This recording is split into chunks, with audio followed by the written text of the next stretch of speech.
Yo, what's up, guys? Kevin, Country, Rozier, American Brown Guy, Shoemaker, Ty, Astro, what's good? What's up, guys?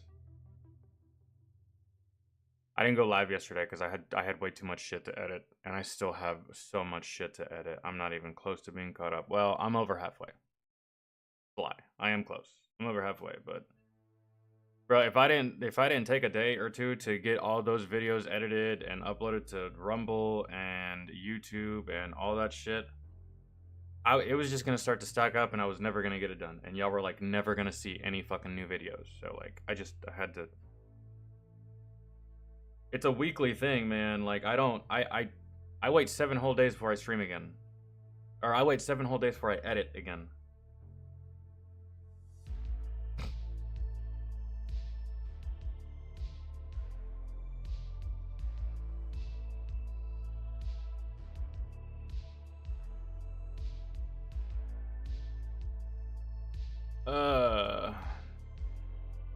What's up?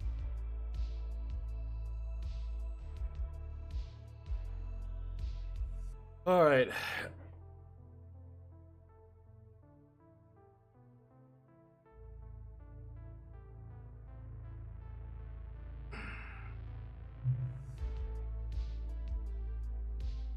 How is everybody today? Tuesday. Fuck, dude, September's almost over. Then October. Then fucking November, man. I got a doctor's appointment in November.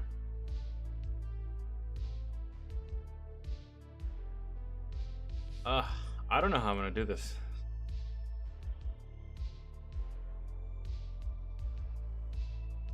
I don't know how I'm gonna do this.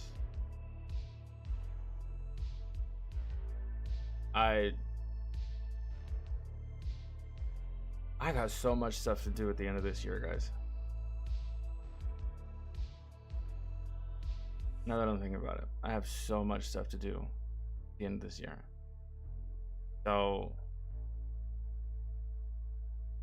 obviously the day-to-day shit with my niece. My sister deploys next month. So there's that. And so I'll be with my niece 200% more than what I am right now. And I'm already with her a lot. And November, I got a doctor's appointment. December is holiday stuff, so family, traveling. Either they're coming up here, we're going down there. And it's a lot of shit. Like a lot of back and forth and a lot of, and that's not really my style, man. It's not really ideal, but I'm gonna have to. Like, I just don't have a choice. Sometimes in life you just don't have a choice, and this is like one of those times where like I don't have a choice, and I'm not even all that mad. I'm not gonna fight it, but it's just like I'm gonna be so busy, and I'm gonna have to find time to do this and then edit and then keep up with streams and just fucking fuck.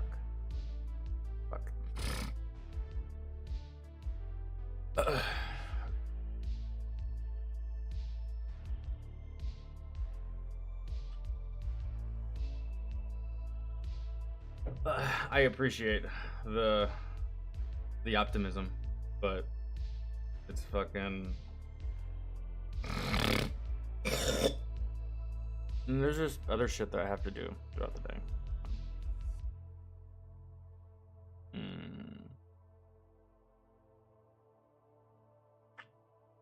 Honestly, I can't wait to move.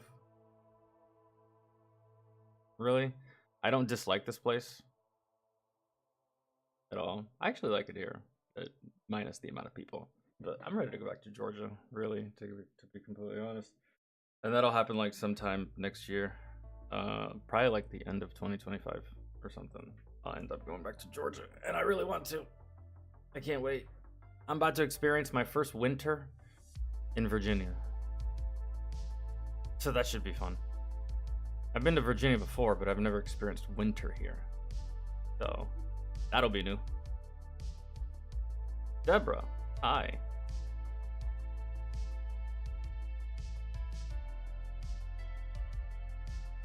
But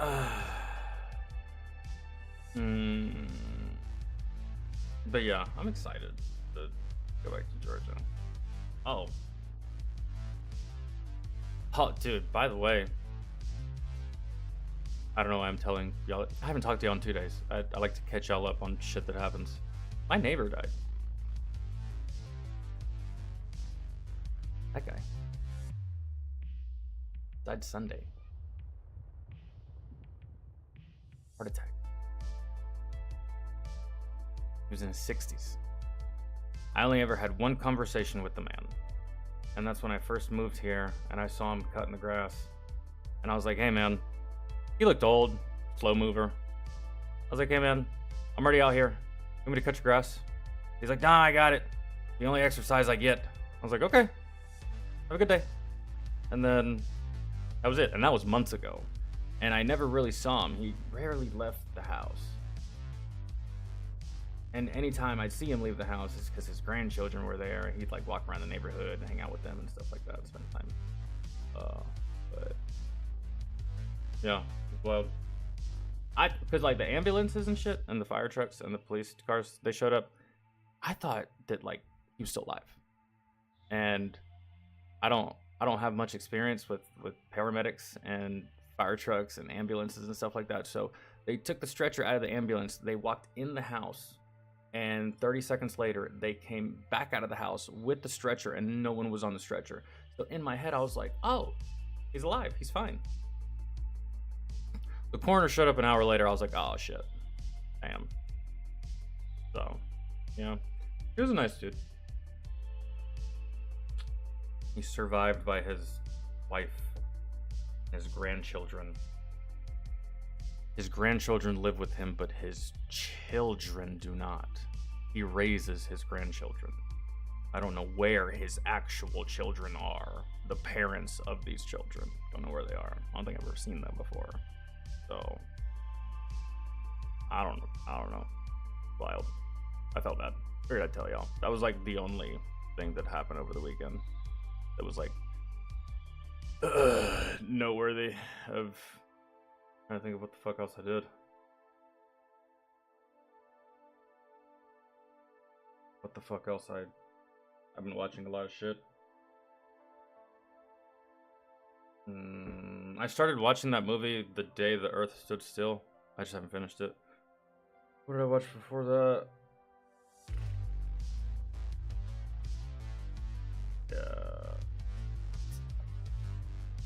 I think after I finished The Day the Earth Stood Still, because I have never seen it, bro, and it has Keanu Reeves, so gotta be decent. Around 2008. Apparently it was a book. I didn't know that. Prior movie. I don't know. So I'm gonna watch that, and then I'm gonna watch Fury, and then after Fury, I'm going to probably, unless something else crosses my path, gonna try to start Peaky Blinders, but at the same time, I really want to rewatch like the Sherlock series with Benedict Cumberbatch, because I watched that ages ago and I loved it. I watched it back in like 2014, 2015, something like that. And that show's so good, and it's been so long, so I kind of want to watch that again. So little time, so much shit.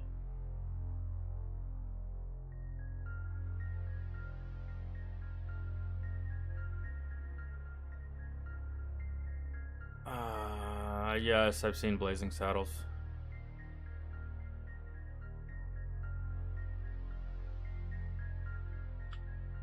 Finished Fury 20 minutes ago. Yeah, I'm probably gonna watch that next.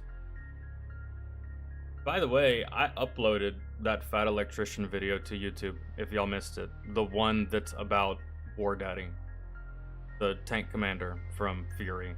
If y'all missed that reaction on stream, I uploaded it to YouTube yesterday. If y'all want to see it. It's the longest video that I've uploaded in the past couple days. It's like an hour and a half.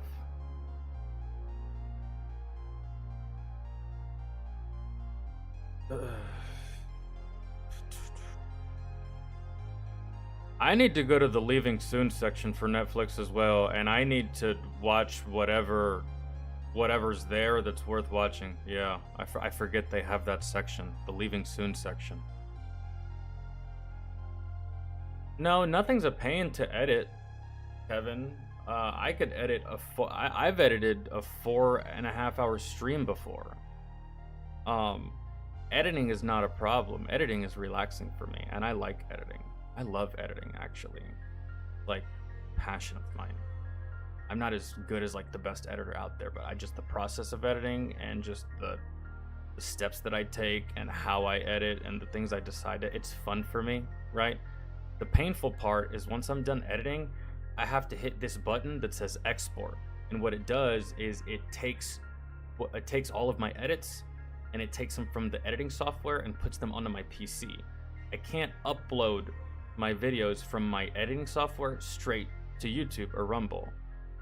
I have to put it on my PC first, and then from my PC I drag it to YouTube and Rumble, right, and upload it that way. And the awful part is the export. The export takes ages, man, and the longer the video is, the longer the export takes. So for example, a 10-minute video, if I decide to export that, it's going to take anywhere from 15 to 20 minutes for a 10-minute video to export. Sometimes less. If I edit a video from Twitch, it takes longer to export than if I edit a video that I pulled from YouTube.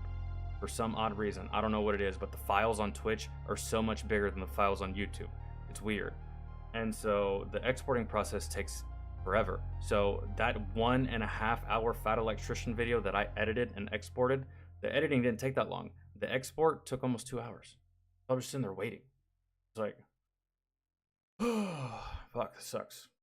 And the worst part is that when I'm exporting something, I can't do other shit. I can't multitask. I have to wait until that's done, until I start on anything else, because I'm just gonna overpower my computer and just be running too much shit at the same fucking time.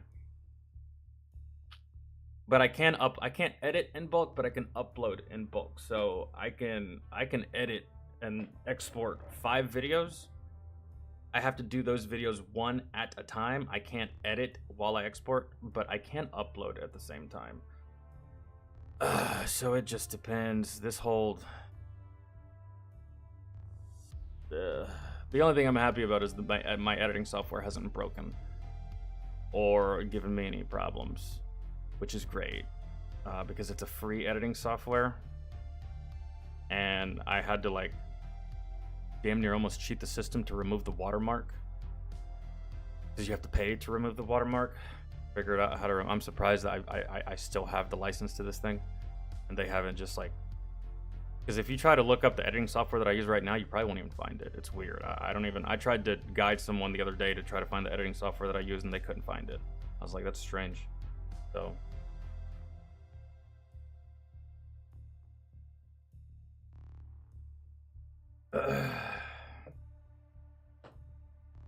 Oh, what am I use Hit Film Express. That sounds like pain to export multiple I can't export multiple videos at the same time. I can export multiple videos throughout the day. In one day, as long as the videos aren't longer than 30 minutes, I can export about 10 videos in a day if I have the patience for it. But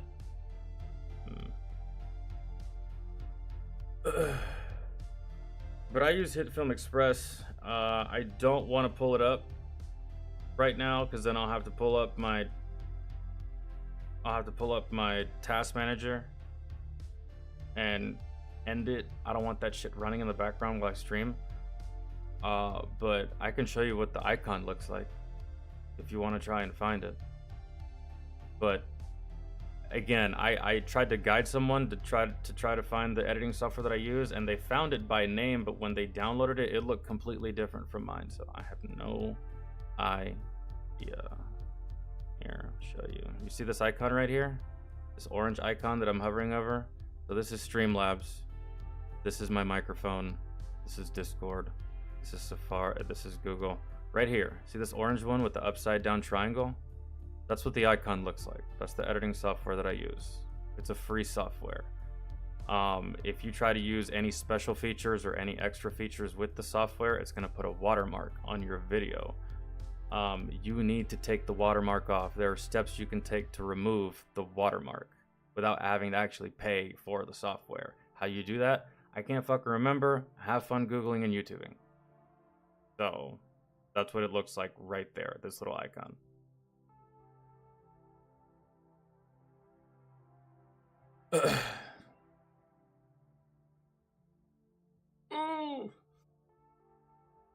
Man, I'm fucking cold. Oh, shit. Yo, Michaela was good. How are you? Mr. Ballin dropped a new video. Yeah, what are we watching today?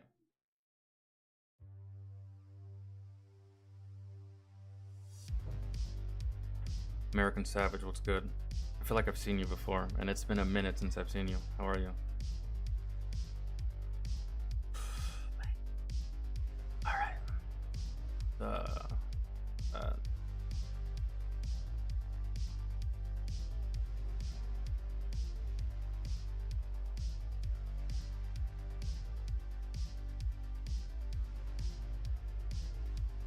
What videos did we do on Saturday? Shit.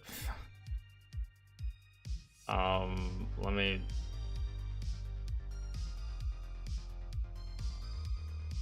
Saturday, we did EW... It's there.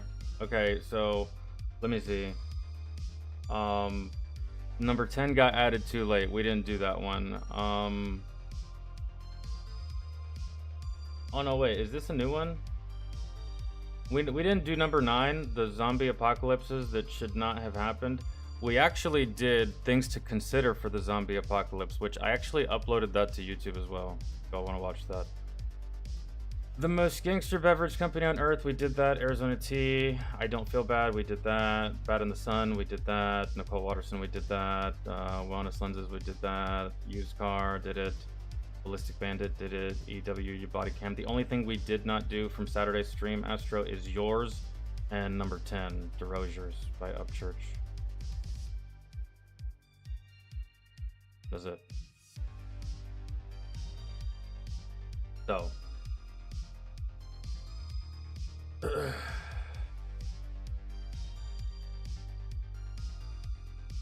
And then we did everything on the one prior to that stream as well. So.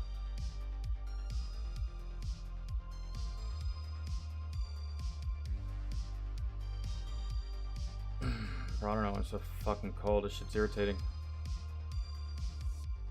Not today. David, what's good, man?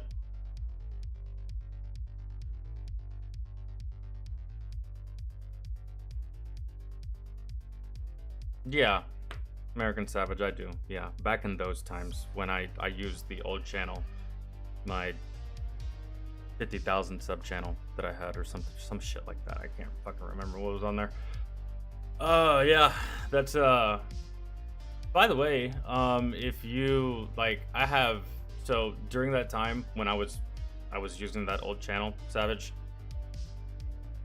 I uploaded a small portion of that content to a website called BitChute. I uploaded about 40 to 45 videos from that channel back in the day to BitChute. At a certain point, it stopped. I had it set to where it automatically uploaded everything I uploaded to YouTube straight to BitChute, but then that feature kind of broke and it stopped uploading my shit, so there's only a total of 45 videos on there, but it's a whole bunch of old videos that you probably haven't seen in a while, so if you ever want to watch those old videos or find those old videos or save those old videos, they're on BitChute, and my name on there is like the full thing that it used to be, ex-military criminal. Just FYI.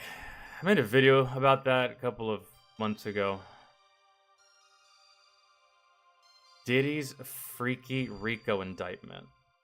We still haven't like done the whole Diddy thing, man. We still haven't. We covered the whole Haitian shit in fucking Ohio. We still haven't covered the whole Diddy thing. Diddy's freaky RICO indictment. RICO? Oh shit. It's not gonna be just Diddy.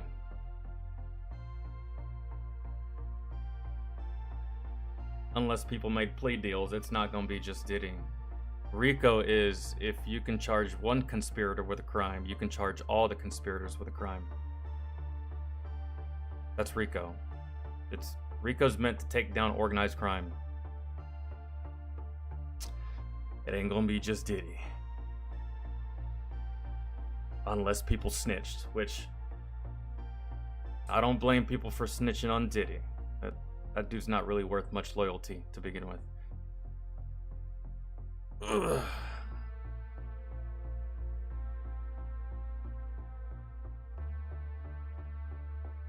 I don't know, I'm so cold. Let's see. Let me know when you put something on the list, Astro. I've only looked at the Discord once.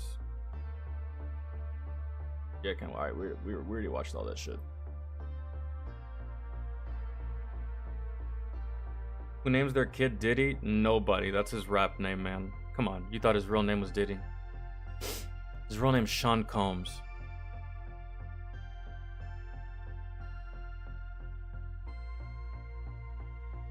I think Diddy's... I've always thought that all his names were stupid. Puff Daddy, P. Diddy, Diddy. And then I heard somewhere that he also has another fucking alias that he goes by. Love. Your goddamn mind if you think I'm gonna call another grown-ass man Love, Sean. You fucking fruitcake.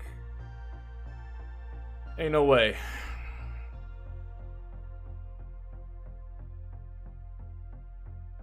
I live in Ohio. All that shit about people being eaten is real shit. I'm about to upload. I got a couple more videos to pull from YouTube from my streams in the past like week or so, and I'll be uploading that, Savage. So, you went over to that. That'll be uploaded in a few days. We watched a couple videos on the whole Haitian shit, and I have two friends that live in Ohio. So during that reaction, I actually called them. One of them being my homie from the military that lives. He lives closer to Cleveland, but he does know about the shit that's happening in Ohio. And then I called my other friend, who's a content creator on the platform. Goes by the name of Just Jen. And she pretty much corroborated the same shit that everyone else has been saying.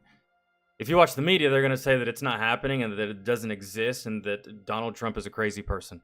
But when I'm watching firsthand testimony about a girl crying fucking tears, breaking down because she found her dog's decapitated head in the backyard, I'm gonna kind of tend to fucking believe the people that live there and not the people that are in a completely different fucking state in a goddamn office with a fucking computer reading opinions on fucking Twitter and then reporting them to the American people. So, therefore, yeah, I kind of tend to believe that what's happening in Ohio is actually happening in Ohio. So let me guess. If you believe the stories of what's happening in Ohio, you're what? A racist, a bigot, fucking a deplorable, I don't know. What are they labeling us these days for, just believing facts and the truth and statistics and first-hand accounts and I don't know, fucking proof. What do they call us again for behaving that way? I think it's logical and normal, but there's retarded people in this goddamn country that, oh, you're using your brain to think? No, we can't do that. We don't do that on our side. What are you, dumb? I guess, I suppose. I don't know. Maybe.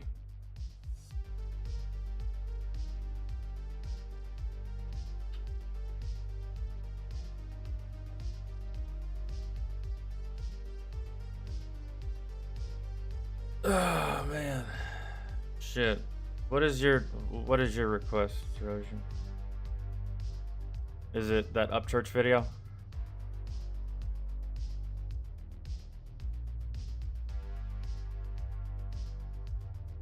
JD has a video on what? What were we just talking about? Haitians? Yeah, I'm not watching any more Haitian shit, David. Oh, Diddy. Yeah, that I do want to catch up on and do want to watch. So That'd be fun. Well, until motherfucking Astro makes the list and I can take a good look at it. If you're a patron, go ahead and put your request in, man. Astro will hook you up. And then if you're not a patron, put it in the public section of the Discord, and then Astro can hook you up and put it on the list for you. But for right now, I'll just do this fucking church one. It's been a minute since we've watched an Upchurch video.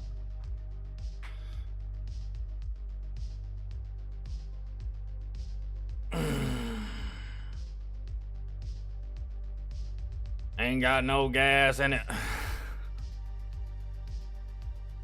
I saw a military video.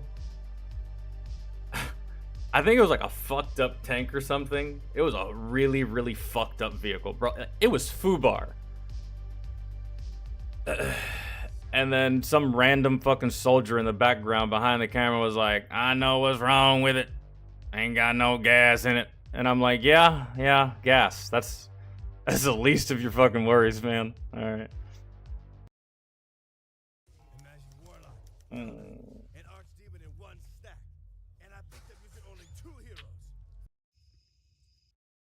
All right. And it's been a minute since we've watched a church video. I wonder if homie's good. Should be, right? He should be just chilling these days. No drama, no problems, no chaos, because, you know, he does have a kid on the way, right? I wonder what we got. I'm fucking freezing. What? And the vents closed and everything? Alright. What's cracking, Skin? What's up? Been a minute. Mm-hmm. Me and Beth just got back from taking Lily and out for a truck ride, so she go to sleep. Oh, you had your kid already. And yeah, that happens. You gotta put that little thing in the car, put it in the car seat. It doesn't want to sleep. You drive around, it finally falls asleep, and you drive back. Yeah, welcome to father. I didn't know that he had the kid already. Congrats. She's out in 2 seconds. But man, on the way back, I was just thinking to myself, and I was like, dude, having a kid changed me a lot. Instantly and gradually over the past month. And now that I am a dad and I think a little bit differently, now looking around, I see things I've never seen before. Like I'm looking at these certain characters on the internet and I'm like, bruh, you would never catch me standing around that motherfucker ever again. Fuck no. Look at how they acting. The thing is, and some of these other characters are dads. That's like the one thing that kids will give you if they give you nothing else. Aside from unconditional love, is perspective. And I'm like, dude, that ain't the dad club I want any part of. That's like I'm a fucking stupid fuck dad over there, you know? So then I'm sitting there and I click on a few different people and I just kind of go through their videos and watch. And I was like, bro, these people have no idea who they are. They have no idea who they are. That's why they look worried all the time in their videos. They always got this worried look on their face. And they try to like pass it off as like, I'm tough or whatever. But it's like, no, you're just worried. You're worried you don't know who the fuck you are. You know why you're worried? Because you know you don't know who the fuck you are. Which is why you're acting so weird. And then what? Then they try to pass this shit off as a fucking disorder or a mental illness. And it's like, no, they don't feel like they gotta be accountable for jack shit. That's the fucking problem. I wonder who we're talking about. Or maybe he's just talking about generally and just vague and just like painting with a broad brush, casting a overarching shadow of an umbrella. And if the shoe fits, wear it. Maybe he's not talking about anyone in specific.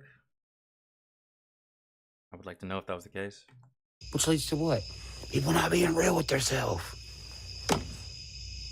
Because, I mean, guys, I just have to point it out, and I'm not trying to start anything here or anything, but Church just got out of a nasty little internet scuffle with Mr. Calhoun, and Mr. Calhoun also has children. I'm just saying, it's just like some people would take one and the other and add it together and equal it out to something else that may or may not exist. I just wanted to put it out there, really. But again, maybe he's just talking generally, really, for the most part.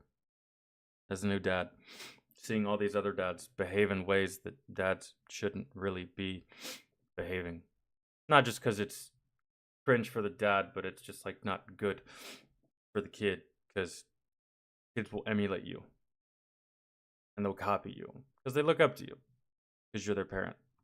Bro, they're sticking themselves in fake fucking suits, and they're like, this is me, I swear. And they're like crying in the mirror. Or maybe he's talking about like those horrible, horrible, horrible, horrible fucking internet families.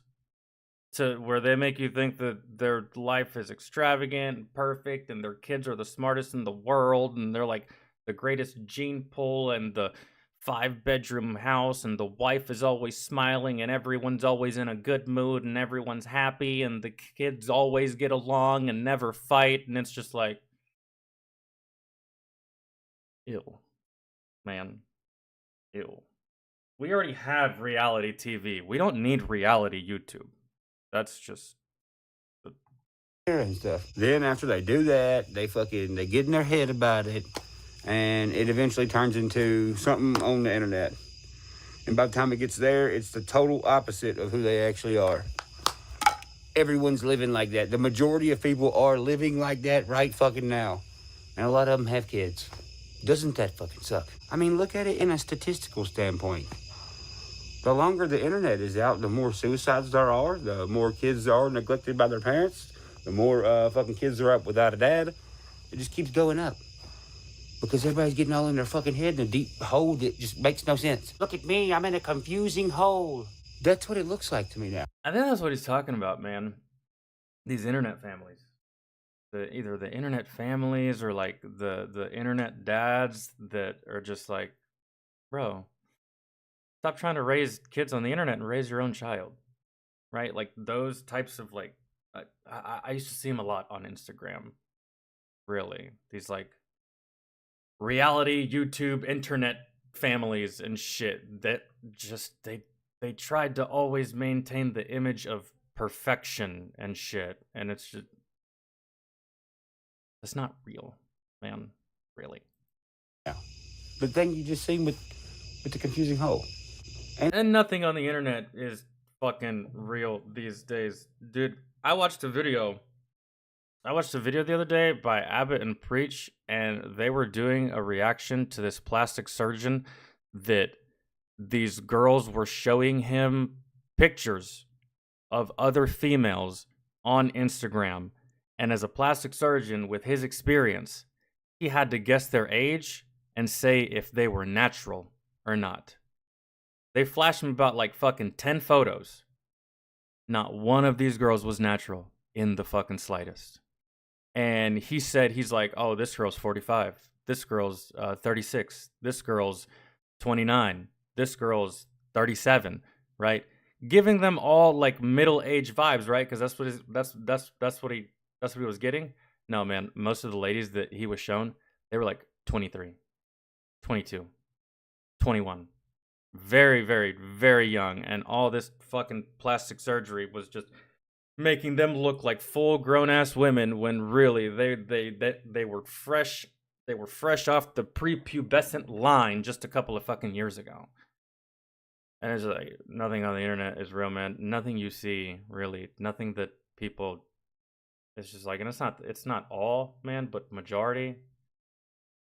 Nothing you see in that regard that.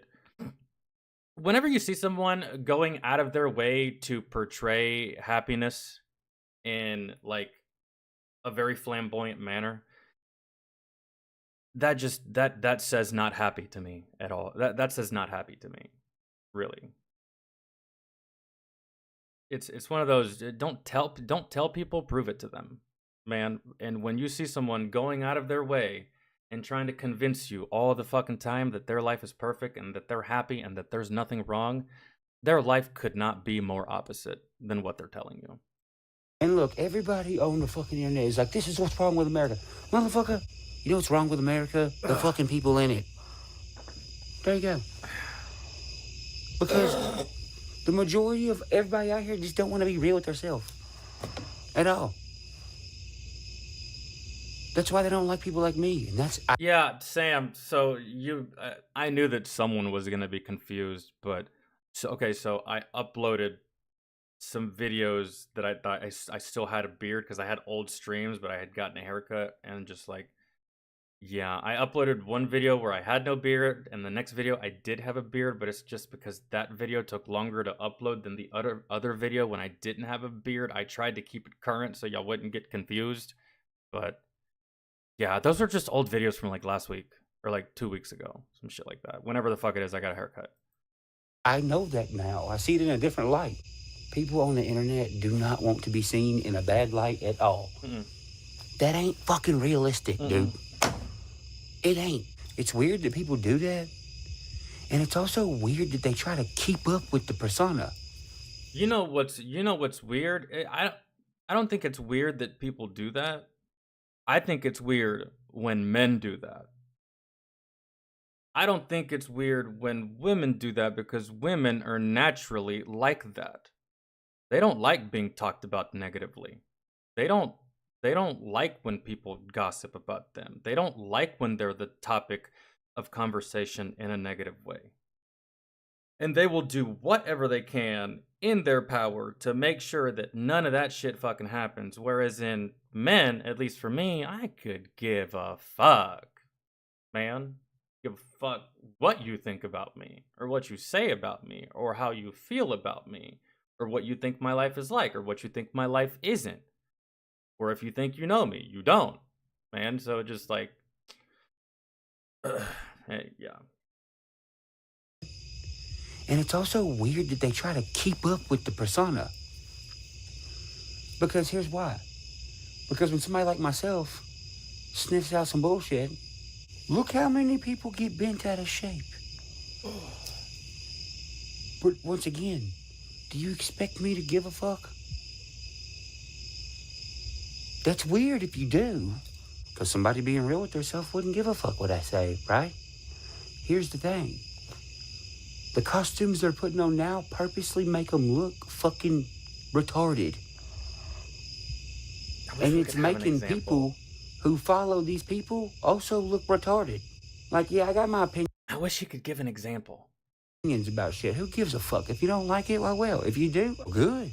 It's odd that the internet is making these people like this, and they're destroying these people's mentality on purpose, obviously. If people know for a fact now, and they've recorded the data, and they do see that it does fuck you up, why does the internet block motherfuckers like myself who are like, hey guys, I think this is fucking you up a little bit? Then they're like, that guy, shh, block him. Make sure no one sees. Yeah. Church.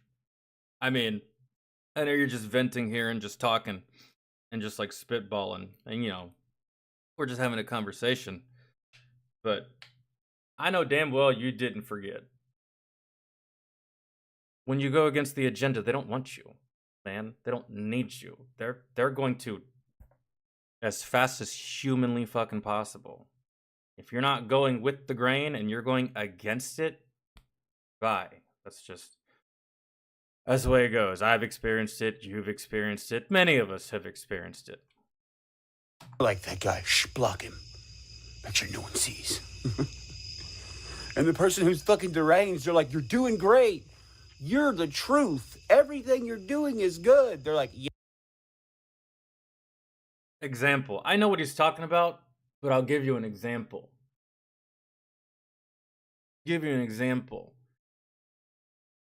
If you are a person that believes that biological men should never, under any circumstance, compete against biological women, they will cast you out. And it's a perfectly reasonable, logical, smart way of thinking and statement.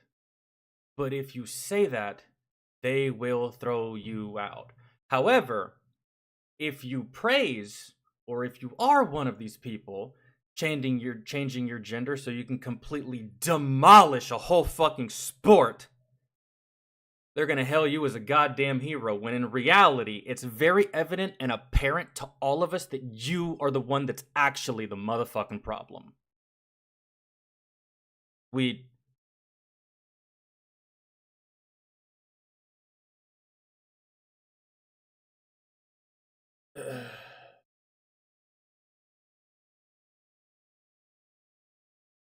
celebrate the idiots and then dumb down our own intelligence just to stay relevant with the idiots.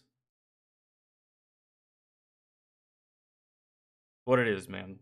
It's what it's always gonna fucking be. That's why I think Idiocracy is one of the greatest movies of all time. That movie saw the future before the future was even a thought. Yes, master. Yes, master. The claw, it moves. And then they do all this shit. You're like, man. Now, I've always said what I wanted, but I just look at it different. These people look real silly, bro. And the commenters, man, I feel so bad. I just want to pet them. Like, oh, what's wrong? Did you get ran over by a car, you little booger-eyed dog? You goofy fuck? Like, some of these people act like I'm like, kill that guy. When really, I'm just making a joke. Or just stating an opinion of mine. Like the music industry, for instance. I don't like how these people move. They're fucking fake. As fuck. People are like, yeah, but you're always at home. Yeah, no shit. I like my house. I'm 30-something. Yeah, you know who also is always at home? Fucking Eminem. You know who's also always at home? Fucking Logic. I mean, what do you expect? I've never understood when someone uses that as an insult towards a rapper. You're always at home. Okay, bro, and I'm pretty sure the fucking FedEx driver that just spent all fucking day delivering packages is gonna spend all day at home too. Man. But I never understood that. You never leave the house. You're always at home. Okay, you act like that's a bad thing. Never understood that. You really are you making fun of me because I don't go out and get drunk and get loud and get offensive and get into fights and start trouble and just be a menace and fucking all that stuff? Are you making fun of me because I don't want to do that?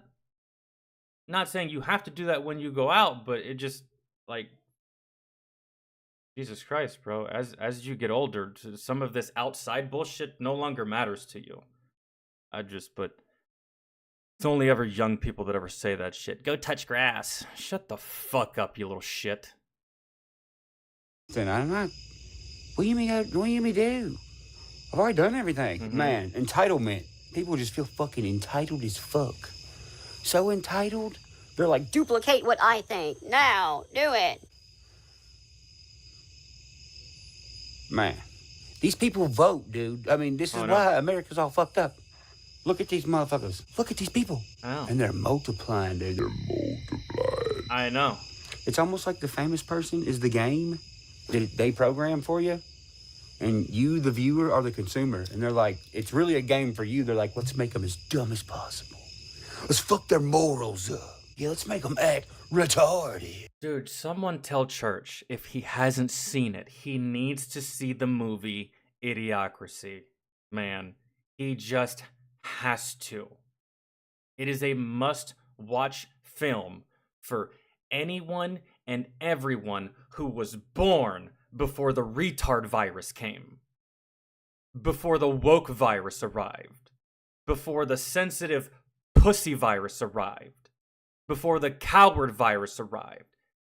This is a must-see movie if you lived in a time where, I don't know, 90% of the country wasn't bitch-made. You need to watch this movie, dude. I'm telling you. You need to watch this movie. Yeah, bro. I'm on the last level. It's called Clouded Judgment. For real. Like, for instance, I don't like Morgan Wallen. Why? I think he's a fucking twerp. So fucking what? You're allowed to like him, right? Yeah. Look at the people in the car. You wish you were fucking Morgan, bro. Nah, man. If you don't like Morgan Wallen, you don't like Morgan Wallen.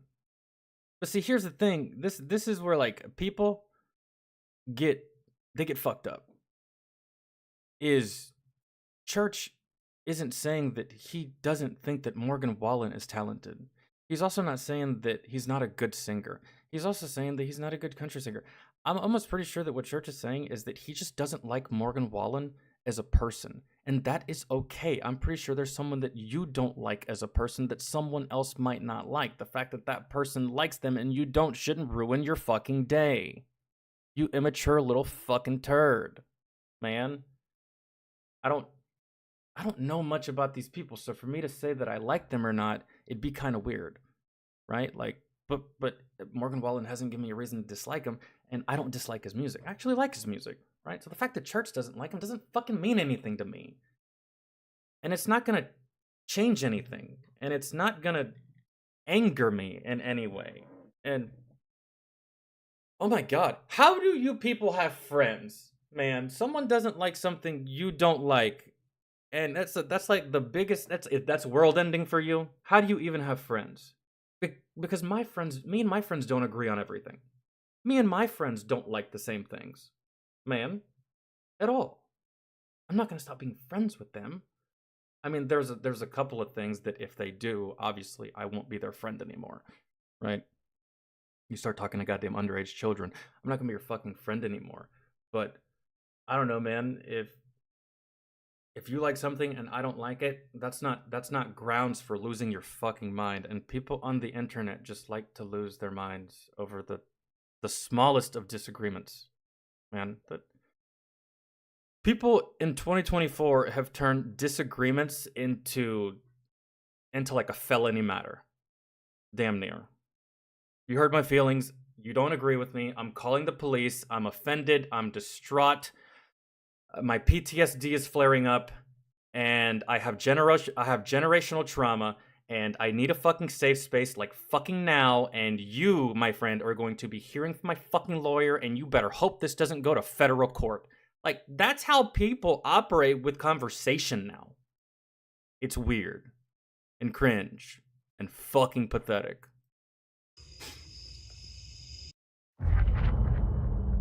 This game, you're not ready for it. For what? Seriously, though, for what? Listen to what you're saying. You're writing like this big, long paragraph. Or whatever. Hey, man, I've been guilty of that. You ever come across a YouTube video and it makes you feel a certain kind of way, and you start commenting, and you're typing, and you're typing, and you're typing, and you're typing, and you're typing, and then all of a sudden you realize, shit, I've wrote 2 fucking paragraphs. Me, I don't hit the send button. You know what I do? I'm just like, nah, fuck it, man. If I couldn't get my point across in 1 sentence, I'm not even gonna put it. Never mind. And I just delete everything and I just fucking move on to the next video. But you motherfuckers actually do hit send on this fucking bibliography, hypothesis, fucking thesis of a goddamn statement that you write in the comment section, and you look at the fucking you look at the replies, and it's nothing but TLDR. Do you really believe that? If so, why?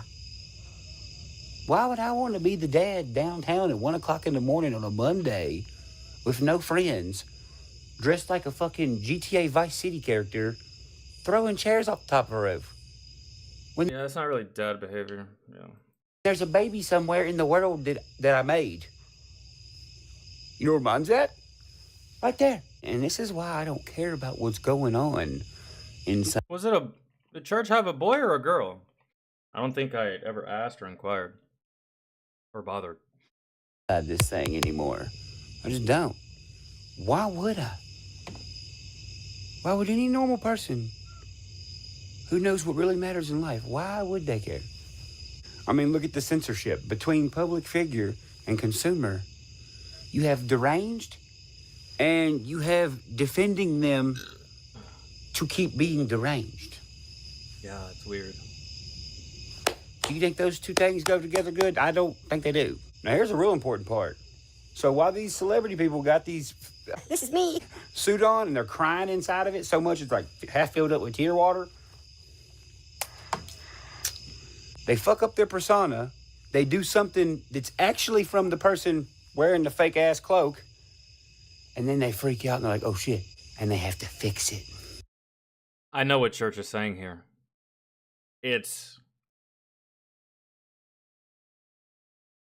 We see it all the time. We see it all the time. Remember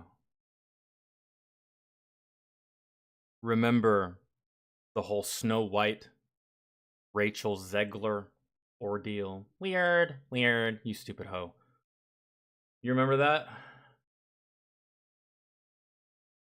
And then what happened? She had to fix it. She had to fix it, man. And she was not happy about having to fix it. And we've seen it with other celebrities, bro. They come out and they say some uncharacteristic, stupid shit, and you're just like, what? Like when John Cena's pussy ass started apologizing because he said a country's name wrong or something. I don't fucking know, man. And then he spends the entire time apologizing. Why did he say that? He probably didn't want to say that. It's the people that are pulling his fucking strings that make him say that. And then they say some shit like that, and then their fans look at them like, what the fuck is wrong with you, dog? And they're just like, oh, well, you know, see, here's the thing, and then this, and then that, and then this, and then that, and then it, yeah. Man. Their publicist or their puppet master says, hey, go and say this shit, and they say it, and then for some reason they have the audacity to pearl clutch and be appalled and surprised whenever people give them backlash for the shit that they said. Because it's probably your puppet master telling you, yeah, say this, they'll love it. And then they don't love it, and you're just like, oh shit. Yep, that's exactly the fucking. And they get on here and they're like, I'm sorry, I wrote And then you even see it from celebrities that don't even believe this fucking nonsense, but they're going to say what they have to say to you anyways, because if they don't, guess what? They don't work again. They don't work again. So that one celebrity that you saw that seemed normal, that always seems normal, that doesn't seem stupid like the rest, all of a sudden he starts saying some weird shit about fucking trans and this and that and all this stuff. He probably actually doesn't believe in any of that stuff, but if he wants to be in next year's blockbuster hit, he's going to say these things in front of a camera. Whether it pisses off his fans, whether it pisses off his family, whether it pisses off his church, he's going to say it, or she, because if they don't get paid, man. And that's just the definition of living on your fucking knees as a coward. Man, that's what that is. And I see it, I notice it, I know what's happening behind the fucking curtain, but millions of other people, they don't fucking see it. And they latch onto these fucking celebrities and listen to everything they say and take it as it's gospel. And you shouldn't do that, man. These people should be the last people you ever listen to, man. Ever. These should be the last people you ever ask advice from, should be the last people you ever... Just know, dear fans I never talk to, dear fans who don't know me personally at all, dear fans who want me to sign something and I'm like, no, dude, I can't because I'm important and shit. When they do these things that are quote-unquote wrong, or totally not like them, which means it is like them to do it, whatever it is, which is fine, but that's what it is. They start blaming this shit on, it's a mental disorder, it's a chemical imbalance.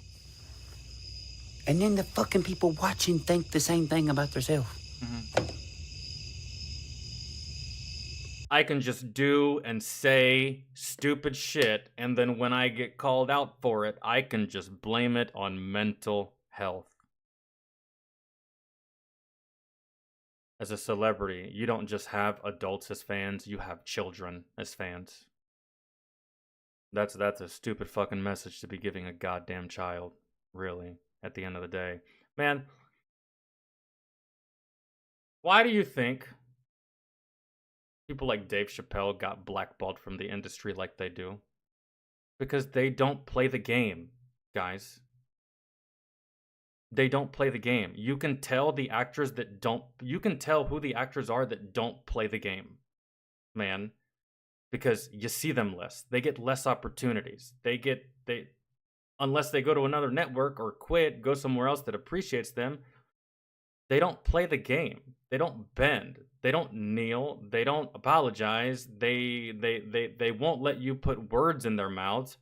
They won't do something for you just because you gave them a lot of money. And those people exist, man, like Chappelle and shit like that. But for the majority is too cowardly. Imagine if every celebrity behaved like Chappelle. These motherfuckers, oh, bro. If every celebrity behaved like Chappelle, man, the puppet masters wouldn't be able to do anything. That's it. Because without these fucking actors to push your bullshit propaganda and your bullshit message and your bullshit woke ideology, come on, man. It wouldn't work. But most of them are too afraid. They're too cowardly. They're not going to do it. So it's just, yeah. It's just being who the fuck you are, dude. There's nothing wrong with you. Okay, you get fucking nervous around crowds. You ain't got some crazy fucking mental disorder. You just don't like being around crowds. But if that is labeled a disorder or a mental illness, now look what your talking point is when you meet somebody like you. It's not, I hate crowds. Me too. It's, I have a mental disorder. I also have a mental disorder. We both have them. You want to go hang out in a room and not talk and read the internet and find out? I thought that my fear of crowds stemmed from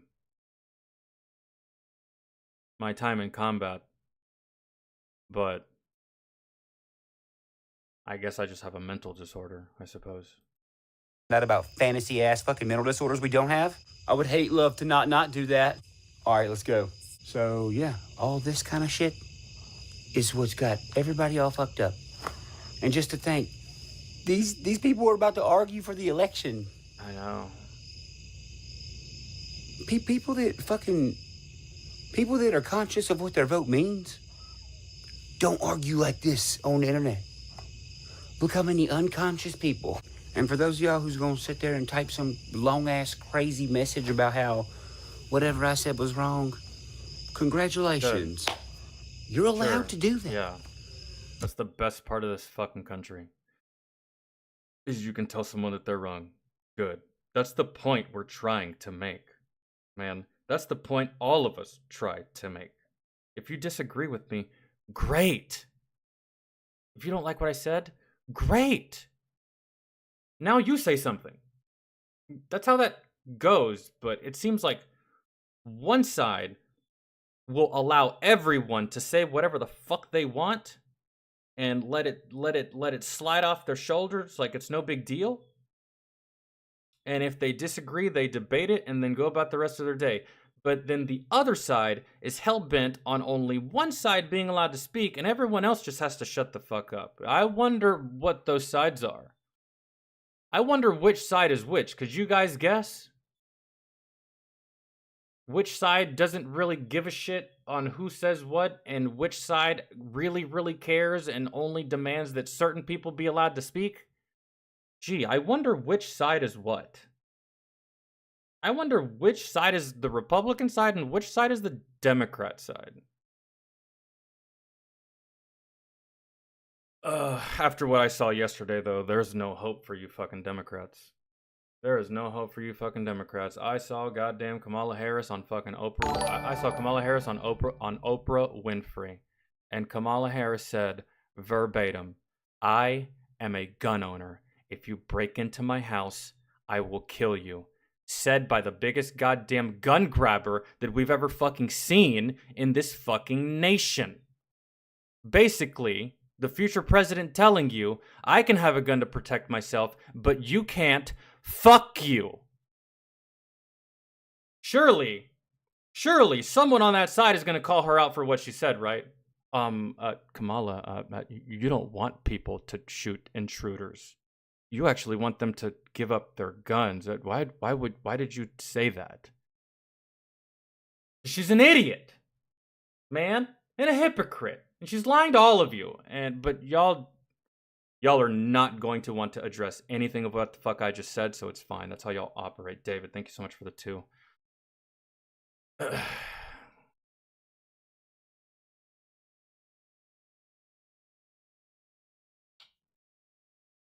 So, I mean,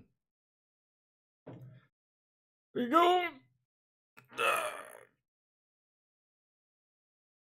Tracy, what's good? How are you? When did you get here? I'm sorry. If you just got here, hello. If you've been here for a minute, my bad. I was watching and watching and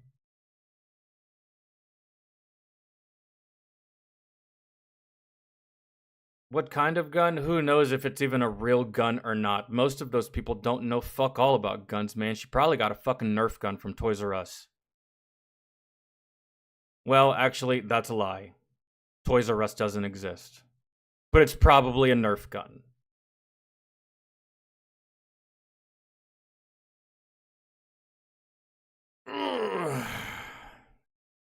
Alright.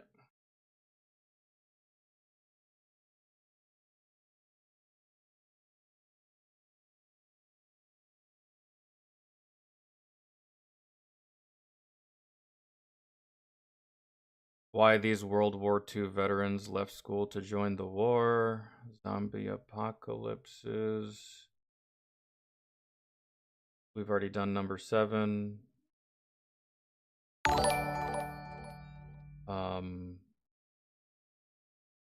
Okay.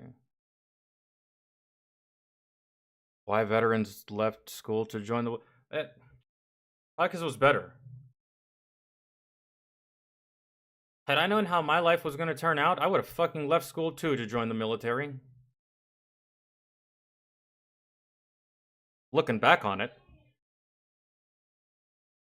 We're not doing that yet, though. We're going to watch some Sunny V2.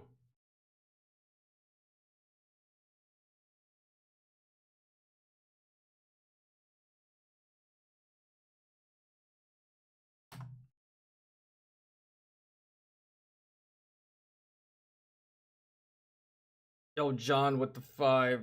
I hope to God that Trump wins. This country can't take 4 more years of this. Did you hear that Biden and Kamala are basically trying to start World War III? No, I didn't hear that they're trying to start World War III, but nothing that they do is really surprising.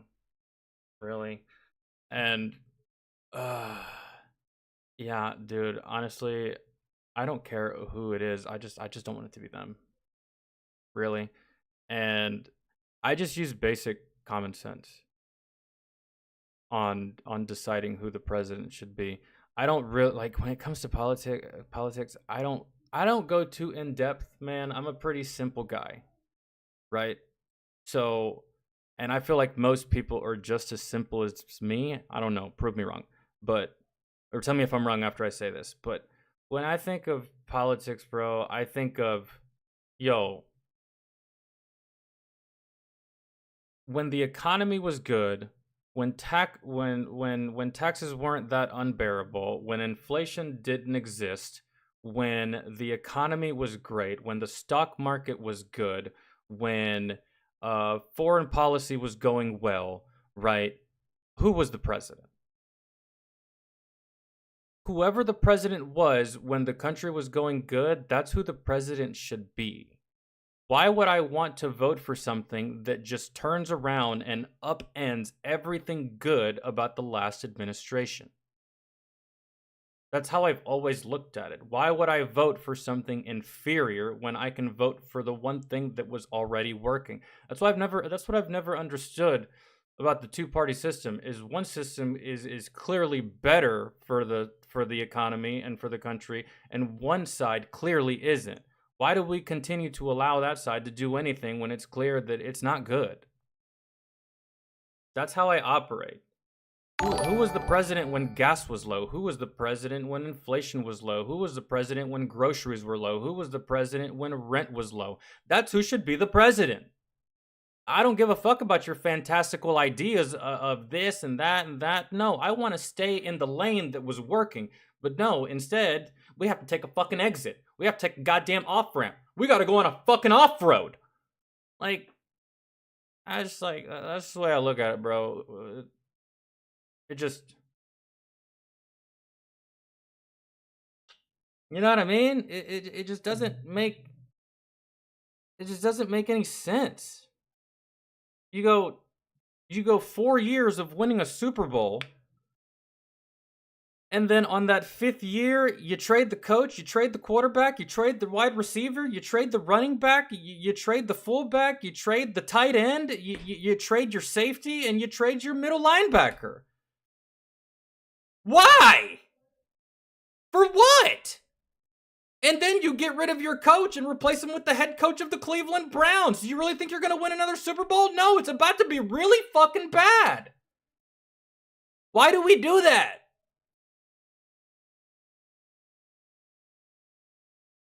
I hate it.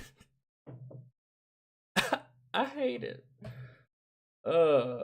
People are so fucking dumb. Like, hey, let's take this thing where the economy is good and completely throw it out the fucking window and use this fuckstick stupid ass ideas. We use this fuckstick stupid ass ideas. It don't work. But for some reason, we don't want to go back to the motherfucker that it did work with. Anyways. John with the 5, they're sending thousands more troops to the Middle East, especially to Lebanon, and they're sending another carrier strike group there. I don't know what's going on in Lebanon. I know my sister deploys soon, and she's taking her ass back to Kuwait, but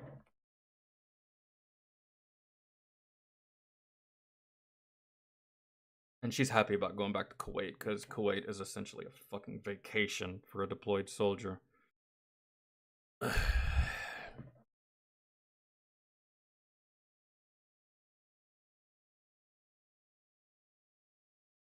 John, thank you again for the donos, man. If you want to request something at any given point, today, tomorrow, next day, feel free.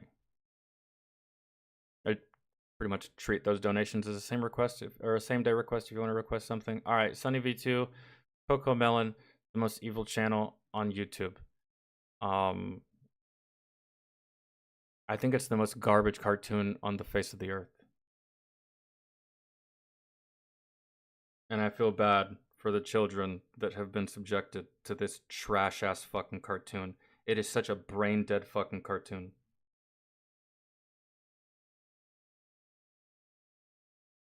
It's such a brain-dead fucking cartoon, bro. 3-year-olds from my time were watching fucking Rocket Power, Hey Arnold, Doug, Cat Dog, Rugrats, Blue's Clues. Coco Melon is so fucking garbage. Jesus. You'll feed your fucking animal a gourmet meal, but you'll make your child watch this nonsense. It's garbage, man. It's so trash. Most cartoons these days for kids are dog water, bro. Dog water. I feel so bad for the youth. Such limited options, and all the options are fucking dog shit. Coco Melon, Bluey, Blippy, all that shit. Trash. Boring. Man, I remember when I was a kid, my parents could sit down and watch the cartoons that I was watching and enjoy them. I can't enjoy shit with my fucking niece. It's so dickishly bad. That's just me.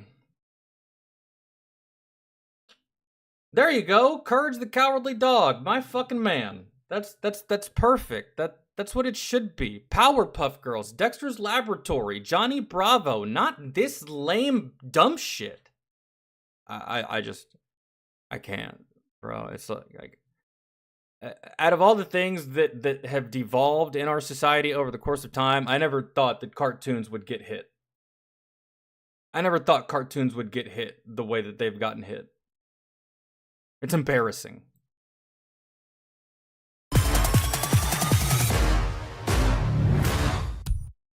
Now, the title of the video is The Most Evil Channel on YouTube.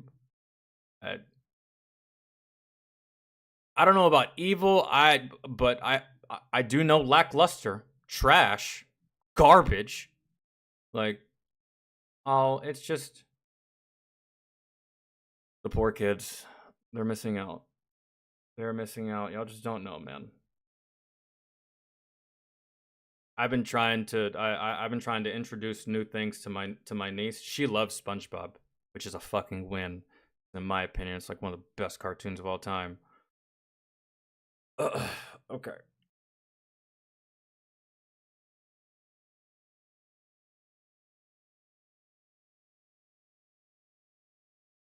Yeah, dude, Power Rangers, like it was just you can't even compare.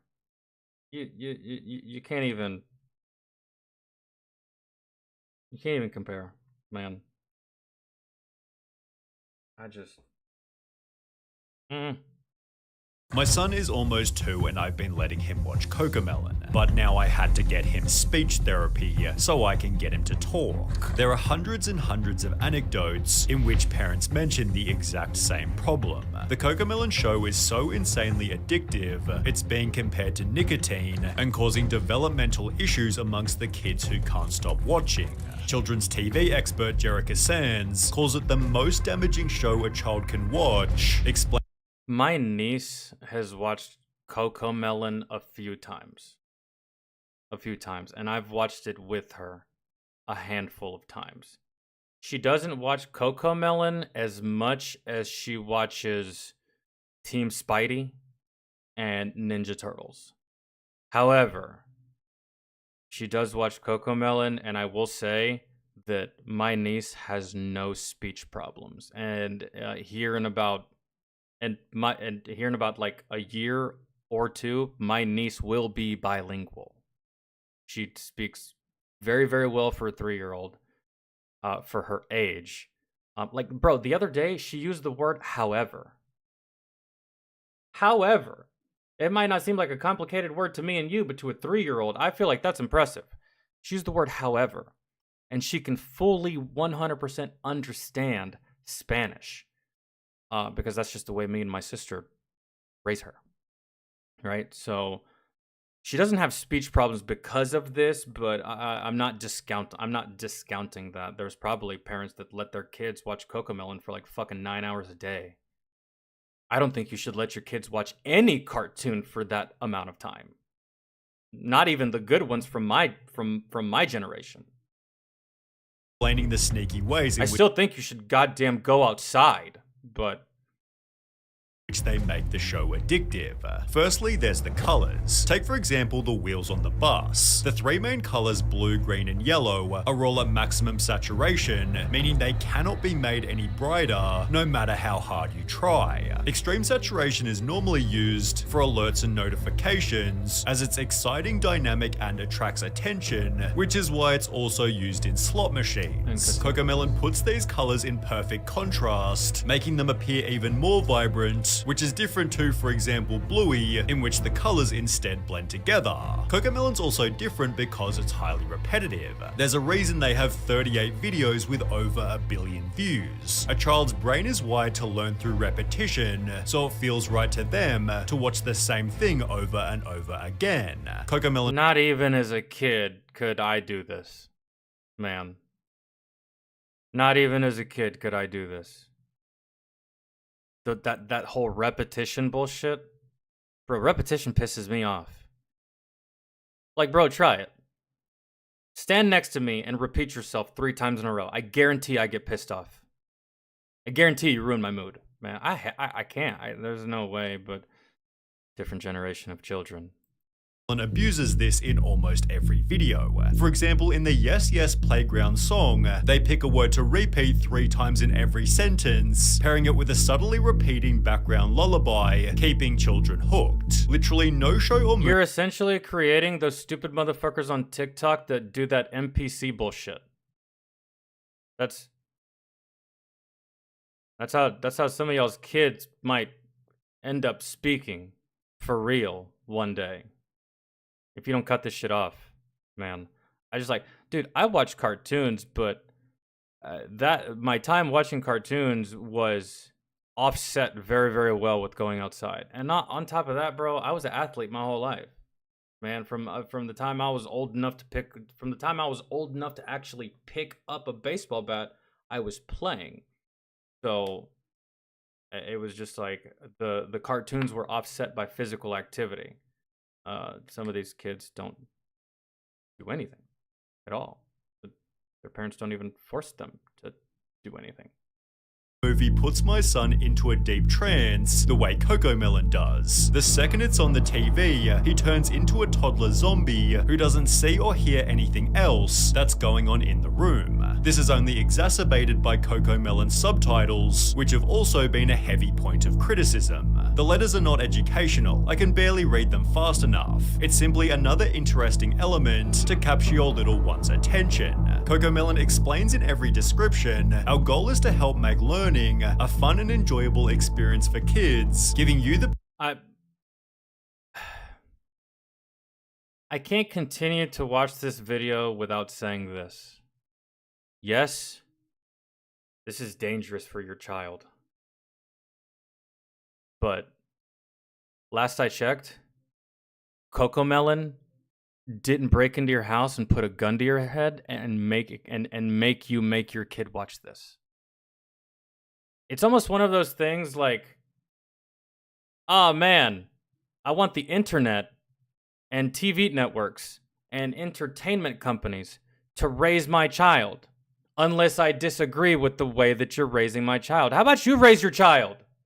Stop wanting other people to do it, man.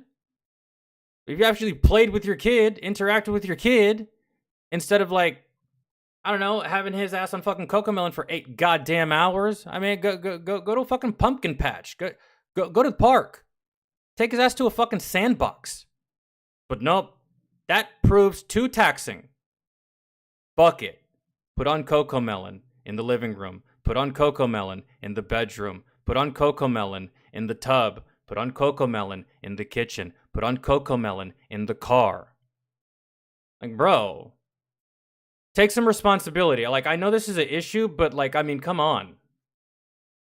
Peace of mind that your children are receiving quality educational content, but people have argued that they're teaching exactly what children shouldn't do. For example, in the No Bedtime song, the baby refuses to brush his teeth, have a bath, put on pajamas, or get in bed. The education is that he eventually agrees to do so, yet a TikTok user was critical, stating, anytime I'd ask my son to do a simple task, he'd say no, no, no. He's sitting there watching Cocomelon, which taught him no, no, no, and to say no to me. On the topic of education, Jerica San stated, these people don't give a shit about our...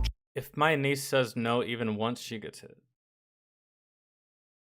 If she says no, if she rolls her eyes, if she smacks her gums, if she does, like... Weak-ass parents.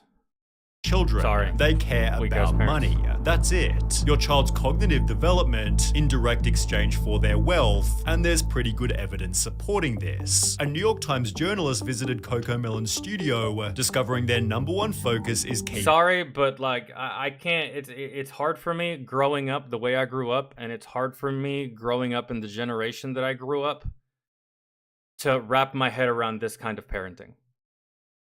It's just hard for me. I can't. I cannot wrap my head around this kind of parenting. I can't, man. If I said no to my parents, it didn't matter if it was the cartoon's fault or not. If I said no to my parents, get my fucking ass whooped. It didn't matter what the reason was, man. Keeping children hooked. Cocomelon's data and analytics team sifts constantly through YouTube numbers to determine exactly what resonates. Should a girl wear black jeans or blue jeans? Should the music be louder or softer? Should the bus be yellow or red? Yellow is the answer, as they use a darker method to ensure that they're correct. Cocomelon has a dedicated Distractatron room, in which once a month children are brought here one at a time and shown a handful of episodes to figure out exactly which parts of the show are engaging and which are tuned out. Next to the TV playing Cocomelon, there's a second screen which plays a continuous loop of banal real-world scenes. A guy pouring a cup of coffee, someone getting a haircut, because it's too hard for a fucking kid to pay attention without some other garbage on the side of its screen. That's why whenever I'm scrolling through shorts on YouTube and I see any video, any video at all that is split down the fucking middle, the main video is up top, and it's some random fucking bullshit at the bottom with some car going through a fucking loop and all that shit, I skip that video. I hit the do not recommend. If the video has an AI voice, do not recommend. If the video is like this, do not recommend. I hate the AI voice, bro. If you're a shorts creator and you use AI for your videos, you've done solidified the fact that I will never watch your motherfucking videos, bro. Fuck that goddamn AI voice. It's stupid. Use your real voice. Being a little pussy. Each lasting about 20 seconds. Whenever a youngster looks away from the Moonbug show to glimpse the Distractotron, a note is jotted down. We can see what they're looking at and the exact moment when they got distracted. Therefore, education clearly isn't the primary goal. Keeping kids' attention is, and this is proven by Cocomelon's most addictive element, rapid camera cutting. It's crazy how many times the frame change. Country girl, no one here except for you cares about Ukraine.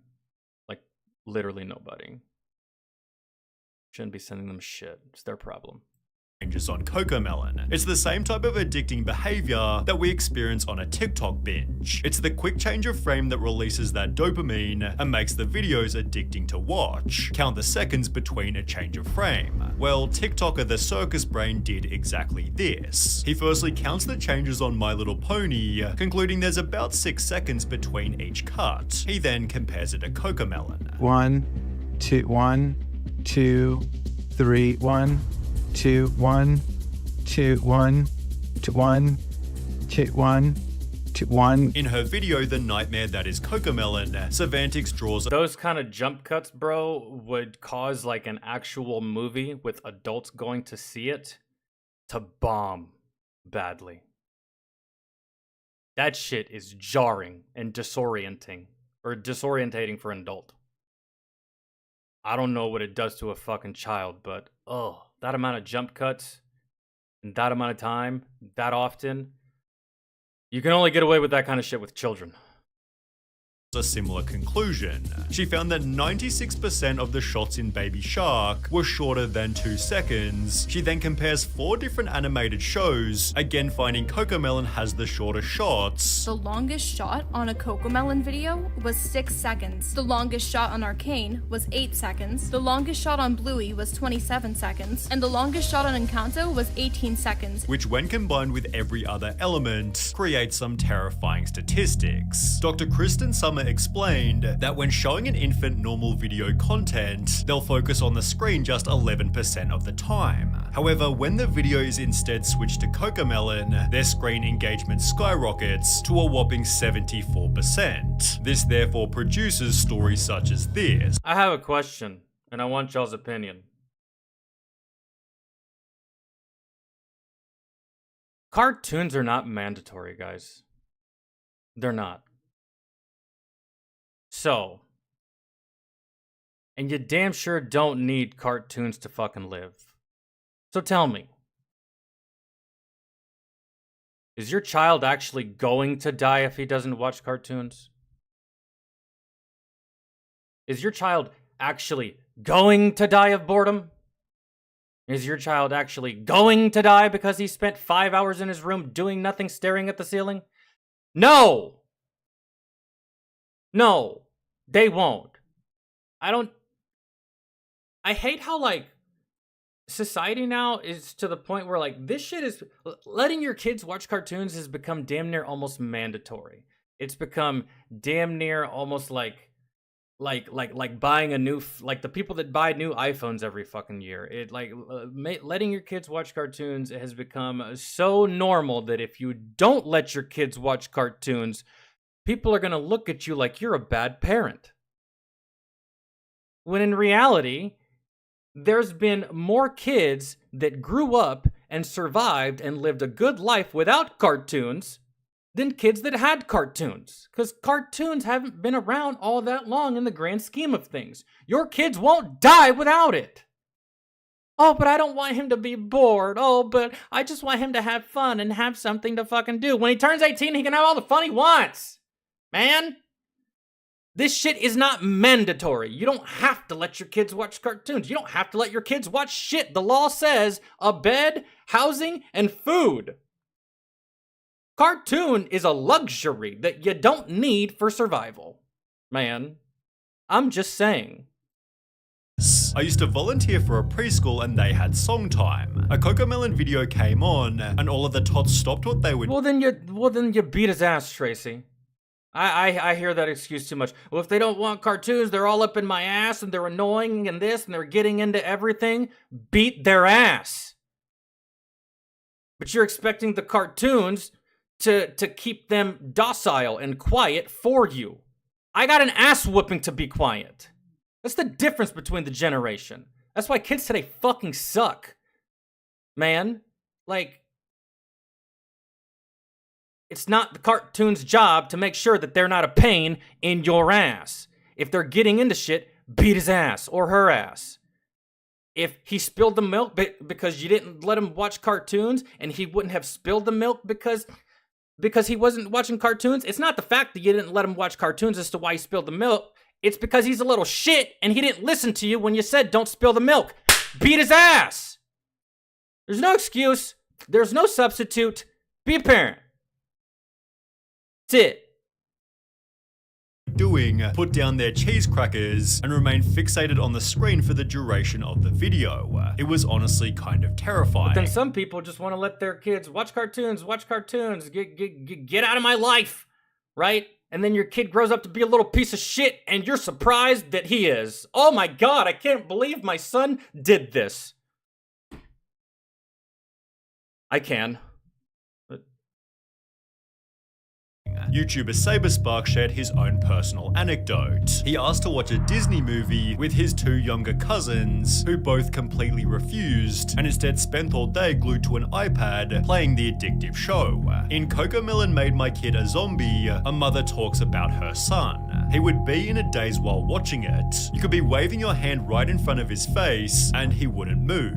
It was almost scary. This was also discovered by Sarah Mills 98, who explained when the Cocomelon addiction is so real that my 1-year-old can navigate the TV to turn it on by himself. However, nothing shows the addiction better than the Cocomelon TikTok trend. Parents will play the show's intro loudly and video their kids sprinting toward the television, where you can witness their mood change instantly. The New York Times journalist found something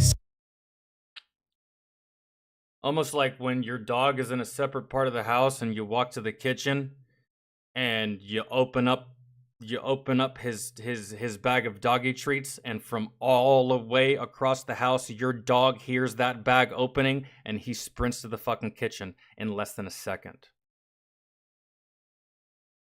Because your dog is trained. Your dog is conditioned. Your dog is basically brainwashed to the point where all he has to do is hear that sound and he already knows what it is. Fucking turning your kids into dogs. similar. The kid in the Distractotron had shown up in the midst of a tantrum, which ended the second he heard the Cocomelon theme song. It was no surprise to Wheeler, the head of research. 99% of kids, he said, if they're having issues when they get here, once that Cocomelon song comes on, they're like, life is okay, all is good with the world. Obviously, there's a reason for this. Cocomelon is so hyper-stimulating that it actually acts as a drug, and what happens when you take the drug away. Young children experiencing symptoms of addiction and withdrawal, obviously leaving them completely dysregulated. TikTok user ThePoff1 filmed what happens when you take the show away, explaining he'll be inconsolable for at least 10 to 15 mins after, adding in the description, Cocomelon meltdown is legit. Once you have a taste of the cocoa, it's hard to break the addiction, which this Reddit user had. No, not really. I don't think this is specific to Cocomelon, bro. I've seen kids do this for other things that wasn't cartoons. Man. I was in Walmart one time, and I saw a child ask his mother if he could have a toy. His mother said no. He collapsed onto the ground and started crying, screaming, squealing. You could hear him throughout the entire store because his mother said no about a toy. This had nothing to do with cartoons. So I don't think that this right here is. So I think this is just a kid thing, really. They just fucking have a meltdown, and I've seen children have meltdowns, and it had nothing to do with anything electronic or any kind of toy or anything. Sometimes these creatures, they just break down. That's it. That's just how they are. Experienced even worse. My husband and I have been worried about our child. I can slowly see how she'd throw violent tantrums at home and in church whenever she'd get bored and would want to watch the show. Her behavior changes the moment she watches the show, and she will not even eat her meals if she wouldn't watch it. After these tantrums end, That's crazy, because if I ever told my mother no, that I wouldn't eat, two things would happen. One of two things would happen. Sometimes they would both happen. One, she'd take away my food and I wouldn't eat for the rest of the day, and she wouldn't give me anything else to eat. If I refused to eat what she made, no food. Right? Or she'd beat my ass. Sometimes both would happen. But I don't know. kids can experience a general discomfort in the speed of everyday life. The more they watch the show, the more their brain begins to expect this intense level of stimulation. Basically, Cocomelon overstimulates their brains so much that everything else just seems slow and boring in comparison. However, the potential consequences get much worse than this. It's time to start my second life! The farming life that I wished for! We're about to. As mentioned at the start, it was the cause of a child's speaking problems, with a notable reply reading, "Same thing happened with my daughter too. She's 4 but can't speak properly. She knows the word." That's bad. That's actually bad. 4? She can't speak properly yet? Yo, my niece can hold full conversations. She's 3. Words, but she does not like to frame the sentence or speech. She has been watching these Cocomelons or such other stuffs for 2 or 3 years. So basically a majority of her life, if she's 4. We're not too late. Over on Reddit, a speech-language pathologist explained, screen time in general is linked with speech delays for a variety of reasons, but Cocomelon is excessively bad. Firstly, unlike other TV shows or movies, it doesn't have a story. It's just very short clips with poorly written songs. If you get on an airplane and you hand your child a tablet so they can stay entertained, no problem. If you go on a road trip, let's say you go visit your in-laws, 5-hour drive. You hand your child a tablet, no problem, man. Let's say fucking you're at the hospital waiting to see someone or something like that. Your kid's with you. You might be there for a minute. You give your little kid the tablet, no problem. It's just when you give them the tablet for everything. Everything, man. Food, bath, free time, before they go to sleep, as soon as they wake up, when they're brushing their teeth, on the way to school, like, dog. I'm not sitting here saying don't let your kids watch cartoons. What I said earlier is simply that your kids aren't going to fucking die without cartoons, so don't feel bad because you ripped it away from them. Just grow a backbone, right? But some is fine, man. It's just the parents that it's just like... Go away. Go away. Leave me alone. All right. I already gave birth to you. What more do you want from me? Watch that fucking tablet. Let me be. It's those parents.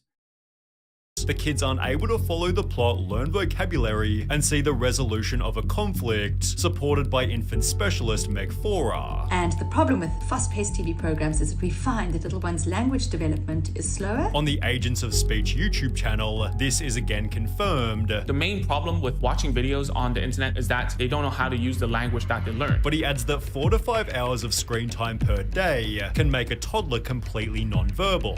4 to 5 hours is obviously a lot of time. But in Cocomelon Made My Kid a Zombie, researchers discovered that 5-year-olds who watch more than 2 hours of TV a day tended to have lower attention spans and were 7.7 times more likely to show symptoms of ADHD. These screen times might be even lower for Cocomelon specifically because, as explained, whenever my niece is watching cartoons, whenever she's watching anything, and I want to get her attention for something, or I need to tell her something, I'll say, Nelly, once. If she does not respond the first time, I walk over to her tablet, I yank it, and I close it. Then I have her attention. I've been doing that so much lately that now it's to the point where I call her name one time and she looks at me. But again, some parents don't have the mental capacity, or in a lot of cases, bro, the heart. They don't have the heart to take shit away from their kids. They don't have the heart to discipline their kids. That they don't have the heart to make their kids feel bad or make them sad or oh man, it's like I don't know. So some parents, man, they discipline them. Their child starts crying, and they automatically just like feel bad. Like, why? No, but not me anyway. I go ahead, cry, man. You cry all fucking day. I don't care. It's not hurt my feelings. Definitely not. Every kid needs a dad, really, because. But then again, my mom was my disciplinarian. My dad barely fucking hit me. But I don't know, man. I think the first time I got hit, I was 2. Popped on the ass. First time I got physical discipline. 2. And it stayed that way until I turned 16 years old. So, I mean, and I didn't even have an attention problem. I had a behavior problem. So it's just like, Explained by Jerica Sands, not all screen time is created equal. A child who just watched 30 minutes of Cocomelon and a child who just watched 30 minutes of Trash Truck will look like a very, very different child. Thankfully, here lies a simple solution. Sierra Renee explained my 2-year-old is speech delayed and addicted to Cocomelon. Switched to Miss Rachel 2 days ago, and he's already saying more words and hasn't had any tantrums. Kim.it shared an almost identical anecdote. My 8-month-old was obsessed with Cocomelon and having bad tantrums, so I cancelled Cocomelon and only let her watch Miss Rachel, and she said her first word within the first 3 days of watching. My little niece has watched Miss Rachel before. John with 5. My 3-year-old son is autistic. His meltdowns last 1 minute tops. Well, that just depends with autism, really. You're just lucky that the tantrums only last that long. I've seen other autistic kids that their tantrums, they last a hot minute. Because my aunt works with special needs children, quite a few of them autistic and stuff like that, brain development problems and stuff, and yeah, I've seen it. But yeah, you're just lucky in that regard. Clearly, parents are able to simply change the channel, but not before leaving Cocomelon a massive amount of dislikes. They've therefore earned the title, the absurdly popular kids show parents hate, and Cocomelon has actually responded to the criticism that explain our shows are not intended to replace outdoor playtime or playdates. They have a place in children.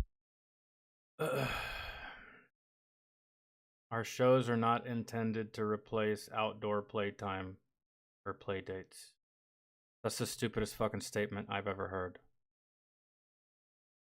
Because where are most TVs? Inside the house. Shut up, Cocomelon. Children's entertainment time, and as with food, exercise, etc., it comes down to each parent to find the right and appropriate balance for their children. And that I do agree with. Like I said earlier, it's not 100% on Cocomelon, as much as you would like to think it is. Some parents just don't want to raise their kids. Some parents don't want to discipline their kids. That's just what it is. Or some parents just don't know. I don't know, but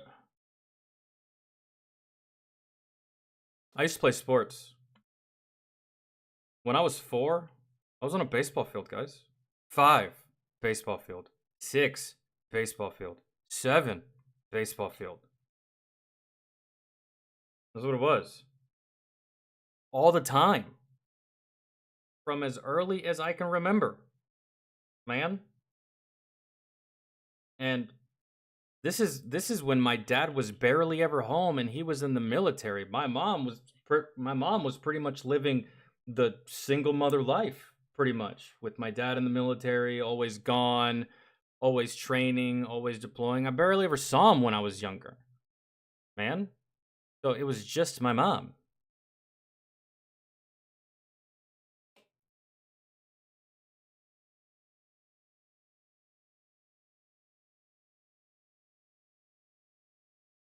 Ugh. I don't know. It's weird times. I was playing sports, so like even though my dad wasn't around all that much when I was younger to do all these things, my mom still took me to practice. My mom still took me to the baseball field. My mom still took me to go play sports. She still took me outside, and even with two other siblings, she still found the time to take me and my sisters outside for physical activity to play sports. Man, my dad couldn't do it at the time, so my fucking mom did. She would be damn straight to hell if she was gonna let us sit inside that damn house and watch cartoons all day. Bro, no. There was this thing in my house, man, that on weekends, when you woke up, you could watch cartoons till noon. After noon, 1 p.m., your bitch ass better be outside. Or at the very least, in your room somewhere. You're not watching no more cartoons. It's the weekend, go do something. That's what it was. So, I mean, I grew up in a different time. At least I feel like I did. Because, I don't know, I see a lot of 3, 4, 5, 6, 7-year-olds that, oh my god, their biggest aspiration is to be fucking ninja. And they never leave the house. Every kid wants to be a content creator. Every kid wants to be a YouTuber. Every kid wants to be a Twitch streamer. That's what it is. Way different from us. What did we want to be? Archaeologists, paleontologists, cops, work for NASA, a doctor, a lawyer, firefighter, the typical shit. Different generation, man. They got way more tools at their disposal that you would think would help them, but in all reality, it's destroying them. Really. I didn't have this amount of distractions when I was a kid. Bro, my first cell phone was a goddamn flip phone that you could send pictures, but it was pixelated. That's if you even could send pictures. And back in the day, whenever I had a cell phone, there was no unlimited phone plans, bro. You paid by the text message. Whew, those were some bad times, man. I got grounded a lot for that. Hey, motherfucker! What are all these goddamn texting fees? What? I don't know. What is that? Who the fuck is Brittany? What? Yeah, that was a problem. I just didn't have those level of distractions, really, and I don't know. And don't get me wrong, I still got in trouble, and I still got my ass whooped a lot, and I still got disciplined, but my behavior that resulted in an ass whooping did not stem from my overconsumption of TV as a child. It just didn't. My problems stemmed from my psycho ass friends that were always getting me into shit, which is what it should be, really. But I don't know, man. Different times, different.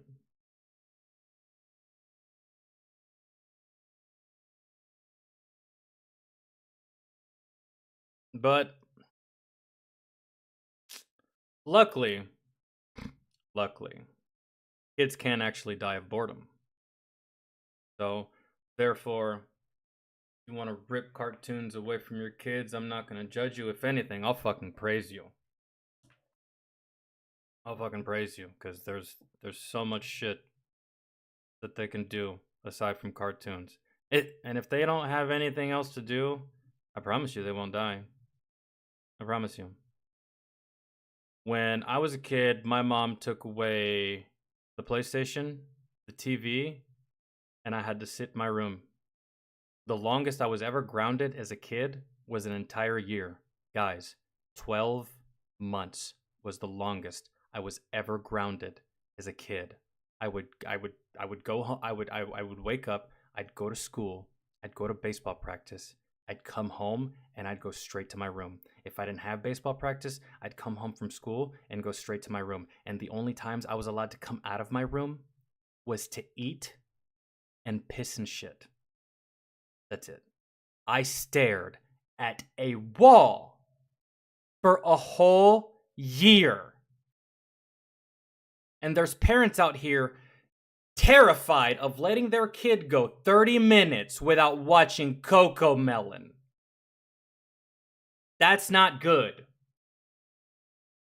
That's pretty fucking lame and awful if you ask me. Like, I don't understand it, but I'll sweat off my goddamn back. I don't have kids, and if I do have kids, guess what? They ain't watching this fucking nonsense. I'm making them watch everything I watched. Here, little buddy. Here's Dexter's Lab. Have fun. But Dad, my friends don't watch these cartoons. This is old. Yeah, but it's better for you. And guess what? I'm the dad. You're the kid. What I say goes for all intents and purposes. I fucking own you. You do what I say. I don't need my kid to like me. I just need my kid to grow up and be better than me. I don't need my kid to be my friend. I just need my kid to be more successful than I ever was. That's it. We ain't homies. We ain't cool. We ain't comrades. We ain't boys. I'm the parent. You're the kid. Shut the fuck up. Do what I say. You don't like it, leave. I'll make another one. That's it. And I feel like I'm the only one like that, man. No one wants to be that way. No one wants to be buddy with their kids. Fucking besties. Okay. Have fun with that. Let me know how that. Let me know how that works out. Cool.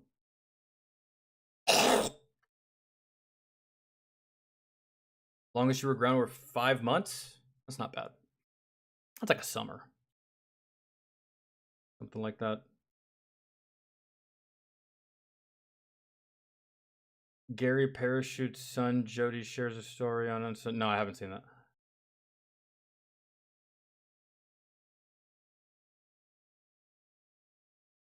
I've heard parents getting in trouble in my area for grounding kids for more than 2 weeks.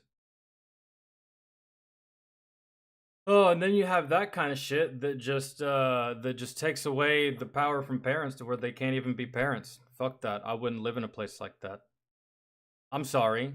Did you go through the painstaking process of trying to find a fucking vagina to fill with goddamn semen so you could create this fucking little creature? You didn't? Shut the fuck up. You're not going to tell me how to raise my goddamn thing.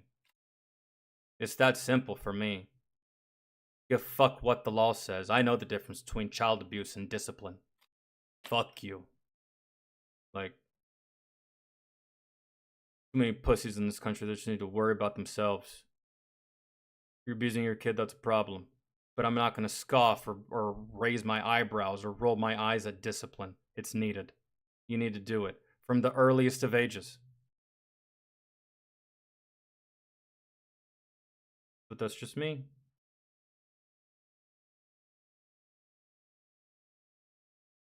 Or you can just let your child turn into the Walking Dead. It's up to you. I don't really give a shit.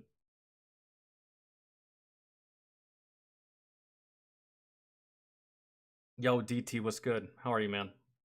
I don't know if I've seen you before or if you had a different name, but welcome.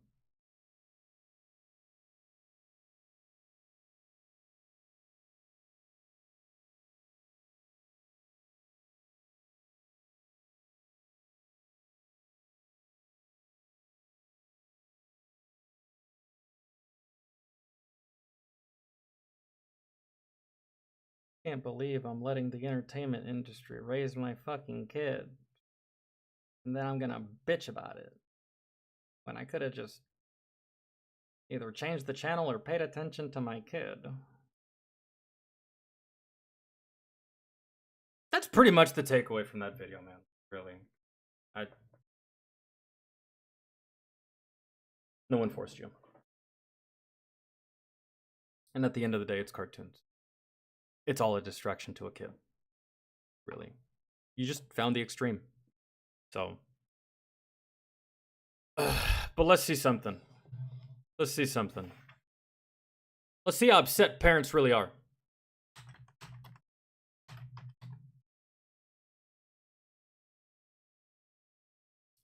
Let's see how upset parents really are. Hold on.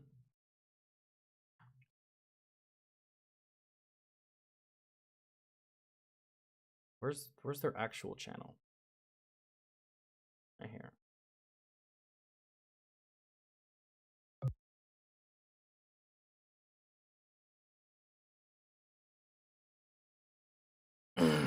$1.47 million 7 days ago. 1.4 million 11 days ago. 9.2 million 2 weeks ago. 631,000 4 days ago. That will read 1.3 million in about 5 days from now. 325,000 2 days ago. In 2 weeks, that'll be in the millions. 14 hours ago, 85,000 views. In 2 weeks, that'll be in the 2 millions.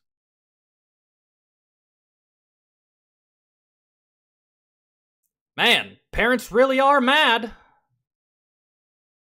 They really are upset. 1.4, 2.3, 1.6, 6.6, 2, 6.7, 2.3. In 1 month, they have garnered, ladies and gentlemen, roughly around 22 million views in 1 month. Yep, parents are super mad. I can see it. That's crazy. All right.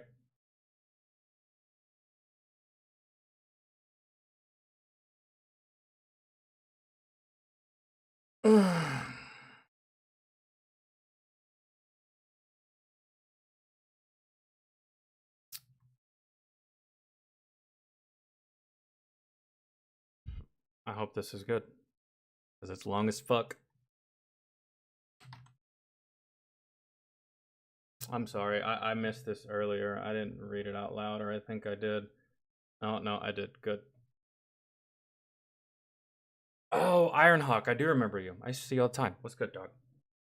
Kind of figured it was someone I knew with a different name. That usually happens. Y'all be changing shit, and I just can't remember what it used to be.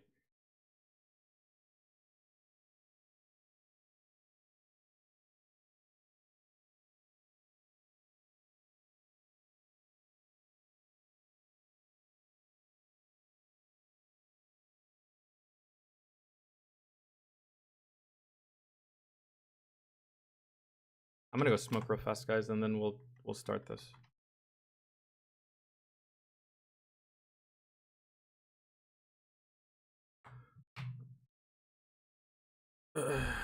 Zombie apocalypses that should not have happened. I don't understand. Like, is this movies or TV shows or like what's going on? This isn't books, right? I don't read.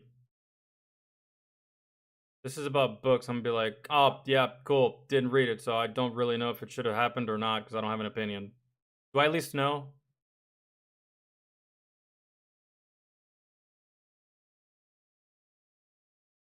The more I learned at ECPI, the more I fell in love with cybersecurity. Accelerated degrees in cybersecurity. ECPI University. In zombie media. Zombie apocalypses that should not have happened in movies and TV shows? Okay. Does it have to be? Oh, we're gonna go in depth on all these movies, huh? I guess. All right.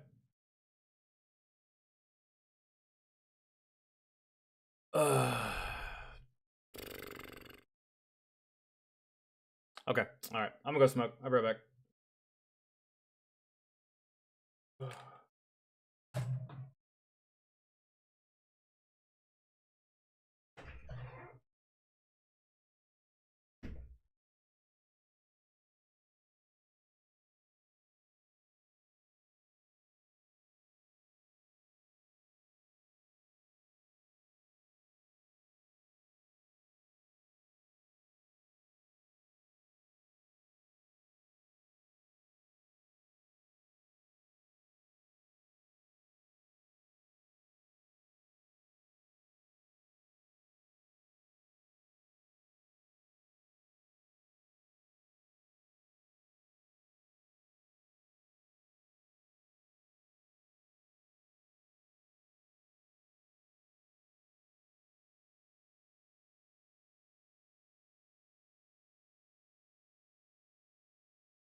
The world of an apocalyptic scenario can make for an interesting narrative where the reanimated or infected lurk around every corner of a dilapidated world while the degradation of humanity strangles the life out of what remains. But most of the time, the way it even got to that point where society has crumbled, anarchy reigns, and the undead have won the war against the living is often skimmed over extremely quickly to get to the meat and potatoes, or given a hellaciously stupid reason as to how it even happened, and more so, how it overthrew the populace and armed forces that protect it. For the most, you know, I gotta be honest. Any zombie movie or TV show I've ever seen, I don't think I've ever given a shit how it started. Like, not even one time. Because to me, that's not what's important. I'm there to see zombies. I'm there to see mass casualties. I'm there to see mass death. I'm there to see some fucking badass soldier with a goddamn 50 caliber minigun mowing down zombies. I honestly don't give a shit why we're here. We're here though. You know what I mean? Like, never cared, never worried, never bothered. So yeah. part, zombies are a pretty bare bones threat when it comes to what they are capable of, even if people turning into them could be widely different between scenarios. The fact that wiping out hordes of them is relatively easy for militaries and basic armed people begs the question, how the hell do they even stand a chance at not only overwhelming society at large, but permanently crippling it? Some stories give good or at least fair enough preludes and excuses to how their worlds were zombie dominated, ranging from a super spreader event that was beyond repair to overpowered corpses with relentless intent. But that's not what we are here to talk about. Some universes have no excuse for how stupid their response was to the initial outbreak and how it managed there on out. And we are bringing up the dumbest and strangest of the bunch in no particular order. Today, we are discussing zombie apocalypses that should not have happened.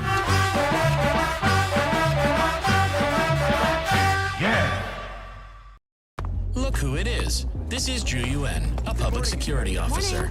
She's among the best in criminal investigations. Assuming no surprises, she's ready. I don't think nukes would work. And I don't think that we would launch nukes on zombies. Here's why. In the case of a zombie apocalypse, zombies can go anywhere. They don't really have any rhyme or reason for the places they go, except they're looking to try to fucking eat you, and they're going to disperse looking for people to eat all over the country, right? Setting off a nuclear explosion, and you'd have to nuke the entire US, man. Unless you just had a nuke ready on standby as soon as the outbreak happened, and you were willing to sacrifice, let's say it's in New York, you're willing to sacrifice upwards of 20 million people just to end it right there, right then that's the only way. Once this thing spreads, once it makes it across state lines, nuking is out of the question. Because, what, one nuke to kill maybe 150 zombies? It's not like they're crowded anymore, man. They're dispersed. They're all over the fucking nation, running rampant. So, to nuke it, that's just too big of an ordinance with too low of a yield of dead zombies.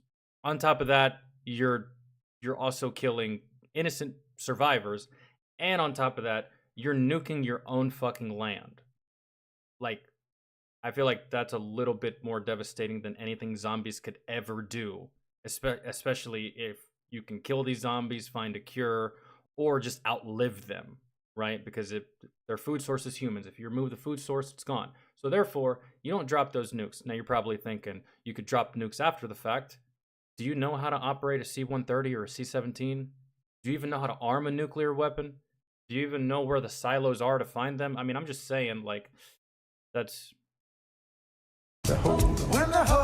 Starting things off with the zombie multiverse from the mind of Zack Snyder himself, a military convoy transporting a biological hazard shipment across the Mojave Desert when suddenly a newlywed couple, not looking where they're driving, smashes into the oh-so-important cargo vehicle. The personnel apparently have no knowledge of what's This is already stupid.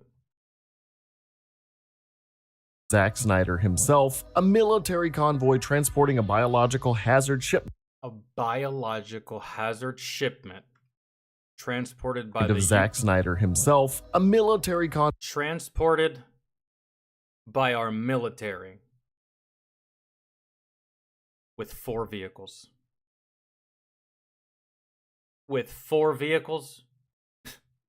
Guys, we escorted guns and ammo in convoys while I was deployed. You know how many gun trucks we had? 10. 10. Man. Like, well, no, not 10 gun trucks. We had 10 trucks altogether. We had 7 gun trucks. That's 750 and a crow system. And we were just transporting guns and ammo. Man. But this movie sucks already. What is this? Convoy transporting a biological hazard shipment across the Mojave. And then you mean to tell me that the fate of the world rests on a shitty fucking convoy from a shitty fucking military unit and a married couple that you can't even give Roadhead correctly. You end up fucking it up, man. The whole point of Roadhead is to not crash. That's what makes it exciting. This movie sucks. Desert when suddenly a newlywed couple, not looking where they're driving, smashes into the oh-so-important cargo vehicle. The personnel apparently have no knowledge of what's inside. Slowly approaching, they see the critical package was an alpha zombie with super strength. So they have no idea what they're carrying at all, you know, because it's the military, I guess, right? They have no idea what they're hauling. And they're hauling something so dangerous that you don't tell the people that are escorting it, the people that could quite possibly deal with threat if there was a breach, what they're hauling. So they're caught off guard with their pants down and they get their butthole eaten. That's what high intelligence and superb combat skills, it being able to wipe out the entire squad as it infects and bites everyone before they ascend over the nearby hill to see New Vegas. Las Vegas on the horizon. From there, all of Las Vegas is quickly swallowed up as we see a montage of chaos as normal people trying to celebrate in the City of Lights being taken into the dark by the undead. Now it makes sense for the pandemic of undead to stay. Why is one zombie super zombie and the other zombies are normal zombies? I feel like that's a continuity error, man. What, did he just not, like when he infected these dudes, did he not give them the same DNA composition of the virus that was in his body? So why is he super strength, super fast, and can fight, and all these motherfuckers are just dumb, walking slow? I don't know. Stay relatively contained within the confines of Vegas's city limits, considering it's just an expanse of endless desert in all direction, and zombies tend to want to stay where people are more likely to gather. But not only that, but the alpha zombies of this virus will also lead and direct the hordes, so they are more alpha zombies. They're like different kinds of zombies. I feel like in a real zombie apocalypse, all the zombies are gonna be the same, bro. Only in TV shows, movies, and video games do you see different variants of zombies that are stronger or have different capabilities or like have a fucking overshield or something. I don't know, man. Like, or coordinated. But even with all of this happening, with animals being able to be infected and alpha zombies teaching zombies how to work as a unit, and with them being completely walled in this Attack on Titan-like structure of New Vegas, all these zombies are literally fish in a glowing barrel. Societal standards and news cycles discuss how nuclear bombing is consistently delayed to human rights deliberations and government affairs. What do you mean? Human rights. It's good to see that society in this movie is just as retarded as our society. Human rights? They're not human anymore. They're dead. They've been dead. Nuke it. Fucking nuke it, man. And the best part, it's Vegas. It's literally in the middle of the desert with no collateral damage. Nuke it.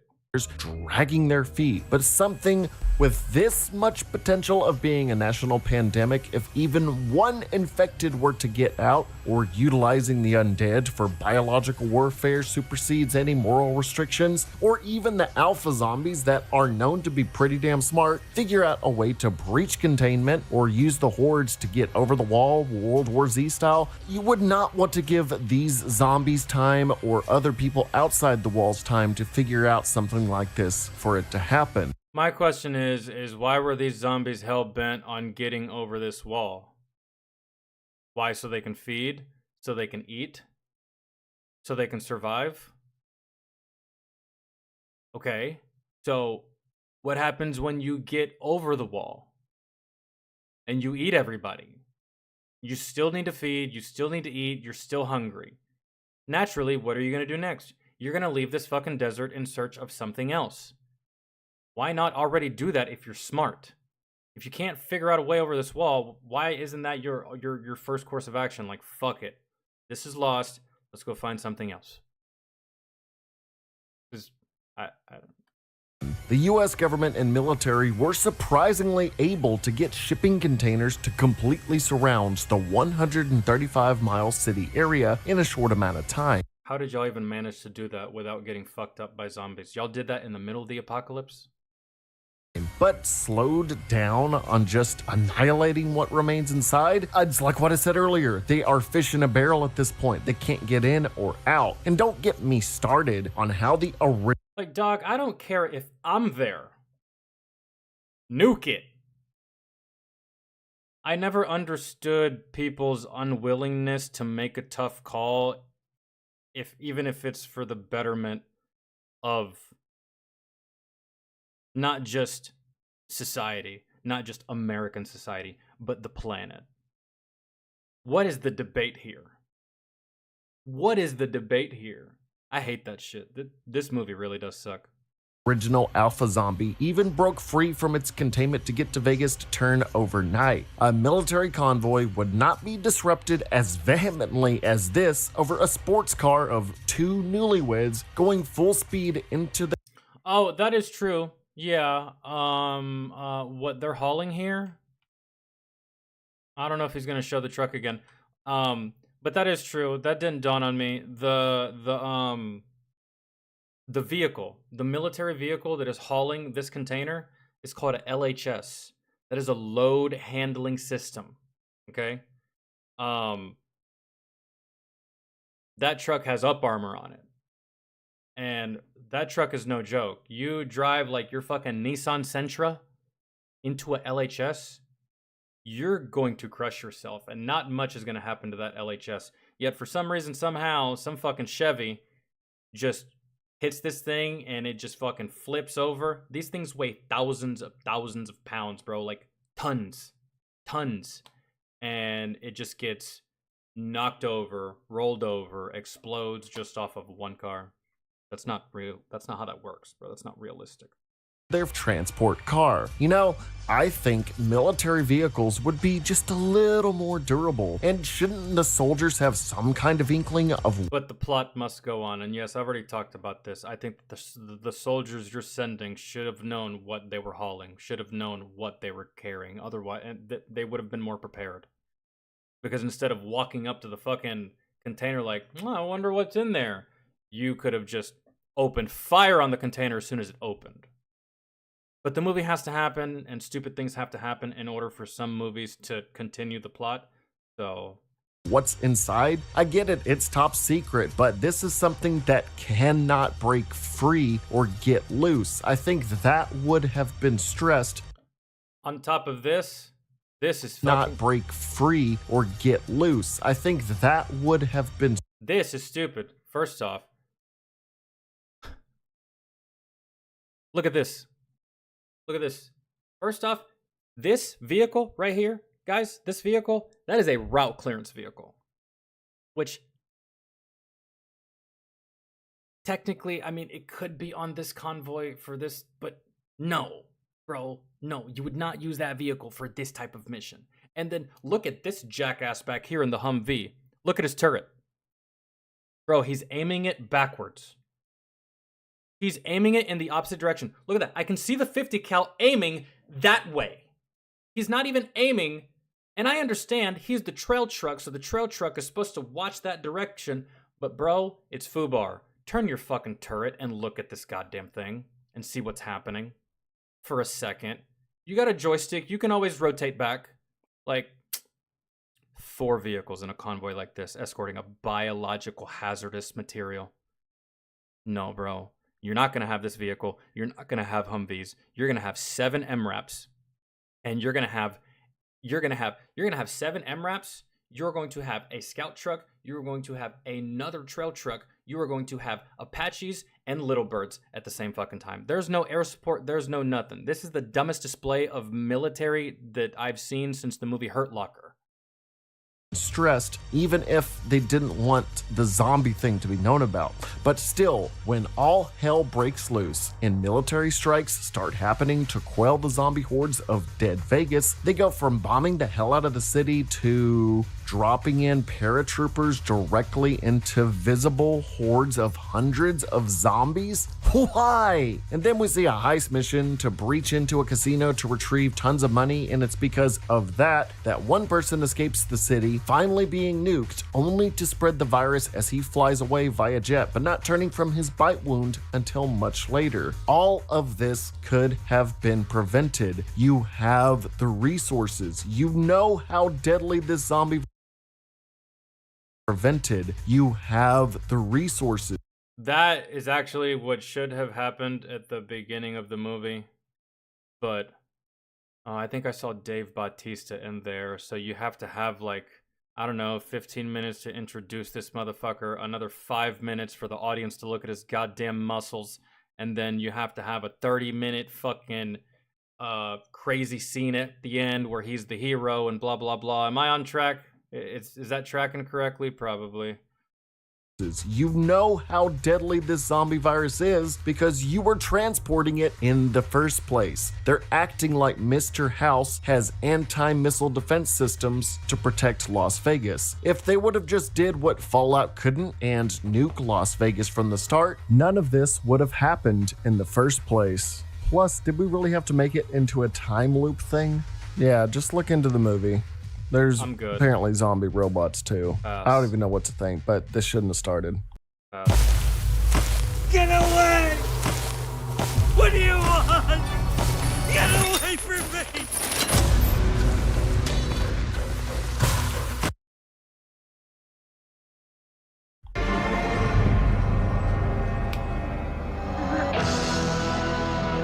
Okay, he's dead. Let's go get him. That's another one for the fire.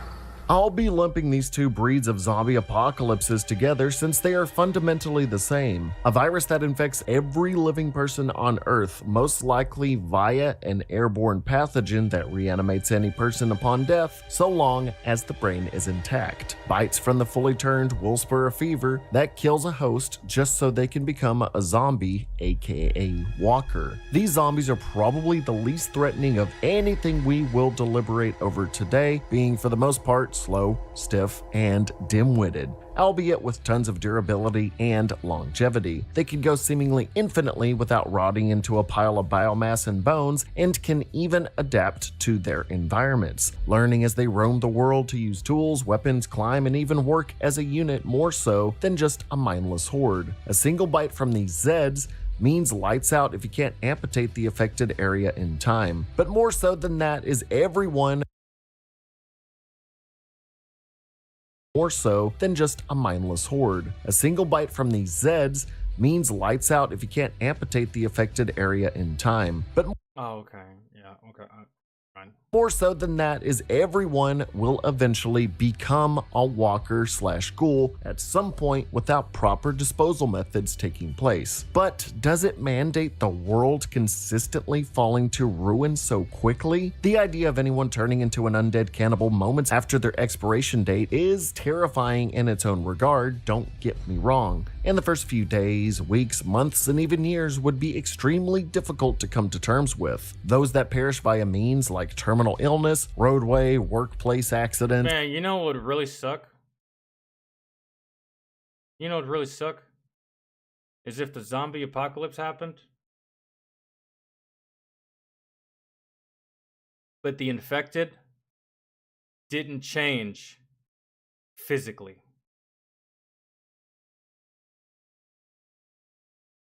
That would suck. Because in the zombie apocalypse, you can always tell who's not infected and who is. It's very black and white. It's very night and day. That guy's a zombie, and I can visibly tell that you're not, right?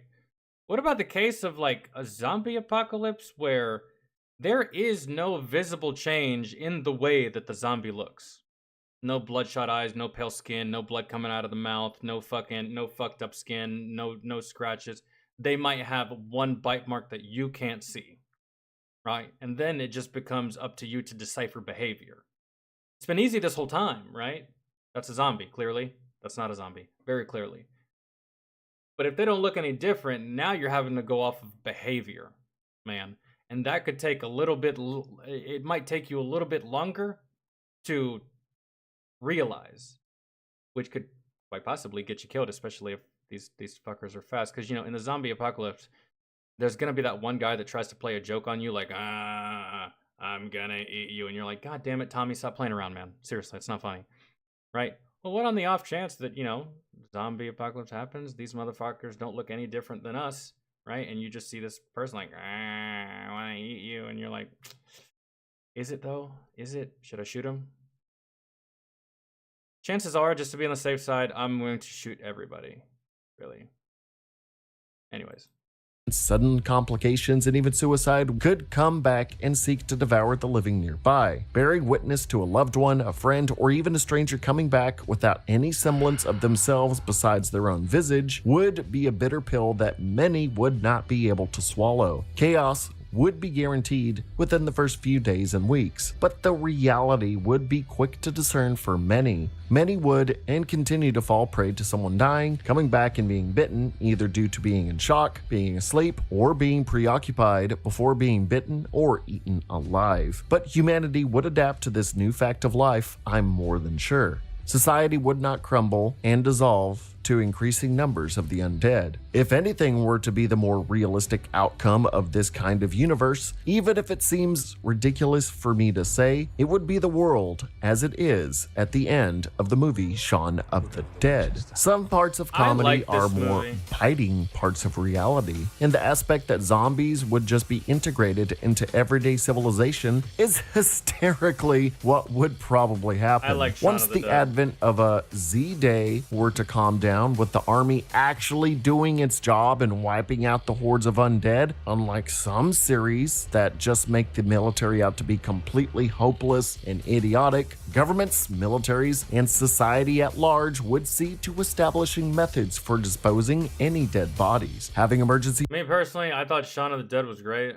procedures for calls where supposedly someone has died or is dying, or precautionary methods at hospitals, hospice centers, ICU chambers, and more. Restraints on people would be mandatory in case they were to flatline suddenly, and every person would need to be instructed on how to destroy the brain. It would be an everyday part of life in case someone were to pass away, to prevent reanimation and The one thing I struggle with in zombie movies, it's mainly zombie movies. Not so much the apocalypse genre, just zombie movies. This is what I struggle with zombie movies. I struggle with dialogue. When I watch a zombie movie, man, it's kind of like when I watch it's kind of like when I watch a movie about like what was that one movie? What was it?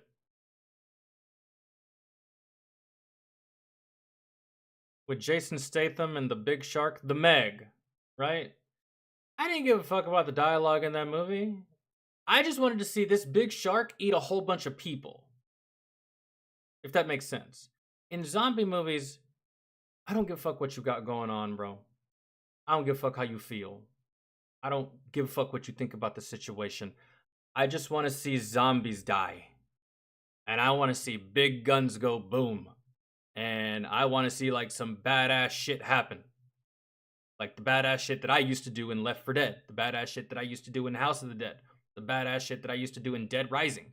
That's what I want to see. I don't want to hear y'all talk. I don't want to see a campfire scene.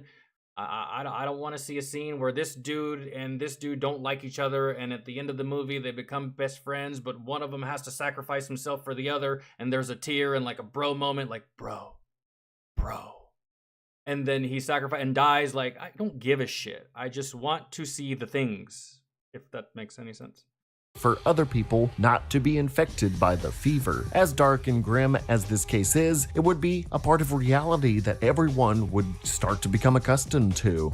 Society might falter in the very beginning of the virus that infected all of humanity to be potential cannibalistic corpses, but we have a tendency to adapt and evolve to new ways of life, as extreme as it may seem. Plus, it's not like we are dealing with the undead corpses of Dawn of the Dead 2004 or Zombieland. No, these versions are slow and easy to take down. Ghouls and walkers do tend to have variations or smarter corpses that can run at times or learn to avoid fail-safes that humanity places on them, like fireworks, defensive perimeters, and more. But these variations rely on time, geographical locations, and or consistent outside stimuli to become those versions with no guarantee of them even deviating from the standard archetype. A majority of the undead will either be executed on sight, or, as The Walking Dead, Romero's Dead, and Shaun of the Dead have displayed respectively, they can have their jaws removed to be made docile, can be made to be friendly during extensive experimentation, or be made to do remedial labor and used for our entertainment, with all three being very likely as the zombie apocalypse becomes nothing more than just another footnote in human history. I mean, let's just hope that that's the case, guys. Let's just hope that that's the case, because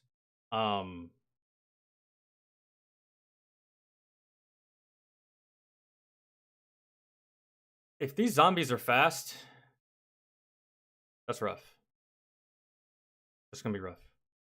That's you can't do any of that stuff if the zombies are slow and brain dead. Then by all means, that'd be like the least exciting zombie apocalypse. Like, you're sitting on your front porch, maybe drinking a beer, smoking a doobie. It's 2 PM. You see a zombie across the street, and you're just like, ah, shit. Damn it. I got time. Let me finish this beer. Watch these YouTube videos real quick. I got time. 4:30 PM rolls around, and this motherfucker just now made it to your driveway. And you're just like, oh, for Christ's sake, let me go get my gun. I thought I'd be here by now. Hey! Right? That would be kind of anticlimactic for the zombie apocalypse. Just a little bit. Instead of the high-octane, chaotic shit that you're used to seeing in the movies. Instead, it's just like, yeah, man, I might as well go ahead and kill him now, man. I gotta go to the store. I don't want him here when I get back. Hey! Right? Like, yeah, I could live with that. I could live in those times, man. But if they're fast, that just adds a whole another level of urgency to your lifestyle that fuck with a lot of people. Yo, John, thank you for the membership, man, for 6 months. That's fantastic. I appreciate it, dude. Does Pet Sematary 2 count as a zombie movie? I wouldn't think so. I consider that more of like a paranormal movie. paranormal horror type movie than zombie. Really.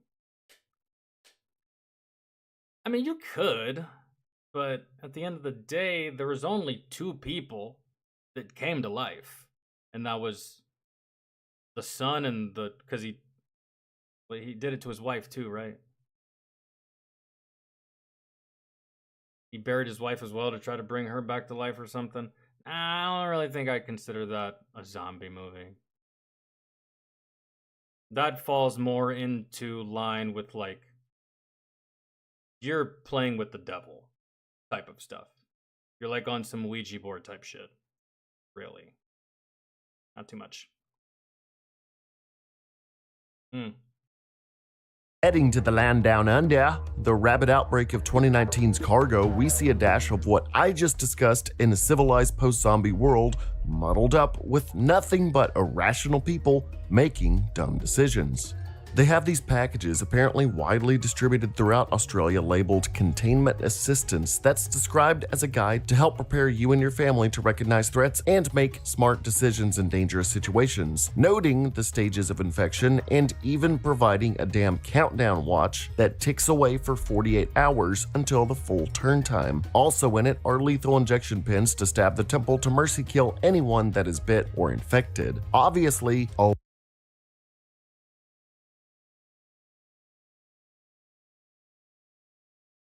What? What? To mercy kill? Stab them in the temple if they're infected? We covered this in the last week. Why are you getting that close to a zombie? Man, you really think the zombie's just gonna sit there and let you stab him in the head? Let's just say that these aren't boring, dull, slow, docile fucking zombies. And they're not super fast, but they are active and have some pep in their step and will fight you.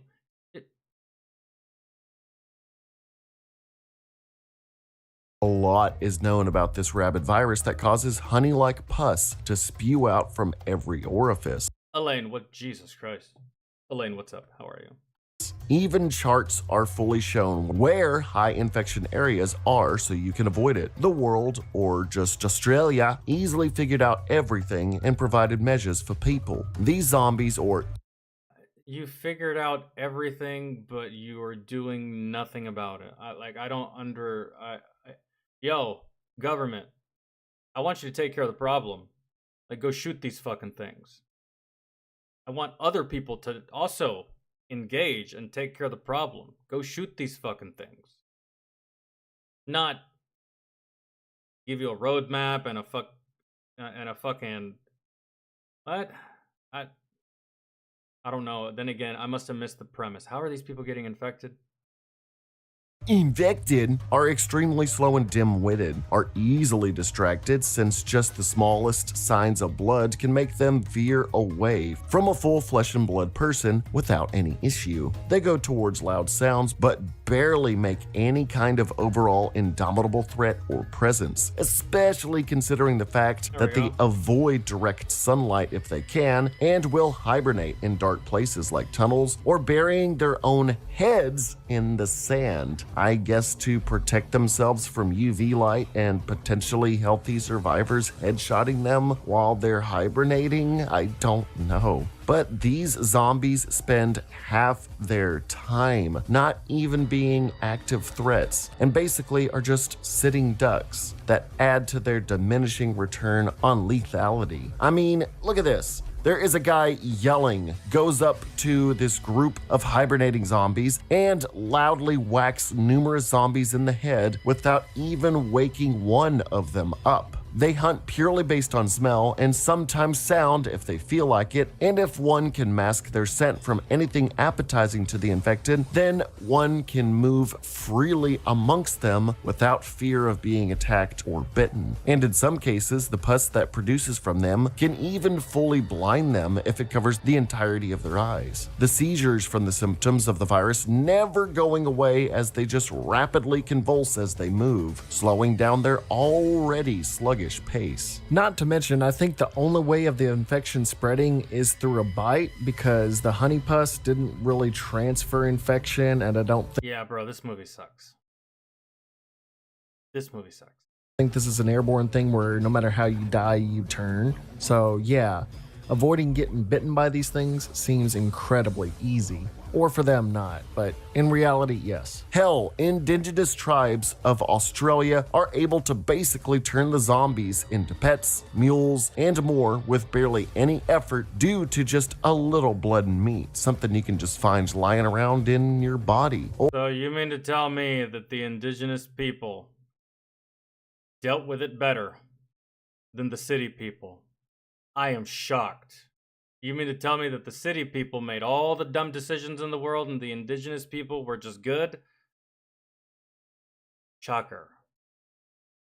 Or just at a market or out in the wilderness. That and all the tribes needed were pointed sticks and fire, and they easily wiped out a horde of these infected in minutes flat. Something people with guns and basic weaponry would easily be able to accomplish. A squad with a few guns could clean house, no question. The major threat that wiped out a continent can easily be deterred by just dangling by the tribes people.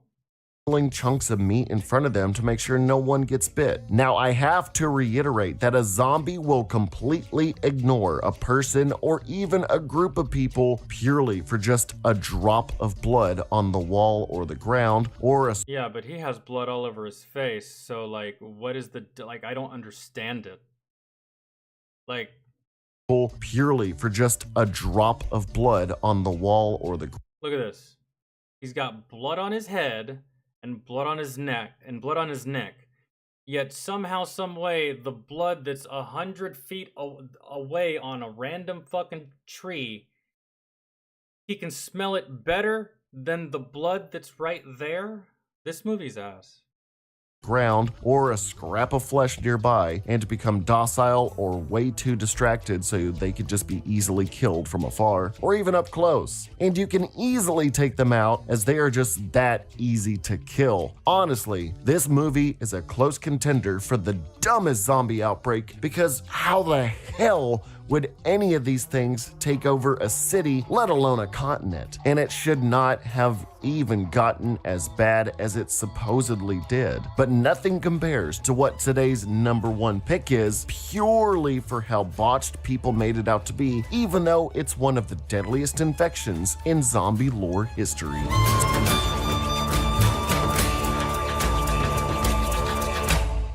Yeah, that sucks. That's the worst one so far.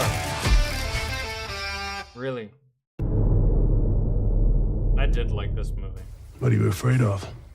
What if it comes? No. What did that say? 28 weeks? No. 28 days was great. 28 weeks was alright. What are you afraid of?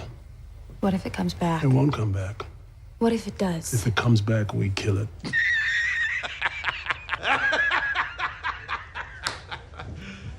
You serious? Topping the charts of today's video, and probably the single most dumbest way for a zombie-like outbreak to even get started, or in this case, restarted, is the one that spurred from 28 Weeks Later. Don't get me wrong, 28 Weeks Later is an amazing, dark, and bloody film that I will always rewatch and enjoy, especially for its opening scene and the helicopter blender scene. But holy hell, did everything leading up to the rage virus finding its way back into the minds and bodies of human hosts not make any sense whatsoever. All throughout 28 Days Later, we see the ravenous way that Great Britain was overrun, how fast and easily the infection can be spread via blood, saliva, any kind of bodily fluids that can turn a healthy host in a matter of seconds, and how infected starve themselves out due to their constant, irrationally angry state without food and water. Great Britain, after... I always like this one like theme, the music that's happening here for 28 days and 28 weeks. Always great. Thousands of people are drenched in an irreversible animosity and violent, blood-soaked massacre, is seeing its population of infected die off. Without suitable hosts, the rage virus can be quelled. Great Britain is healing. So, what's the best course of action after less than 7 months since the first infection? What do the US military and former British citizens decide to do 28 weeks after the initial outbreak of the rage virus? Sure, there are still efforts ongoing to burn any leftover bodies in the streets, as well as search and either rescue or destroy efforts ongoing throughout the greater Great Britain area. For some reason, I feel like Rescue or destroy efforts ongoing. one thing I guess I didn't notice, and one thing that I just feel like is completely wrong about this scene, is that this is a job for hazmat, bro. I don't really feel like it would just be normal fucking troops with face coverings handling these materials on an open street like that. I feel like this would all be hazmat suits, fucking hazmat trucks, just big ass fucking hoses, and yeah, that, I don't know. At least I feel that's how they would do it here. Going throughout the greater Great Britain area, but suddenly a gigantic leap in judgment befalls the Yanks and the Brits. Somebody saw what had happened, how awful this rabies-like super spread was, how fast it spurred out of control just from a few animal rights terrorists going out into the streets after getting some monkey fluid in their body and destroying the Queen's land. And do you know what the ultimate decision was to get things back to normal? Government officials and US military and top British people said this: "Oh, we realized that the greatest country in the world needed people, or else that it ain't a country, isn't it? Bruv, we've been in a bit of a sticky wicket, isn't it? We're quite knackered trying to wait for all this to blow over. Why not have a cup of tea with your mates? No need to ponder the bloody zombies, even though they're bloody on bloody day. No need to worry about it. Don't reckon yourself with rubbish like fear. It's all good. Turn on some Beatles." Don't worry, my British accent is flawless, and if you say otherwise, I have the 23andMe DNA results to show you right here. I'm like over 90% British, so I think I know a thing or two about my homeland. But yeah, they straight up said, let's go ahead and fly and bus in hundreds, thousands of British citizens to this condensed area barely kilometers away where cleansing efforts are still being made. They're still underway. Are you absolutely... That's literally the equivalent of letting people move back into their homes after Chernobyl after like literally 7 months. I know one's a nuclear meltdown and the other one's this, but I mean, it damn near still had the same effect on society, minus the radiation. I mean, and one would say this is an even worse effect, because I can't remember, but how many people did actually die in Chernobyl? And how many people actually died after the fact from, you know, substances in their body because they were just close enough, right? It would never be the amount of dead that would happen in such a condensed city like this, or any city like this. Absolutely fucking daft. All this for the purpose of repopulating Britain, returning to normalcy and whatever other... Dude, fuck Britain. And not like that, like not fuck you guys, but like in this case, fuck it. Man, my home fell. You can always find a new home, man. How much do you actually love your home that you're willing to move back in while they're still cleaning it? After one of the most devastating viruses that has ever hit the land. I'm just gonna find a new home, man. Don't even bother asking. The answer's no. Don't even bother asking me. I'm not Examples were... That's one thing I said in the movie. I'm like, under my breath, I was like, I wouldn't be going back, but all right. Provided to put other viable meat suits in arm's reach of a viral. Why would you bring hundreds of people, civilians, anywhere close to anything that... If you're going to put people here, bro, it needs to be military. If the military can survive there after a certain amount of time and you clean it up, then maybe you can bring in a sample of people, maybe 10, 20, quite possibly 100, and you can let them live and see how that goes. It's almost like this movie was like short for time. And I mean, really, you can't go over everything in this film because there is a limit to the time, but There was just other things that you could have addressed. And I remember one specific scene from this movie that like really kind of irritated me, and it had to do with the military, and there was a sniper scene, and there was this dude on the roof, and it was just I was just like, oh, that's just. Remotely is still underway with cleaning efforts. Why are you having a soft opening to fucking Britain when you're not 100% sure that the infected are all dead, or if it's even completely sanitized yet? A disease this Like, bro, there was people that left New York City after 9/11 and didn't come back for a while. And that was just a terrorist attack. This is infinitely more worse. Or infinitely worse than a terrorist attack.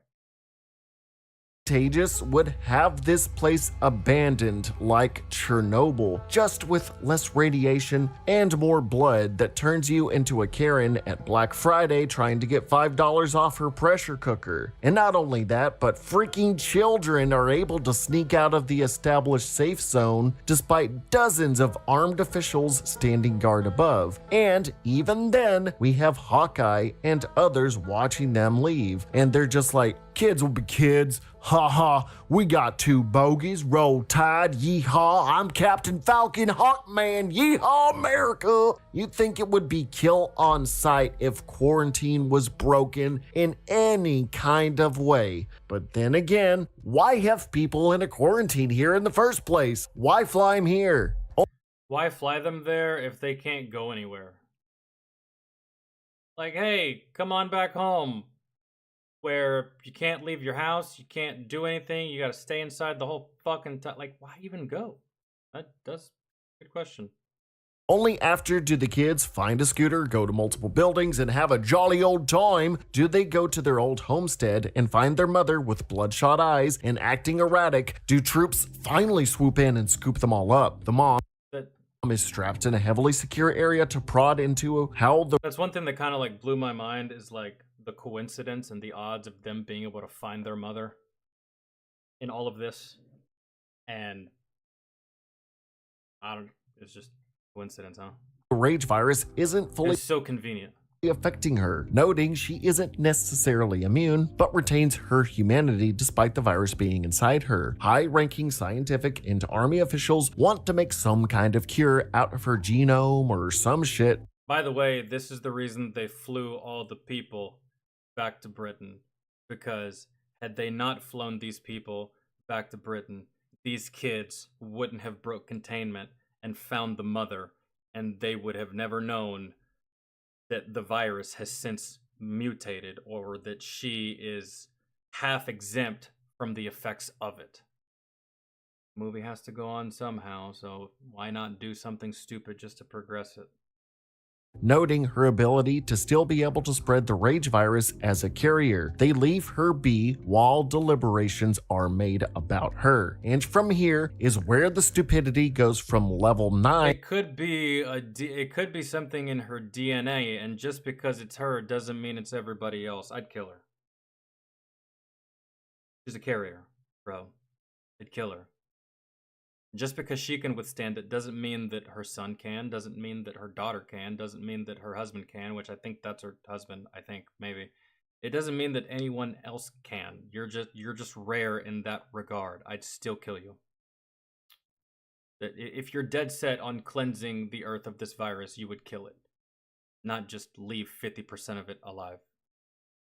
To level over 9,000 of this entire operation, it elevates to heights thought improbable by mankind. Dawn, the man that abandoned her at the beginning, the man that was known to be the father of the two kids that just breached containment and risked infection to accidentally find their infected mother, who officials could easily connect the dots on him having probably a relationship with his wife, or even just the mother of his children. The man they found and hired as a janitor has high level level clearance to access anywhere in this facility, including the room she is being held in. No legions of security around this genetic lottery ticket. No cameras peering over this harbinger of potential virile annihilation. Nothing. He just waltzes in like, "Oi, I'm Scottish and I'm here to clean the mess me bum of a wife I did. Don't mind me, just going in for a bit of a peek up the old girl kilt and maybe even a tug on her old bagpipes, eh?" I don't have a really good Scottish accent. I don't claim to have Scottish DNA.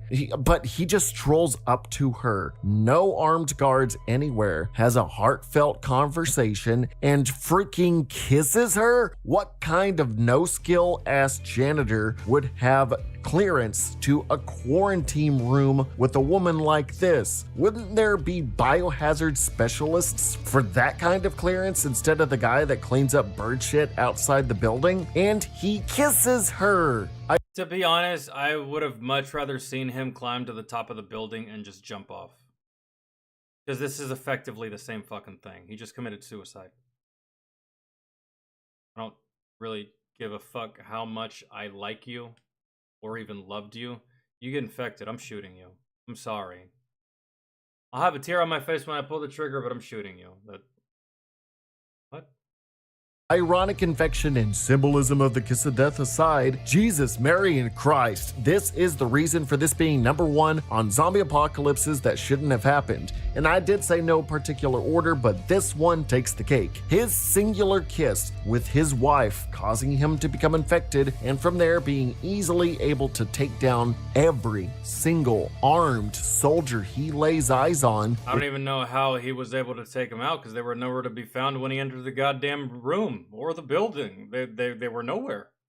Without issue is absolute insanity. I could maybe see him infecting 1, 2, or even 3 dudes, but after the count gets up there, any trained guy with a rifle would assess the situation and would gun this bloody bloke and his new infected chums down on the spot. You're telling me the infected Don took out multiple American soldiers with guns? You're telling me Americans forgot how to fire guns? What kind of universe is this? Right. Apparently confronting ravenous civilians that are about to kill them has them saying some Marvel one-liner like, "This is above my pay grade. Hell, living is above my pay grade."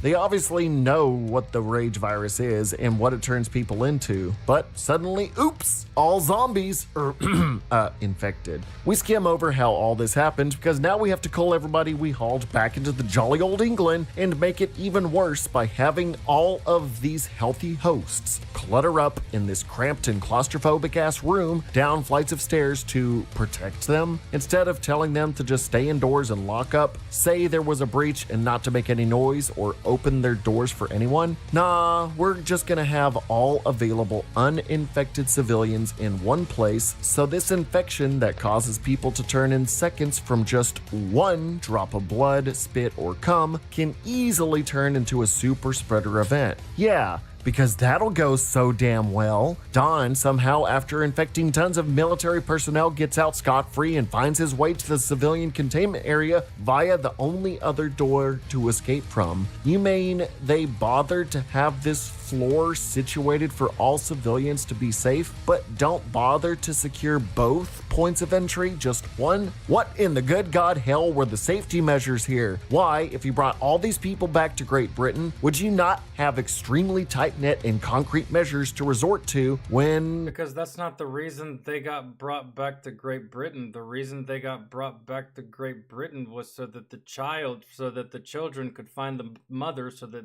they could bring in the mother, so that the husband could kiss the mother and turn into a zombie and kill all these fucking people, and there's the movie.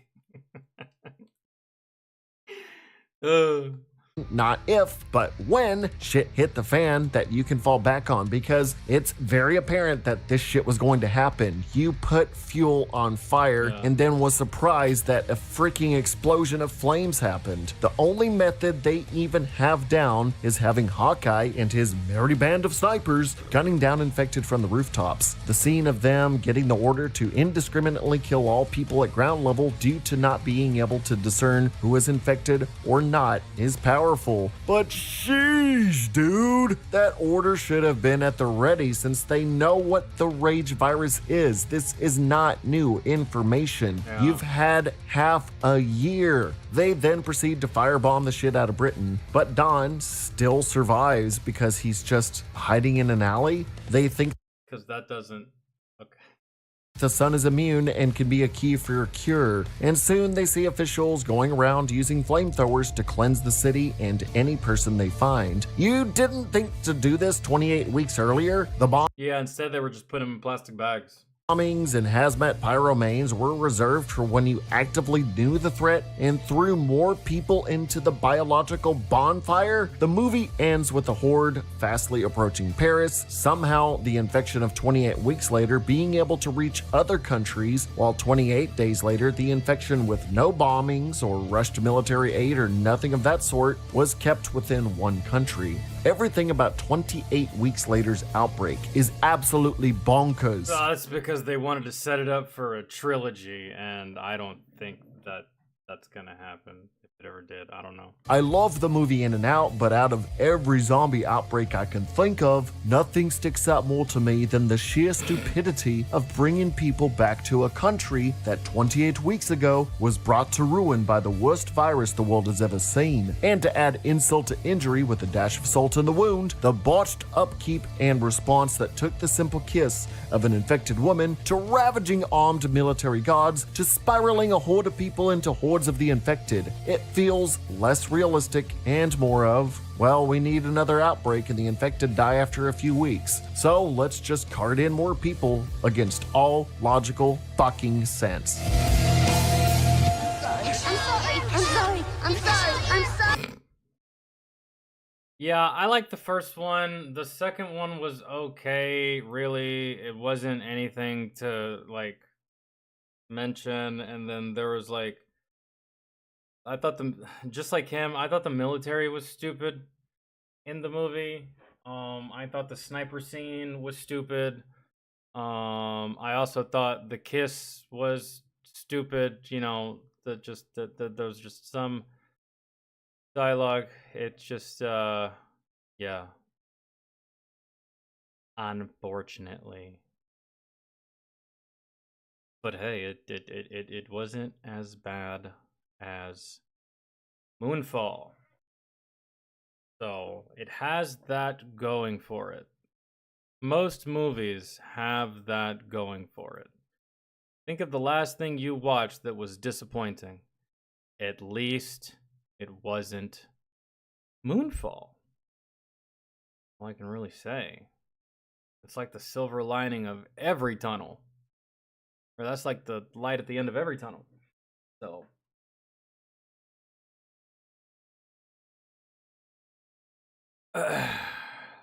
okay. I do remember that, yeah, he was a coward. He abandoned his wife when the zombies came, and then maybe that's why he did it. Maybe that's why he kissed her. He kissed her to say I'm sorry, and then he also kissed her so that he could pay for his sins and for being a shitty person. It's kind of a leap and kind of some fucked up logic to have. Honey, I'm sorry, and I'm gonna make it up to you by killing myself. So like it was just, yeah. I mean, but you also have to think about it. Like a lot of people would call him a coward, but let's take a scenario here. You go to the store, you come back, you walk in your front door. There is currently a fucking zombie munching on your wife's neck or on your husband's neck, and she's screaming, "Help me." At this point, at this current moment, bro, she's dead.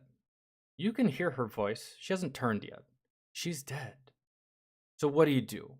You walk over to the zombie, yank him off, try to save her, and risk getting infected in the process. Now you're both dead. Or do you cut your losses and survive? What do you do in that situation? That's a hard choice, isn't it? Really? You liked Civil War? That movie was trash, Country Girl. But hey, man, I'm glad you liked it. It was trash to me. Agree to disagree. That's good though. I thought it was stupid. I didn't want to see that movie through the lens of a goddamn photojournalist. That was the lamest shit ever. Who does that, man? It's like, we're gonna make a movie about the Civil War. Something a lot of people talk about. A lot of people fantasize about. It's an alluring idea, right? And instead of, making it about an actual civil war, we have to sit here and listen to the goddamn feelings and emotions and fucking PTSD of a goddamn photojournalist. Fuck a photojournalist. I don't care. I want to see the Civil War. I don't want to see you cover the Civil War. What is this? So dumb. And two Marines having a sniping battle with a guy that's just protecting his home? What the fuck is your problem? Military doesn't behave that way. Marines would never do that. Army would never do that. We wouldn't just kill fucking civilians just because. And that's exactly what they were doing. They didn't know what side he was on. They didn't know who he voted for. They didn't know who he supported. And it all came down between the Western forces and the Eastern forces, but they were just out there just killing indiscriminately and fighting with their fellow man indiscriminately. No fucking, that's stupid. Really, it was stupid. Photojournalism shit was stupid. Ugh, man. That was ass. And by far the most ridiculous part of the movie. An insult to someone's intelligence is being able to suspend your disbelief enough to actually believe that Texas and California would ever team up and secede together from the United States. Out of 10, give that movie a 3.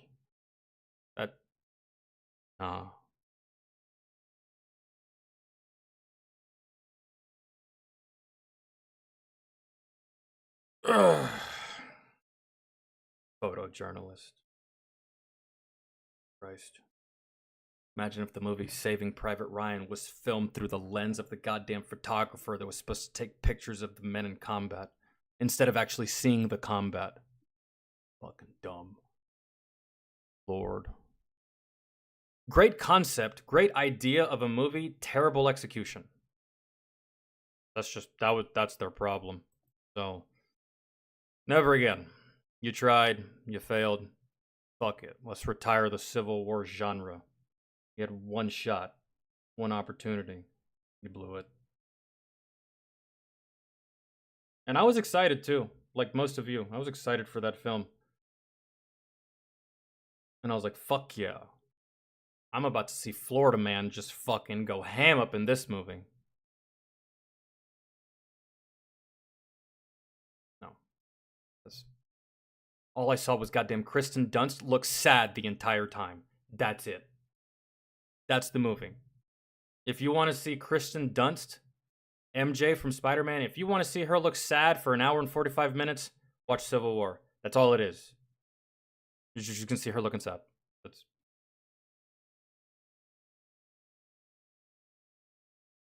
Anyways.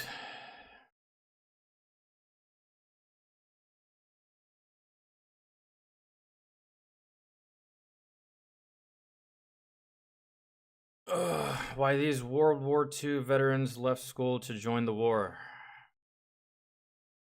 Right.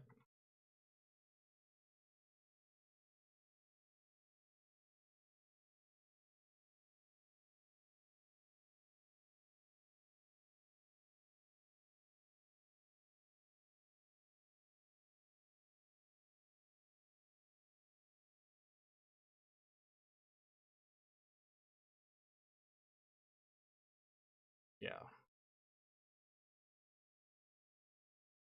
Back in 2022, I lost two very important people in my life. fake. I'm sorry, It really bro, wasn't until I just don't February care. of this. A lot of kids.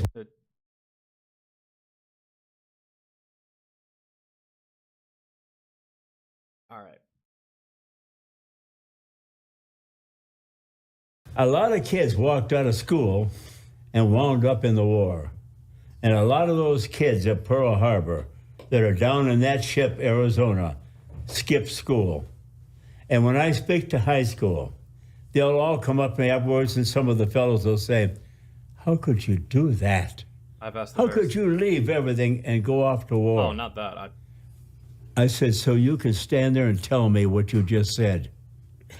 My dad did it. That's the way it is. Young men fight wars, not older men. They won't do it. No, they can't. It takes young men. Unfortunately. And we were crazy. And if speaking for the Corps, they made me worse crazy. True devil dog. And then how was being drafted? But you know, everybody went. Without young people willing to fight, there wouldn't be war. Think about it. Without young men willing to fight, there wouldn't be war. Let's just say that every country operated under the volunteer system that America uses for the military. We don't have forced service in America. You volunteer. Let's say that every country operated under the same volunteer system that America did, and let's just say that young men said, fuck it. We ain't doing that. Collectively, they all said, fuck it. That would be the end of war. Do you really think that politician that's 67 years old that really wants to send these kids to a fucking foreign country so that he can pursue his agenda further is gonna go pursue that agenda himself? No. Too old. And even if he wasn't too old, he's a politician, so that's automatic coward. They don't do anything themselves. That's why they need the military. If they actually had to fight for what they wanted themselves, they wouldn't. There wouldn't be a conflict. There wouldn't be any strife. There wouldn't be any trouble because they would have to do it themselves, and they never will because they can't. Went to war. But that's just a hypothetical. In a perfect world, that's not the case. So just saying. Our sisters, our mothers, everybody went to war in the factories. That's how we produced so doggone fast and furnished 3 allied companies, plus ourselves. And if it weren't for them, we'd have never won the war. No, I truly agree on that. Hey, man, they put a lot of airplanes out. Yeah. They did a lot. That was part of recovering the economy at that point. Yes. The amount of jobs and everything that came from the manufacturing, and we need beans, bullets, airplanes, and ship it overseas as fast as possible. You asked the question, what made us, or when did we go in? We rent a car, the 3 of us. Buddies, we grew up together, went off to war and came home. The 3 of us are sitting there, we're all 16 years old.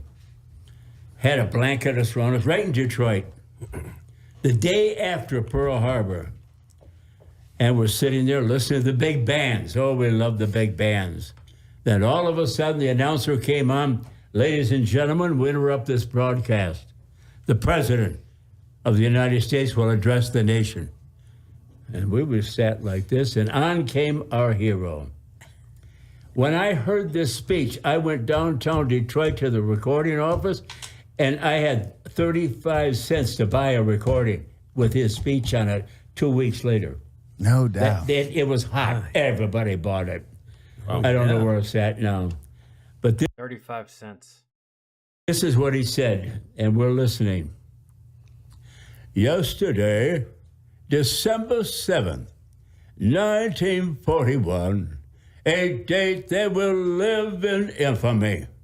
United States of America was suddenly and deliberately attacked upon in the naval armed forces of Japan. I interpret the will of Congress and of the people. We will gain triumphant victory, so help us God. I said, tomorrow morning I'm skipping school and going to join the Marine Corps. That kind of reminds me of how I felt. I didn't join for this reason. I didn't join for this particular reason, but I remember I remember seeing what I'm about to tell you and hearing it, and it just added a little extra gallon of gasoline to my reasoning for wanting to join the military, and it happened after 9/11. Remember after 9/11 when George Bush went to Ground Zero and he stood there on top of a big pile of rubble and bricks and concrete and metal and steel, and he was surrounded by firefighters, he was surrounded by civilians, he was surrounded by everyone that was putting in an effort at 9/11. And he gave a speech that day, and I can't really recall the speech verbatim like this man can recall that speech, but I still remember that speech this day. I still remember it vividly. I still remember that scene. I still remember that picture on the TV, and the things that he said, and it just added just a little bit more motivation for me to, once I got to that point, like I thought back to that day, I thought back to that moment when I was in the recruiter's office, I thought back to 9/11, I thought back to that speech that I heard George Bush give at Ground Zero, and like it just solidified my decision just a little bit more. I was already gonna join because I was in the process of following in my father's footsteps because my dad served and his dad didn't serve, but it was just I was following a template, almost like a tradition, really. But that also helped, so I can somewhat relate to, that feeling, really. They said, you can't, you gotta be 17. I'm going down and get the paper. They said, your mom's not gonna sign it. Oh, yes, she will. No, she's not gonna sign that paper. Your dad will. He was a Marine in the First War. Well, 6 months went by. I was 17. We had a birthday party. I ran out that door, ran all the way downtown Detroit, 1 mile. I ran all the way up the stairs in the federal building. On the 4th floor, I walked towards the wall. Here's the gunny sergeant standing there. He said, what can I do for you, young man? I said, I want to sign up. He said, how old are you? I said, 16. He says, I can't take you. You got to be 17. Well, I said, I only got 6 months to go. He said, when you get to be 17, come back and see me and we can do business. Well, now I'm there. He said, come back when your voice cracks. Oh, your answer should have been, how old are you, young man? Old enough to pull that trigger. I feel like a Marine would really love that answer. And he says, well, how did you do? I says, I got it. Use your strength and crush that thing! I got it. He said, did your mother sign? Yes. He said, how'd you get her to sign? My dad said, Vera, come over here. I just signed this. Sign that. Even though you were of age, you still had to have parental signature to join the military back in these times? Interesting. At least that's just the way he said it, and that's just the way I heard it. I could have heard it wrong, but damn, they had that two-factor authentication for service. Holy. That was my mother's name. She says, I'm not signing that. I went through this First World War. I'm not going through this again. He said, Vera. Yeah, my mom was the same way, bro. Like, I told her that, like, I wanted to join infantry, and she threw a fucking fit. Like, a fit. A fucking mega level style tantrum. I don't think I'd ever seen my mother behave that way when I told her that I wanted to join infantry. I made a big fucking deal about it. And I ended up picking a different MOS because of her, on her behalf, so she could sleep better at night. But it still didn't really matter, because when you go to combat, you see combat regardless what your MOS is, and it all really depends on your unit, really. I mean, I had some friends that went to basic training with me that never deployed. I had some people that went to basic training with me that they were in a non-deployable unit. The unit they were at wasn't going to deploy for the foreseeable future, so they were just chilling, So you will see a degree of combat when you go over there, but I just thought it was funny, the irony, but the irony of my mom bitching and moaning about me joining the infantry because she didn't want to lose a son, but as fate would have it, I almost died more in my MOS. I almost died more in my MOS than other infantrymen did as infantrymen in an infantry company. I was stationed in an infantry company. So it was just funny that I was a truck driver, but my whole operation of everything I did was infantry related. So, and I never told her this. Anytime I would call home on the phone, be like, "Hey, what's up? Going good? How's the sisters? How's dad? Blah blah." Talk. That's it. Hang up. I don't tell her how my day went. I don't tell her how I was feeling. I didn't tell her what was going on, and it's just better that way. So. Let me talk to you. John with the 2. Thank you for the 2, by the way. He was 17. That's why he needed parents' permission. I thought the age to get in was 17. So you're saying the age was 18, but with parental consent you could join at 17. I believe that's still a thing today. Correct me if I'm wrong. I don't really know, but yeah. The boy walks out of school. He's doing menial jobs. He'll probably turn out to be a bum. Sign the paper. When I heard that, I did this to my mother. You did the sad face? She said, "Give me the pen." Ran back down. That's when the gunny sergeant met me. And 2 weeks later, I was in the Corps. You're gonna be a bum. Al, what was it like getting drafted? That would be. I had 2 totally different responses from my parents when I told them I was going to join the service. I told my dad first. I said, "Dad, I'm thinking about just like saying to hell with this college business for right now. Maybe later. But I think I'm going to go into the service." He's like, "All right, let's get started." That was his response. And I told my mom, I was like, "Mom, when this semester's over, I'm not gonna continue with college. I'm gonna join the service." You're over my dead gut. What? No. You were going to stay in school. You were going to get your degree. You were going to get a fucking education. Fuck no. Absolutely not. You're not doing any of this motherfucking nonsense. No. And then once she realized that I was just dead set, that she couldn't change my mind, that's when she was like, "Okay, well, you know what? If you're going to do it anyways, just no infantry." And I was like, I can pledge. Sure. Why not?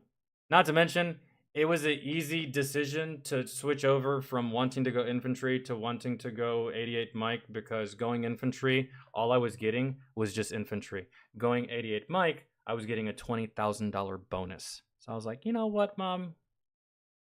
I can appease you this one time. I'll get this 20 grand, which I blew on strippers and booze, but I'll get this 20 grand and then that'll be it. You're happy. I'm happy. We're all happy. Good. Since we don't know what that's like, period. There's being voluntold to do something is a crazy thing, and to serve. And that's how it was, Tracy. Like, your dad served. His dad served. His dad served. I don't have a long line of military services in my family. The military service in my family, it starts with my dad. And then my mom's grandfather was in the service, but I never met him. And that was it. The military service in my family started with my father, and then me, and then my sister. And then I have a strong feeling that my little brother is also going to join the military, except I'm going to do everything in my power to make sure that he exhausts every other option before he makes the decision of military service. So sometimes it's a family tradition, sometimes it's a family way. And especially as a young man, you look up to your father. You want to be like him. You want to do the things he did, even if those things are dangerous and stuff like that. You idolize this guy, right? Just like I idolize my dad. So I get it. It's just one of those things.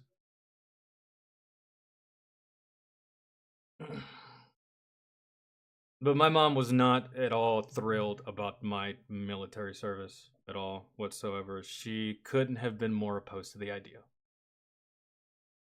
Like, I'm almost pretty sure had I died, she would have grounded me in the afterlife. Some way, somehow, she would have grabbed her Bible and her chancleta, and she would have found a way to beat my ass in the afterlife had I died in combat. Like, that's just how afraid she was of sending her little boy to do this job. And I didn't think of that at all. I just thought she was being a pansy and just being overprotective. It wasn't until I got older that I realized why she behaved that way. It's not an easy thing for parents to let go of their kids. During that time period, any time period with like volunteers versus like you're forced to join. So how was that on your, like, oh, well, I'm doing war. Yeah. He was born in the late 1800s. Yeah, you probably never met him, so yeah. But It doesn't sound too good, does it? No. But it was, well, completely meaningless to me at that time until same. I know what he's gonna say too. I got into the Cannabis. It's not just legal in. I have a feeling I know what he's gonna say, and if he's gonna say what I think he's gonna say, I feel the exact same way. When I was 17 years old, I thought that joining the military was the most mentally brain dead thing you could ever do with your life. Bro, straight up. When I was 16, 17 years old, I was like, who the fuck would do that? Mind you, my dad was in the service. I thought it was the dumbest idea. This is stupid. Who the fuck is just gonna go willingly die? It make no goddamn sense. They're all idiots. And once you know it, man, once you know it, just, 2.5 years later, I'm laying on my back in an empty stretch of road in Afghanistan. The irony is not lost on me, guys.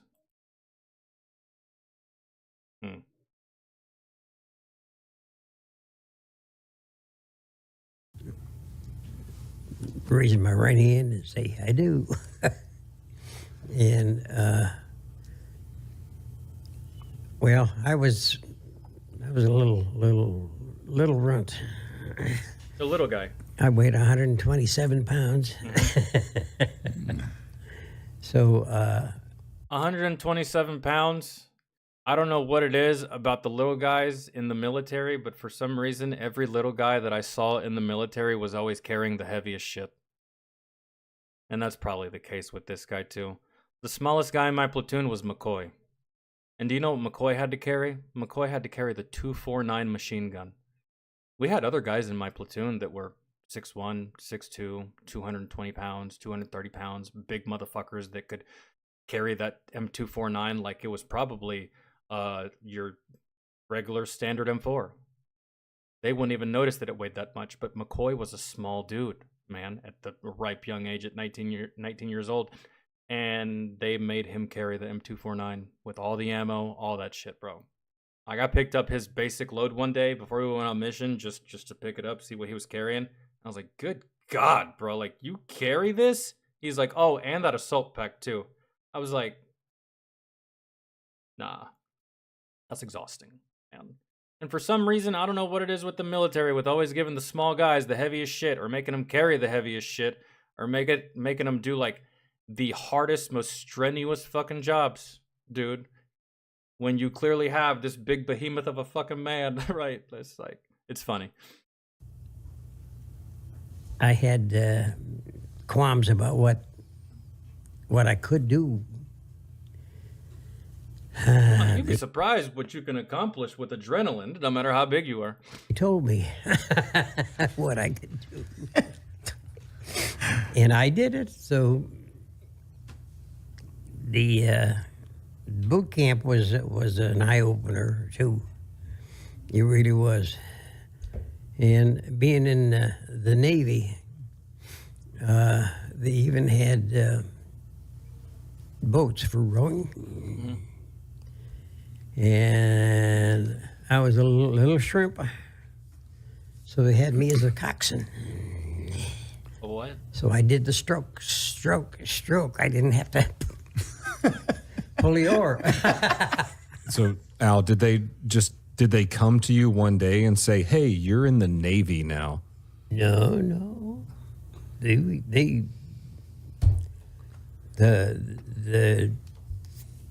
got right after we got the notice, we got a notice of where to meet, get on the bus, and take you downtown to Buffalo, and they signed us in there. There was no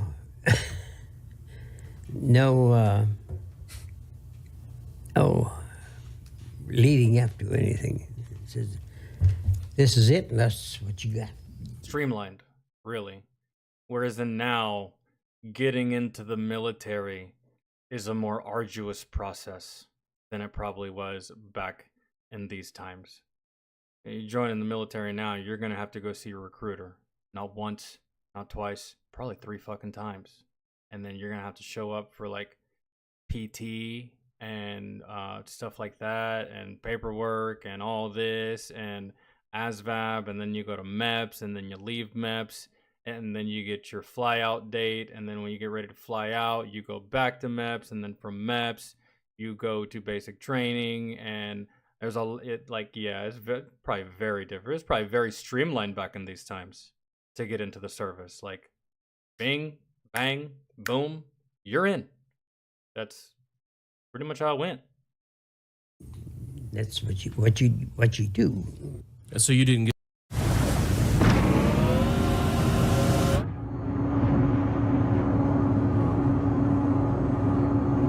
get to choose your branch. They just told you, hey, well, you're doing this now. No, I chose a branch. Okay. Smart man. He's like, Navy. What was the turnaround time from letter received to, hey, you have to report to duty station?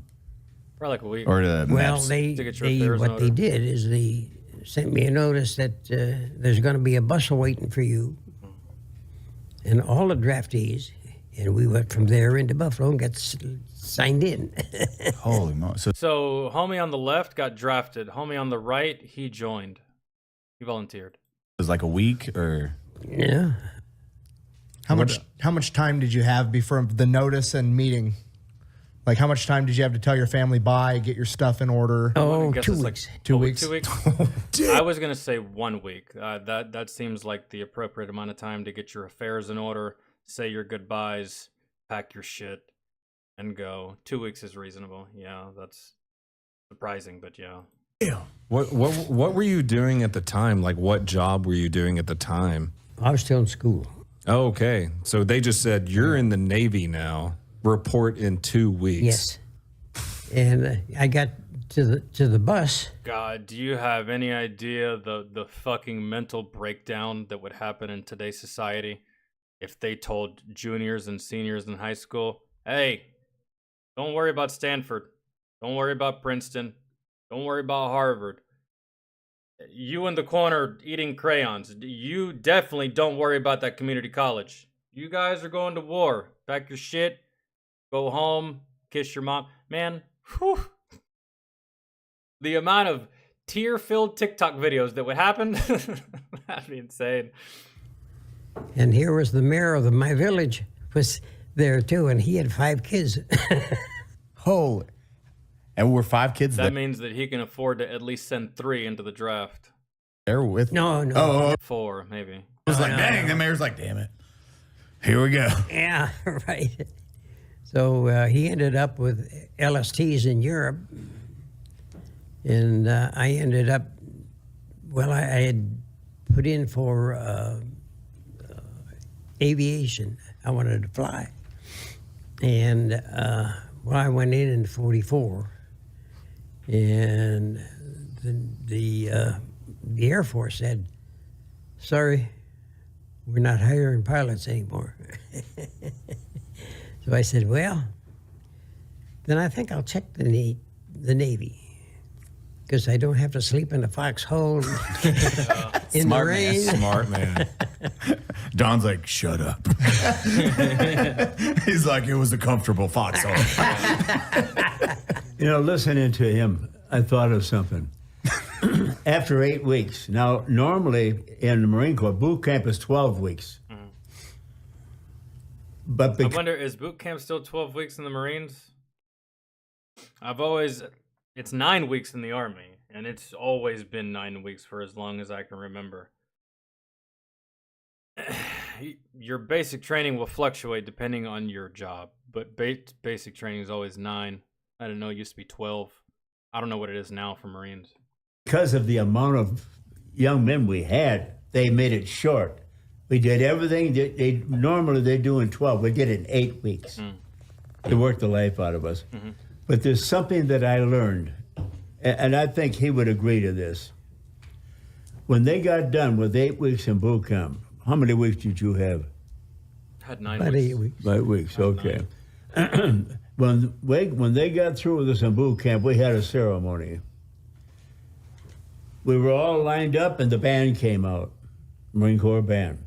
We got no band. And when they played, if you had a camera, you'd never see a dry eye. We looked at that flagpole and saw all glory go up. For the first time in my life. Don't even think I've ever seen the Army band at a basic training graduation. I feel like the Army band, I feel like they only show up for like really special occasions. Whereas it may be different now. Back in the 40s, maybe the Army band did some shit. Marine band did, but these days, not too much, man. I feel like these days, the Army band, I don't know about the Marines, but Army band, man, they're only playing like concert type stuff or like at the White House or something. I've never actually seen the Army band ever. I've never even seen a member of that group. I felt like a young man that had a responsibility in the front of me. I got to go along with it. To get my country squared away. We all felt, we went back to our tents after, and we discussed that. But we were still teenagers. Yeah. That was fun.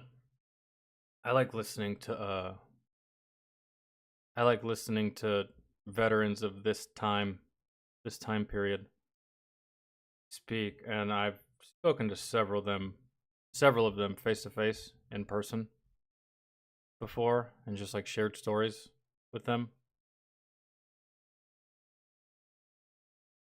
just to see the contrast in their stories and mine and shit. So I just like seeing the differences, because the soldiers of, we got badasses today, man, but the soldiers of yesterday are just, to me, in my opinion, in a completely different league and just a completely different caliber of soldier than the soldiers of today. I know we got Navy SEALs, I know we got Special Forces, I know we got all that stuff, but goddamn, bro.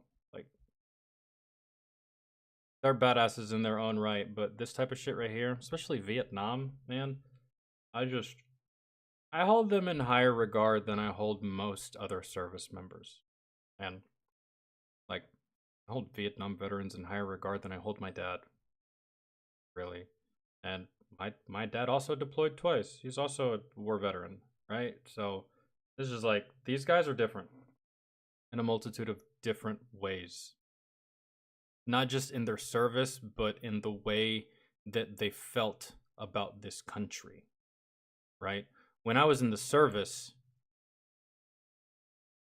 guys, I'm no Steve Rogers, man. When I was in the service, I was just doing a job.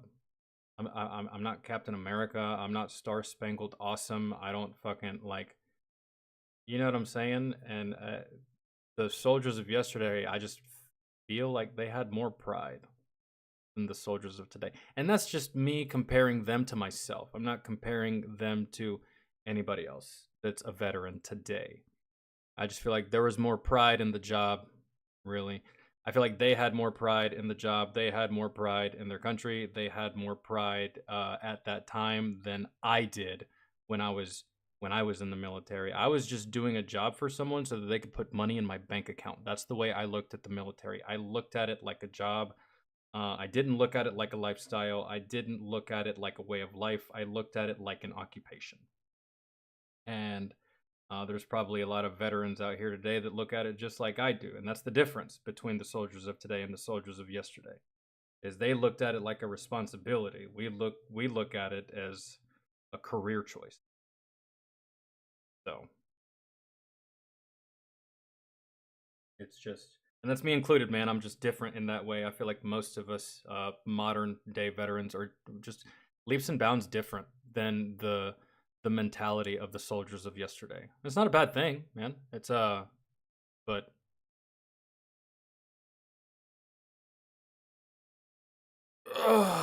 so yeah. I like, I'll be completely honest, dudes. Had I deployed to Vietnam, I wouldn't have survived that. I wouldn't have survived Vietnam. From the outside looking in, I don't think I would have survived that conflict. And that's just me being like honest. Honest. Maybe I do. You don't know. No one knows. Maybe I do. Maybe I don't. I've had these conversations with Vietnam veterans all the time, and I sit there and try to tell them that what they did is just impossible for me, and then they turn around and tell me that what I did is impossible for them. So it's just like, how am I even supposed to feel about that when I hold this man in such high regard, but then he responds to me saying, "No, you're the actual hero here. I couldn't walk up and down those goddamn mountains all the fucking time looking for nothing. At least we know who we were shooting at," and that's what they always say. But at the end, but still, it's one of those things of just like agree to disagree, bro.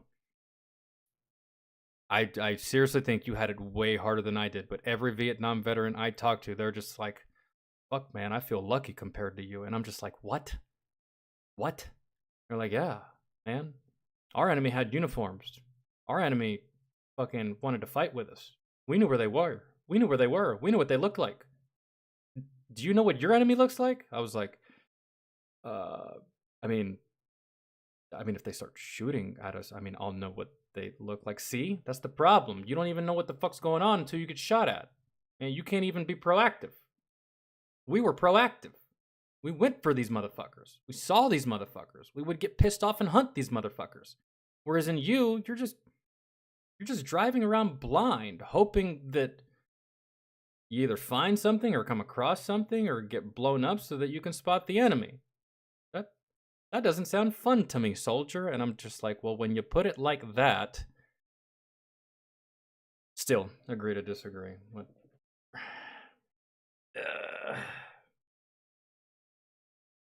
Anyways, they're good dudes.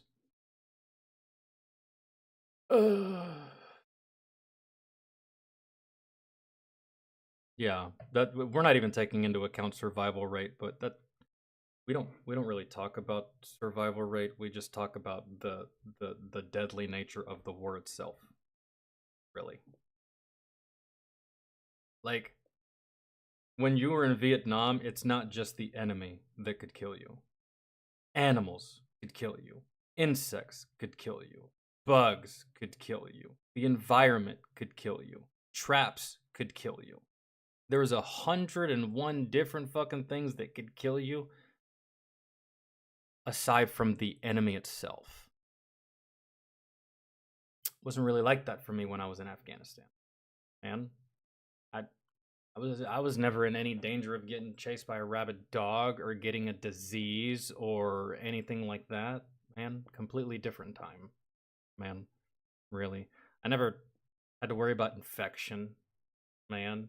Unless I had an open wound that I just didn't really fuck with, or that just went untreated, or like my medic said, "You're on your own," right? Stuff like that I get, but like, but just but just simply being in Vietnam, simply being there, I feel like was just more dangerous than Afghanistan could have ever been for any of us. And I'm not even including fighting the Viet Cong. I'm just talking about simply being in the country, man. The only con physically that I experienced from being in that country is the dirty ass air. That's it. But there's just a plethora of different shit that could fuck up a Vietnam veteran. That it didn't even have to come from a gun. It's just like, there's just so many variables that can fuck you. Like, it's just like, I didn't have to worry about those things. I really could focus 100% on the task at hand because there was no other variables like that Vietnam veterans dealt with that I had to deal with. So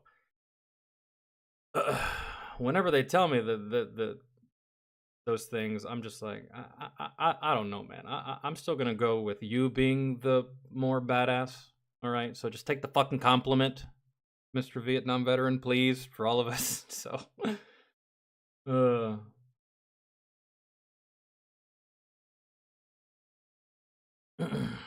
wait, he started balding after the tours? Interesting. I feel like that process would have started during the deployments, which is funny that you say that, Tracy, because after my first deployment, I came home. I was just laying around the house enjoying leave. My mom comes in. Hey, jackass, get the fuck out of the house. It's a Saturday. I'm like, Mom, I'm grown and I'm in the army. She's like, get the fuck out. Go somewhere. Okay. So I went to my old high school. I go there and I see my old baseball coach and I'm talking to him and he's asking me questions. And then he's like, you seen any action? I was like, yeah, I deployed once. And he's like, take off your hat. I was like, why? He's like, just take it off. Took off my hat. He's like, oh, couldn't have been that bad. You still got all your hair. I'm like, oh, that's why you're asking me to take. He thought I was balding or something. He thought that I was stressing so bad that I was balding. I was like, no, man, I'm good. I got all my hair. I'm fine. He's like, oh, okay. He's like, that's crazy, man. That's absolutely wild. I'd never do no shit like that. Oh. Anyways, how's the team? He's like, oh, they suck. I was like, I figured. Okay, well, have a good day. Oh. Ugh.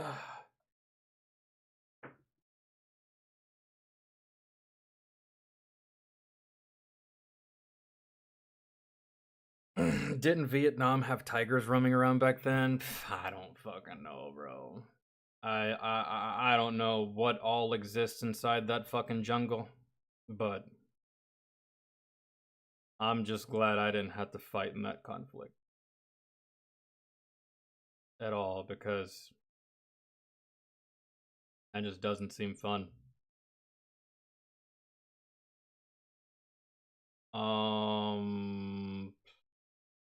The most successful fighter plane of World War II. If we've already seen this in a different video, American Brown Guy, I'm not watching this. Because we need to get out of that habit. But if we haven't seen it, we'll watch it.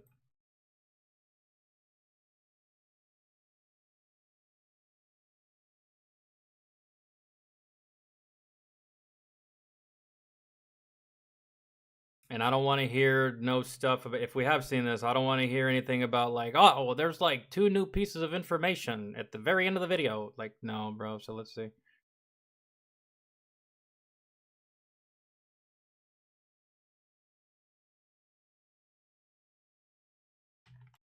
Well, it says fighter plane of World War II, not fighter pilot. So we're talking about a piece of machinery.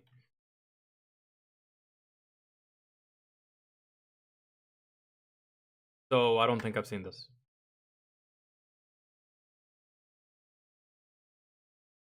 Okay.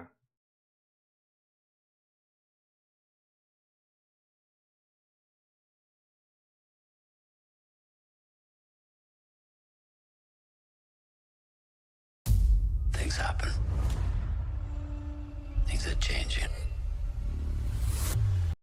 I mean, in all reality, American Brown Guy, you could have saved yourself 16 minutes and just asked Country a whole bunch of questions. Country knows all this shit. For some reason.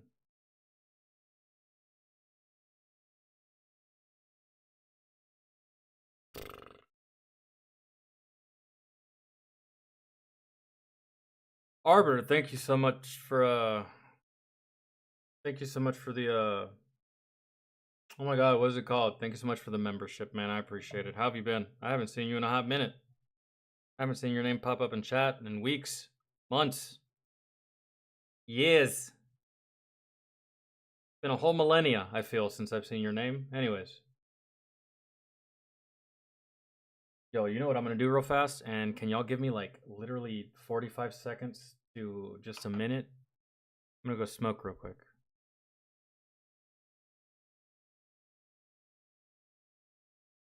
Gonna go smoke real quick. If the video was like 7 minutes, I'd wait, but it's 16, and on the off chance that it's ass, shouldn't be.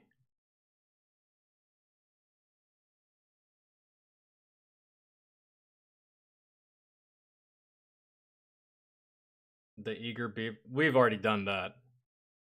Old 666 by Fat Electrician. Not only did we react to that on stream, but I edited it and uploaded it to the channel. If you missed it on stream, you can see it in a video on the channel somewhere. A couple weeks back. Some shit like that, I think. Son catches mom cheating on his dad. Oh, Lord. Oh, Lord.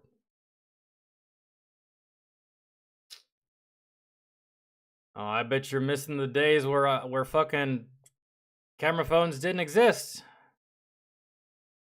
I bet you are. I bet you're missing the days that camera phones didn't exist. People got away with all kinds of shit before the camera phone. Now look at you. Rough. And to get caught by the sun. I'm glad it says mom, because had it said stepmom, I would have been like, nah, that's not real, bro. That's a skit on Pornhub.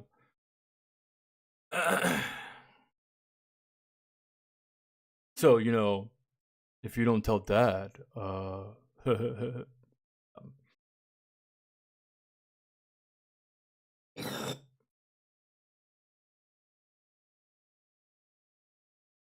Navy seemed fun until they told me we no longer lock arms and let the ice cold ocean wash upon us.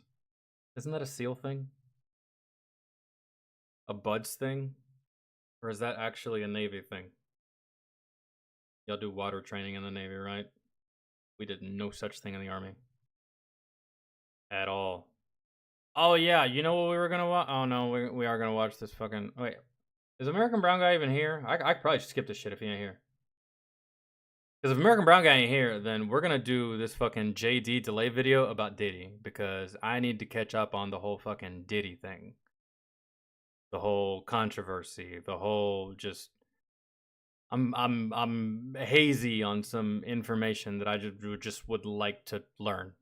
And know. So I can know all of it. Again, like I said, we covered the Haitians. Now it's time to cover...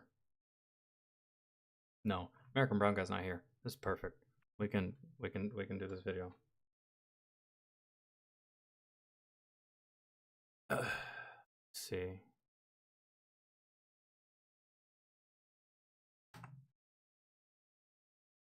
Oh, you are here. Never mind. We'll do JD delay next. Let's watch this fighter plane video. But first, let me go smoke real quick. But first... let me take a selfie. Oh my god. Someone shoot me for all that fucking cringe that just happened. Please. End me. Y'all remember that song?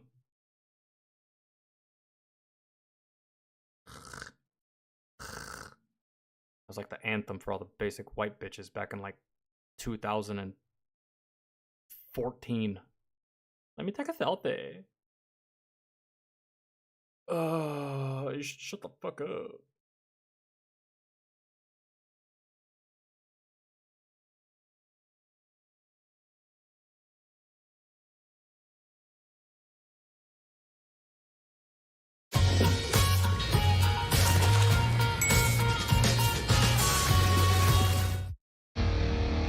Yo, Katai, just go to the nearest smoke shop, Katai, and just get yourself one of those THC pens. For a smoker like me, those things are fucking trash. They don't do anything. But for a lightweight like you that never smokes at all ever, those things will have some kind of a desired effect on you.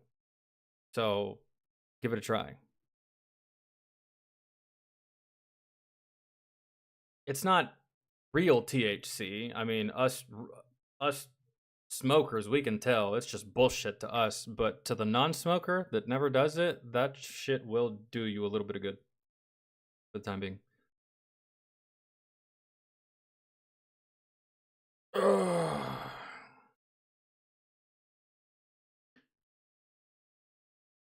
I've done Army infantry though, and we'll do Navy training soon. My opinion is infantry training is way more fun. I did everything at 11 Bravo.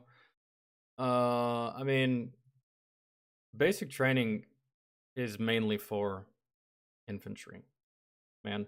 One saying in the military that they always used, a lot of my NCOs always used, is they're like, especially my first deployment.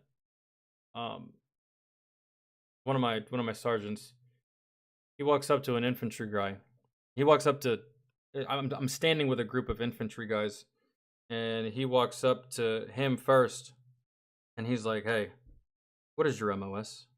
On like some 300 type shit. Like, "What is your MOS?" He's like, "11 bang." He's like, "You, what is your MOS?" I was like, 88 Mike. He's like, "You, what is your MOS?" And he's like, 11 bang. Sergeant, what's the problem here? He's like, "No, motherfucker. You're not 11 Bravo. You're not 88 Mike. Y'all are all shooters, okay? Y'all are all shooters, okay? First and foremost, that's what you signed up to the service to do. You're a shooter.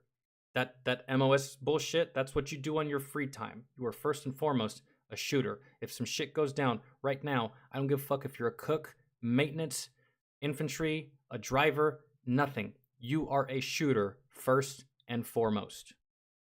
That's it. That's just one thing they always drove home in the military for us, at least for me and like my squad and platoon, especially my first tour where I was with infantry. They didn't do that whole MOS shit, bro. We're shooters. Is what it is. That's what we do first over anything else. And that's what you need to train for over everything else. Your MOS, that's fine. Whatever. But your main focus should always be on what you're here for, and you're here to be a soldier. That's kind of how they tried to like nail it into your head. Yo, Don with the 5. Even some old school veterans like me saw military service as an occupation more than a call to duty. Oh, okay. Well, then that makes me feel a little bit better, because I always felt kind of like, you know, compared to the Vietnam veterans, I felt kind of shitty. I felt kind of shitty in the way that I saw the service and in the way that they saw the service. But it is good to know that I'm not the only one that just saw it as a job.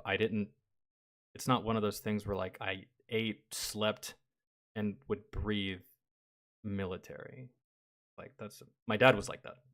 My dad ate, slept, and would breathe military. I was not that way. It was just anyways, let me start this, because I do that, because I'm gonna go smoke real fast. Yeah, it's like going to CVS. It's just like, yeah, just find a smoke shop, man, and just find like those disposable vape looking things, and they should say like THC on the side of it, or have like a picture of cannabis on the side of it, and it should tell you like the amount of like THC that it has, which is not enough for me, but it is more than enough for you. So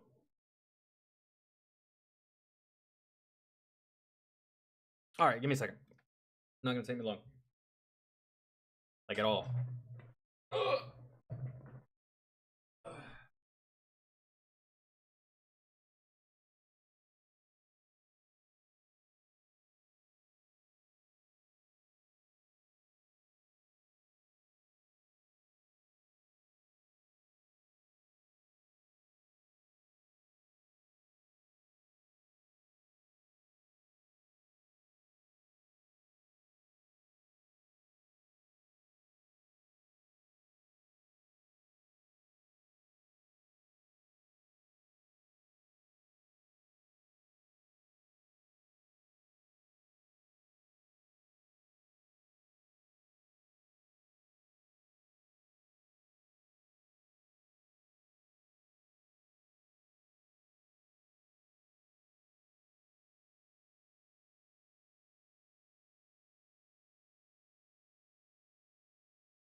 Ugh.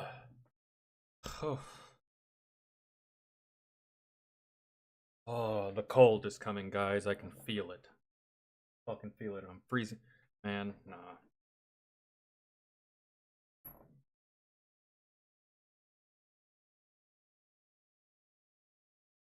Give me a second.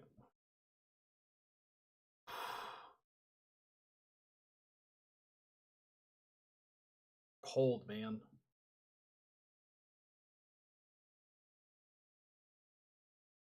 Cold is on its way outside, but it's just cold as fucking here.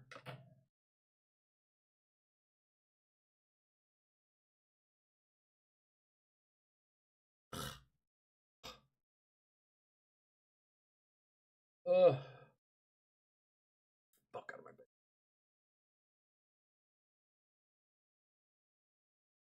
Okay.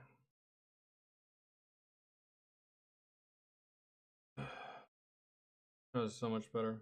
Christ.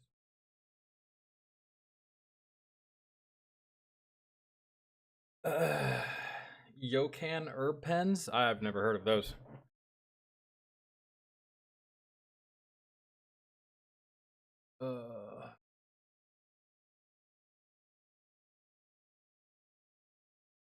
Let me see. What did I miss?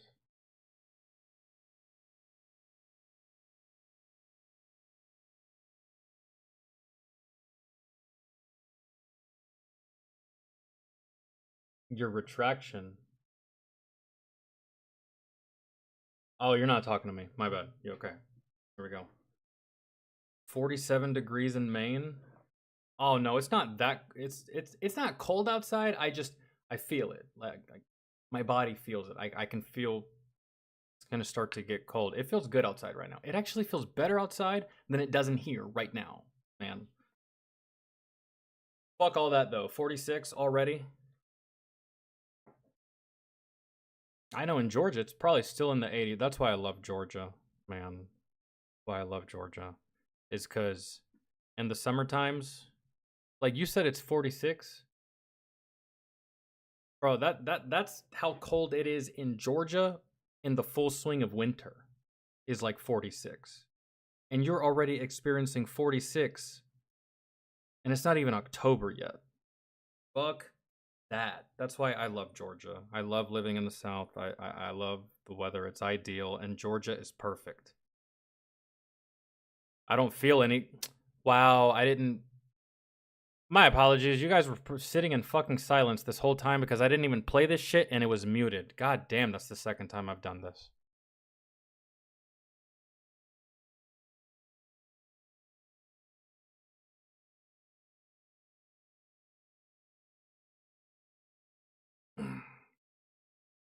That's fucking awful. Like, Georgia is the perfect place.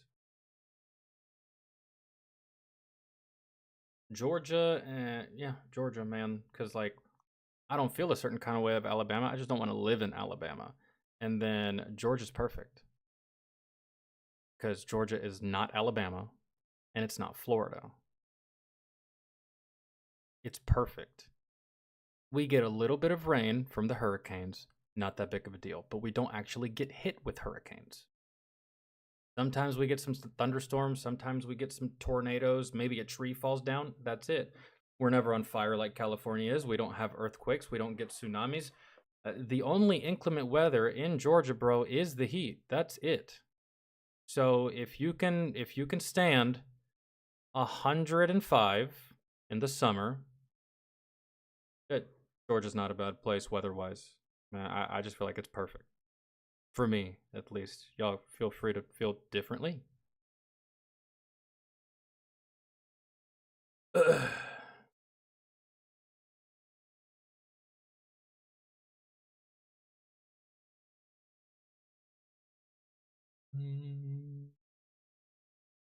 I know.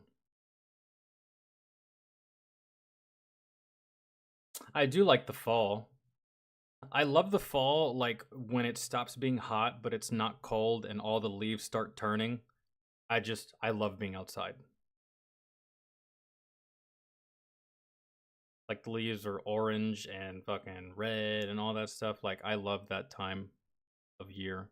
Like right there in the middle. It's not cold. It's not hot. It's like that perfect fucking Florida weather, damn near, when it's not raining.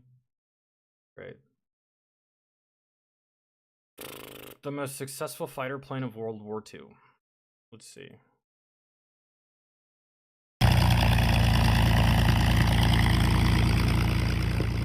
One of the most crucial aspects in World War II was the employment and performance of newly created weaponry. Military tactics and intelligence services were important, but in the heat of combat, the quality and amount of weaponry were the most important.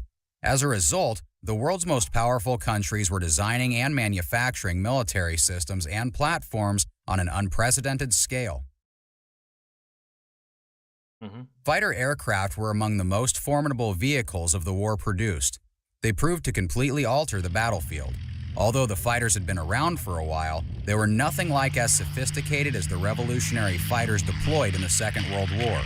Skilled pilots in these new aircraft could pose a significant threat to the whole opposing fleets. They not only changed the course of the war, but also became the legends of the aerial battle. Let's take a look at the 10 most Hold on, bro.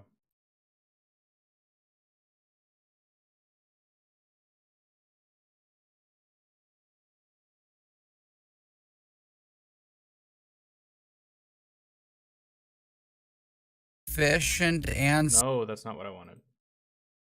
Did it the wrong way.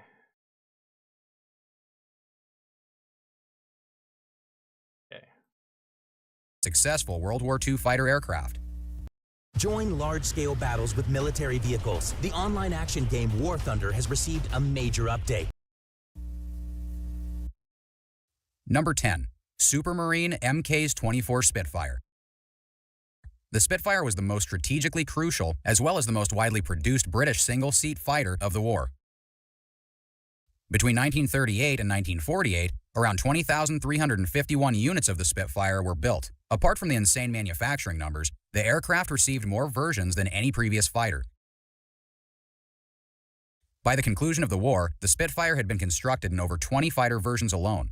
It first flew on March 1935, powered by a 1,000 horsepower, 12-cylinder liquid-cooled Rolls-Royce PV-12 engine, later called the Merlin. Then in the summer of 1938, the delivery to active Royal Air Force, or RAF squadrons, of the UK had begun and the aircraft was used in the Battle of Britain.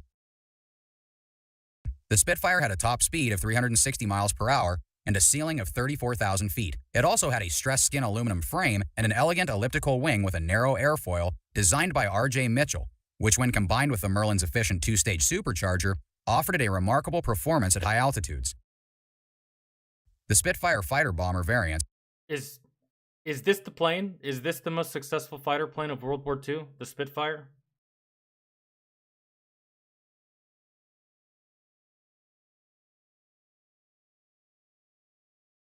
American brown guy.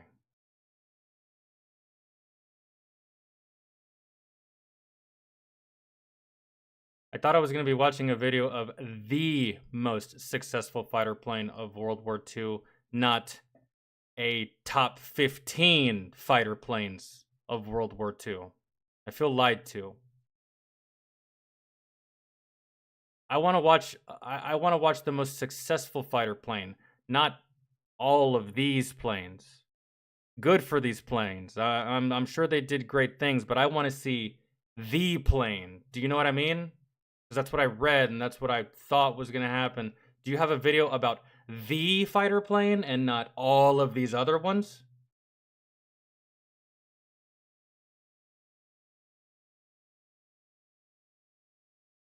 To be fair, the best is up to opinion. That's what I want to see. The opinion. I don't want to see the even carried a 250-pound bomb beneath the fuselage and a 250-pound bomb under each wing. After a long and successful career, the Spitfire was retired in 1952.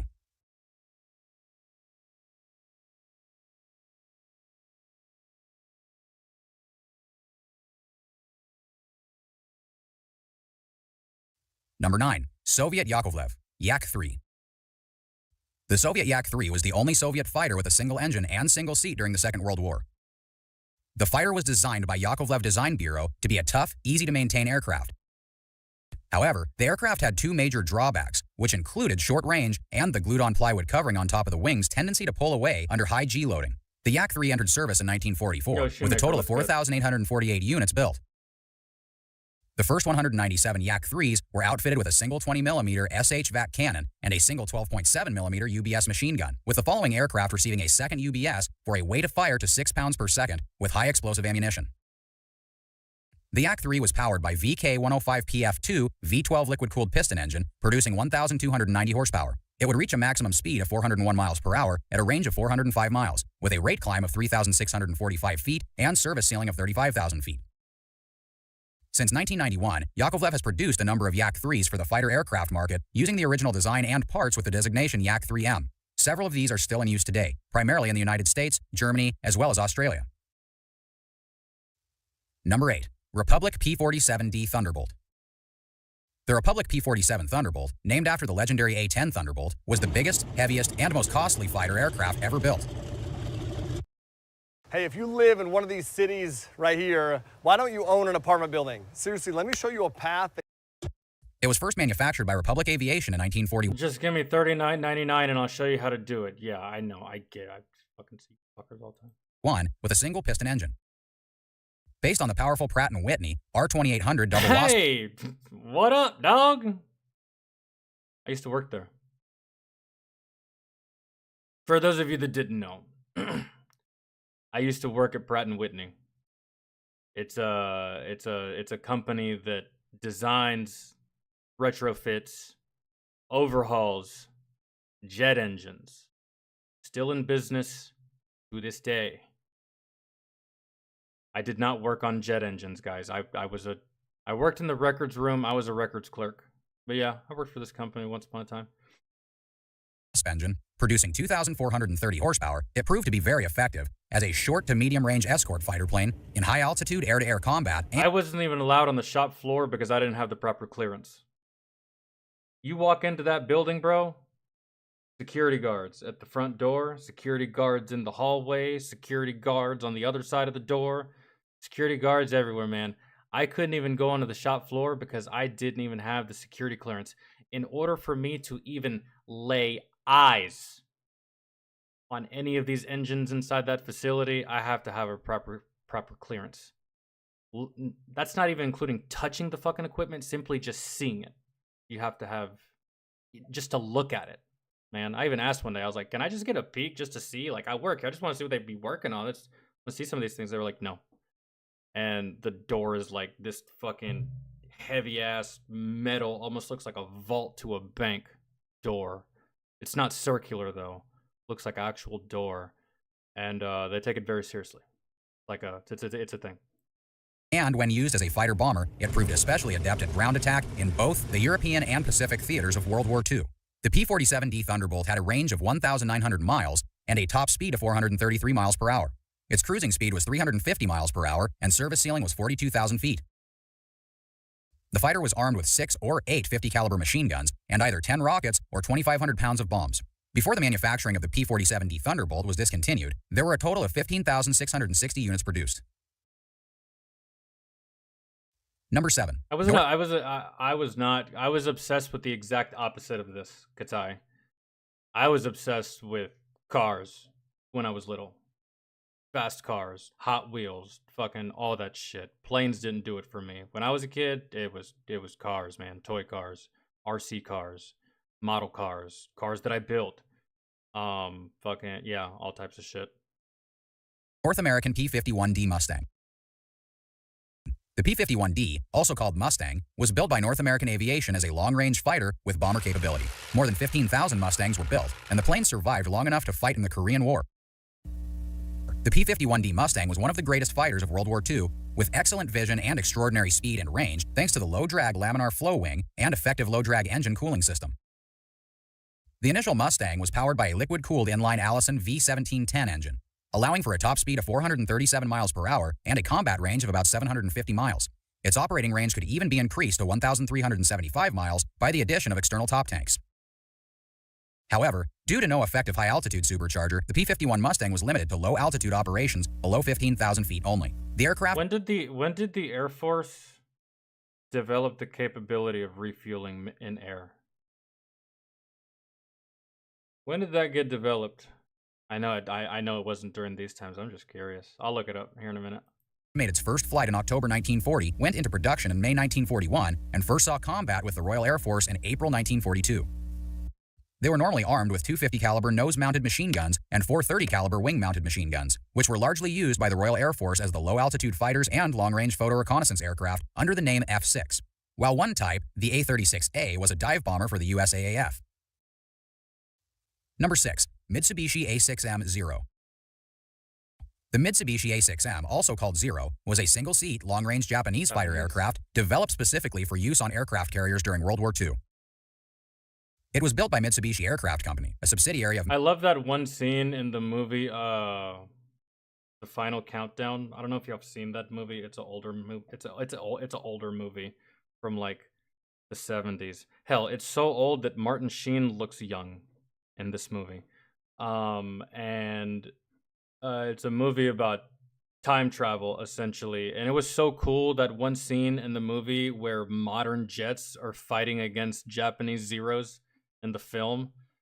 And I'm just like, yeah, dude, yeah. Look at that fucking disparity right there. That shit's fucking insane.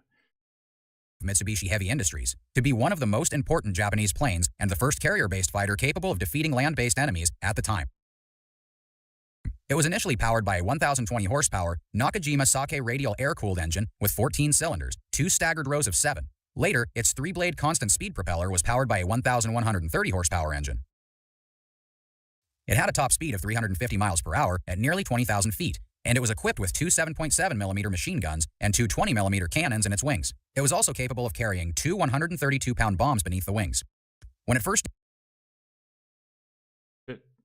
32 pounds or 132 pounds? You said one thing, this says another. Either way, that... Oh man. This ordinance today is like chump change to most countries, not just America. Oh shit.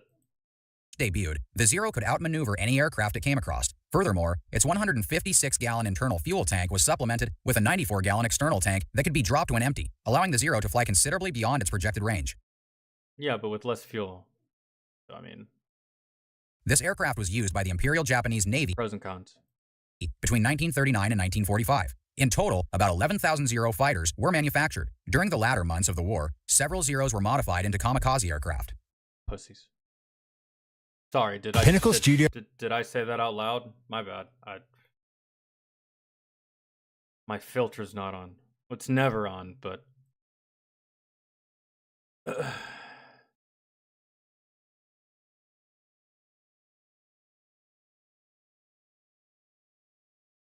Number 5. Messerschmitt Bf-109K.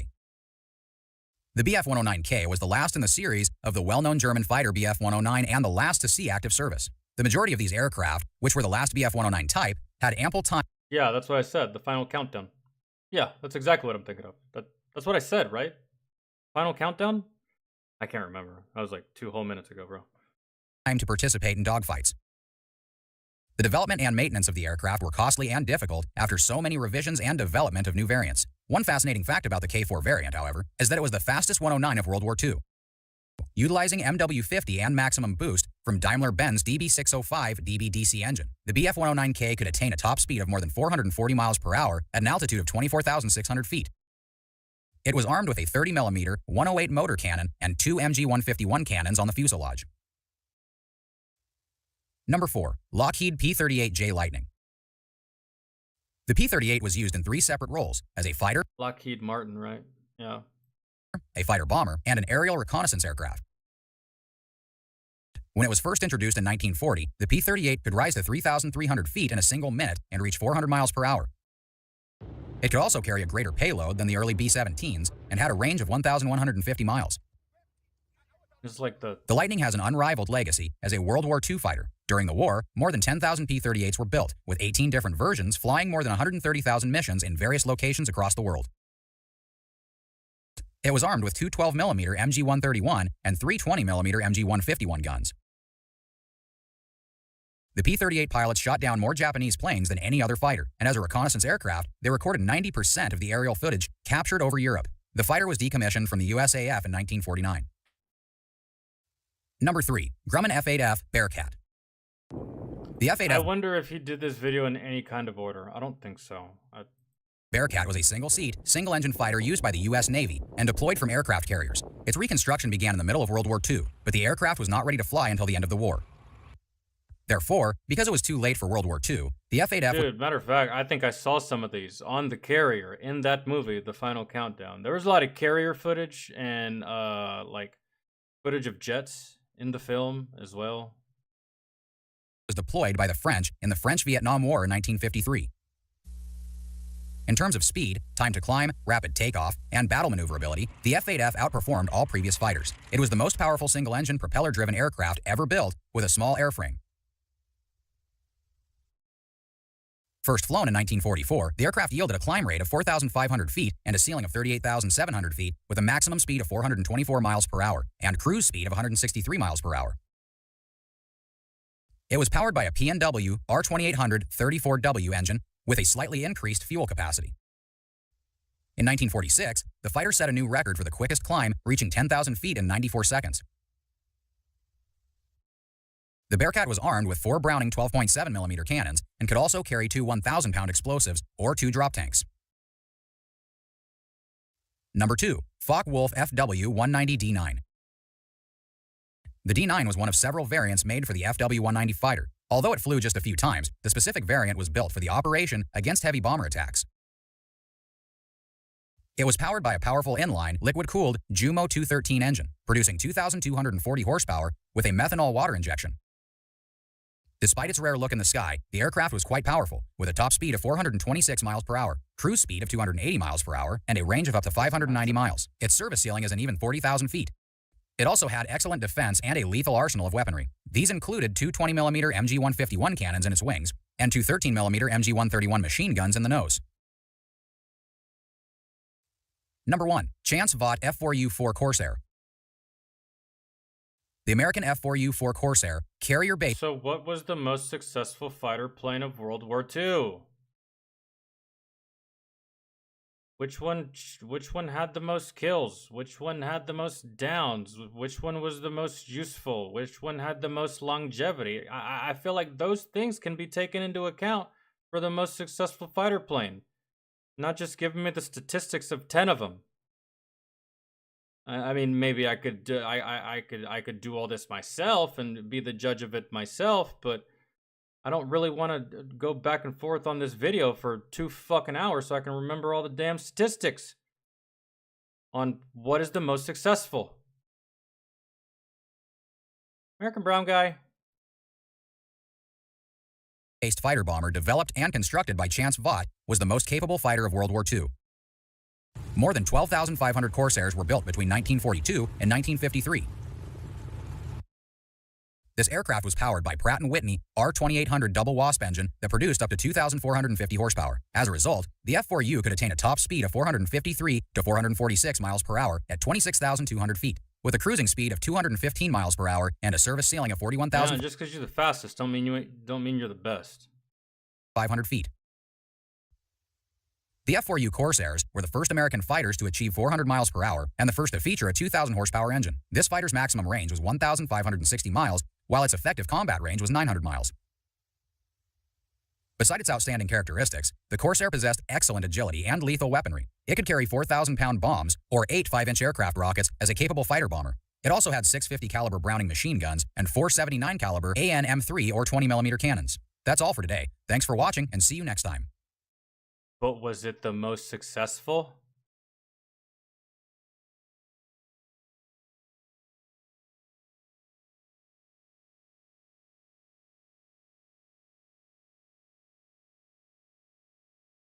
I don't know. How could a 100 million Swedish submarine sink a 4.5 billion US aircraft carrier? I don't know if I can trust that title now. That video is probably about fucking helicopters. This video is probably about tanks. I can't trust this anymore. I'm sorry, American Brown Guy.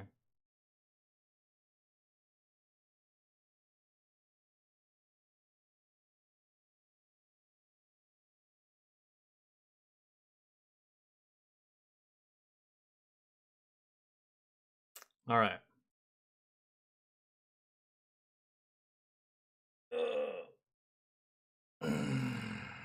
Corsair was not the best fighter of the war. It was one of the best, but the Hellcats had more kills and the P-51s had the most kills. So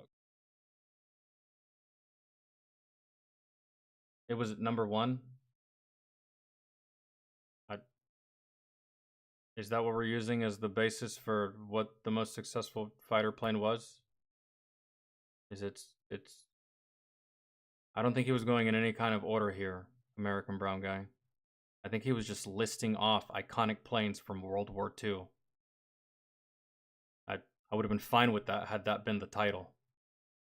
I was expecting someone's opinion or an answer or just showing me statistic after statistic after statistic after story after story after combat after combat after combat theater as to why this one in particular aircraft is more successful than all the others. That's what I was expecting, not a top 10. That's not what the title said. I just felt bamboozled is all, really. And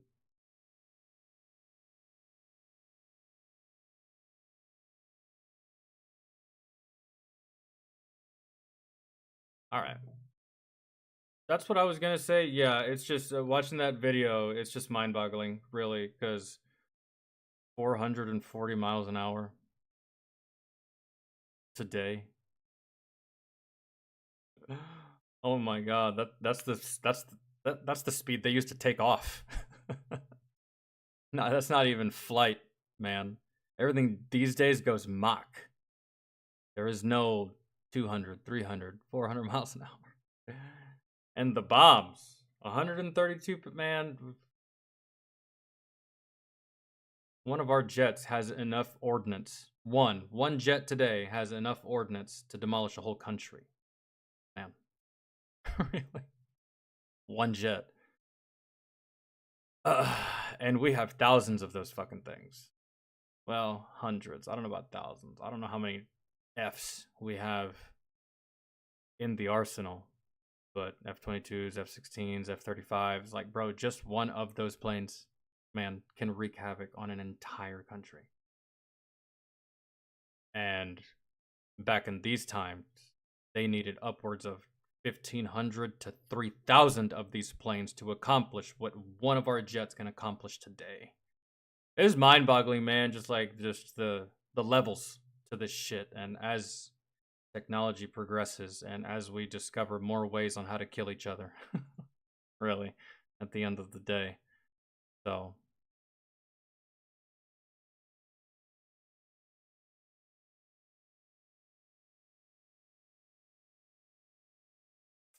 all right, let's check out this this video by JD Delay on some Diddy shit.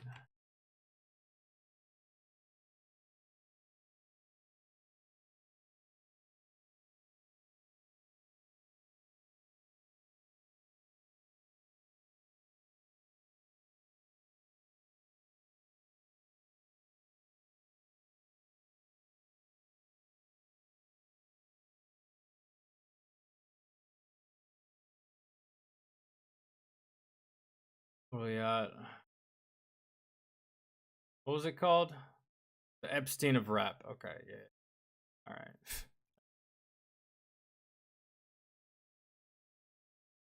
I just got a link for a delivery. Did you get me a birthday gift? Yeah. You should check with Jeannie, though. Why? All right, y'all, so Diddy is finally back. All right, let's get caught up.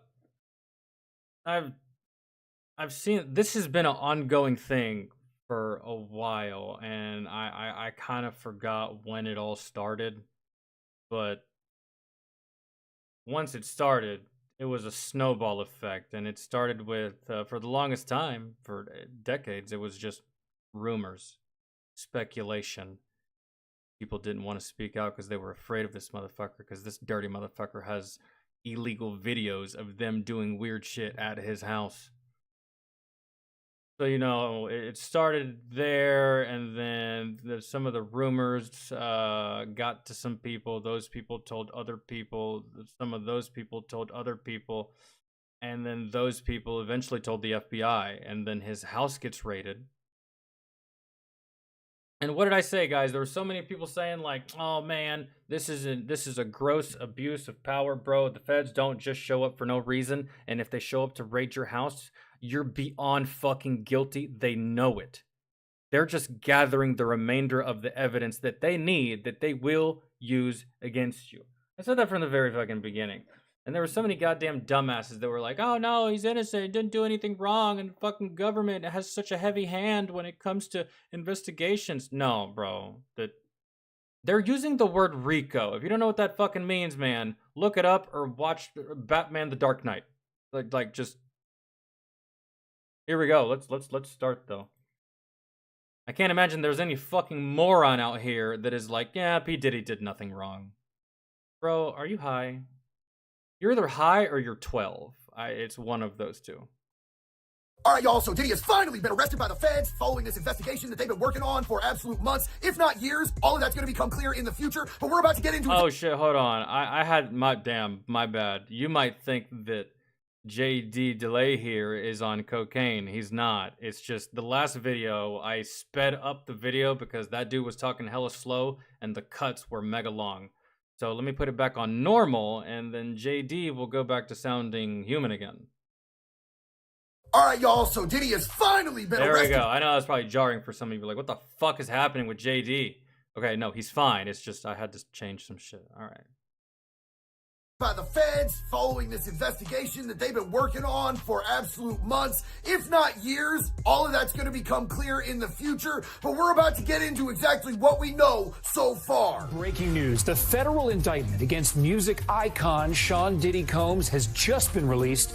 The bombshell charges against him, including racketeering and sex trafficking. All right, so most of us already know that for the past year at least, Diddy has been wrapped up in lawsuit after lawsuit with some Epstein-level diabolical allegations behind them. And he keeps taking L's over and over and over again. But if you remember, just a few months ago, the feds simultaneously raided his house in LA and Miami, like at the same time, and they seized all of his electronics. They seized guns. They seized a lot of stuff that we didn't know about until right now. Why did they do that, you may ask?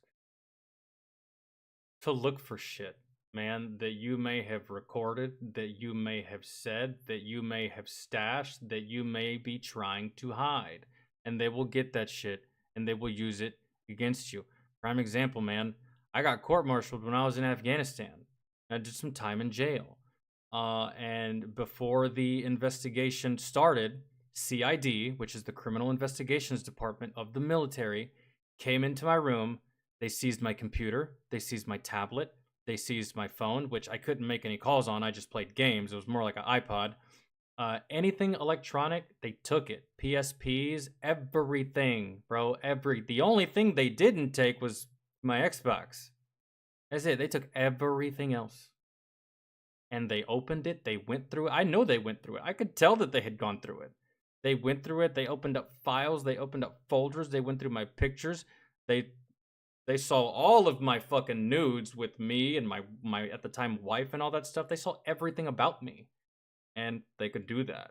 So and we still have no. That's the military. This is the federal ass government, which is the same thing, but. Idea the whole scope and reach of this thing, but even just the initial reports that are coming out right now are absolutely mind-boggling and disgusting. There's no other real way to put it. It's absolutely gross, the behaviors and the things that they found, all of this. Like, this dude had the entire world in the palm of his hand. He could have had anything that he wanted, and he chose to be a deviant and a predator. And I cannot stress this part enough. It was not just Diddy. There are other forces at play here. There are other celebrities, other people. Why do you think there's so many celebrities that are being hella quiet about P. Diddy? Why do you think there's so many celebrities that are being mad fucking and not saying shit in regards to P. Diddy? There was a lot of people that came out. There was a lot of celebrities that came out and spoke their piece when it came to Danny Masterson and his case. and his whole allegations of rape and all that stuff. Lots of celebrities came out and spoke against Danny Masterson, for the exception of Ashton Kutcher, because they're boys. But not so much for Diddy, huh?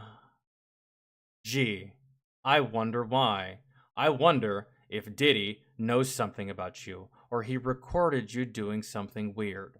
And now you're going to crawl inside of your little fucking cocoon in that LA mansion of yours, and you're going to bury your head in the sand, and you are going to hope and pray that he doesn't say your name. Man, that's what you're going to do. You're going to hope and pray that you don't have to testify. You're going to hope and pray that your name doesn't get brought up. Man, I just recently saw a video. Yesterday. Whole bunch of celebrities that have connections to Epstein Island, and Diddy.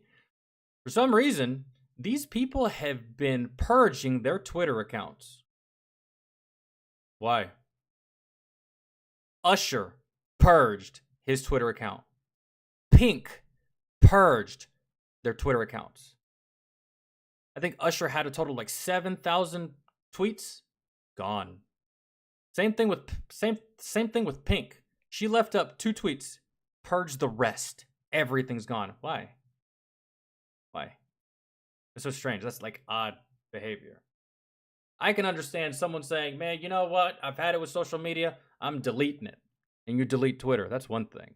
But I don't know, man. It just all seems really too convenient. It's not just Diddy that's going to get looked at here. It might be just him that gets in trouble with the law. But when it comes to the court of public opinion, there's going to be a lot of people that are not going to look good here in the next couple months. That are definitely not going to look good next year.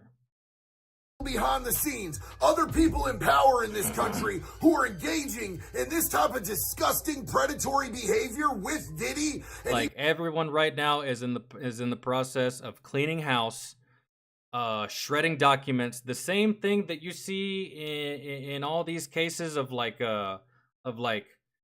big tech fraud, or like big company, like corporate fraud, where they start fucking setting shit on fire, shredding papers, throwing dumpsters out the window and shit. Y'all seen it.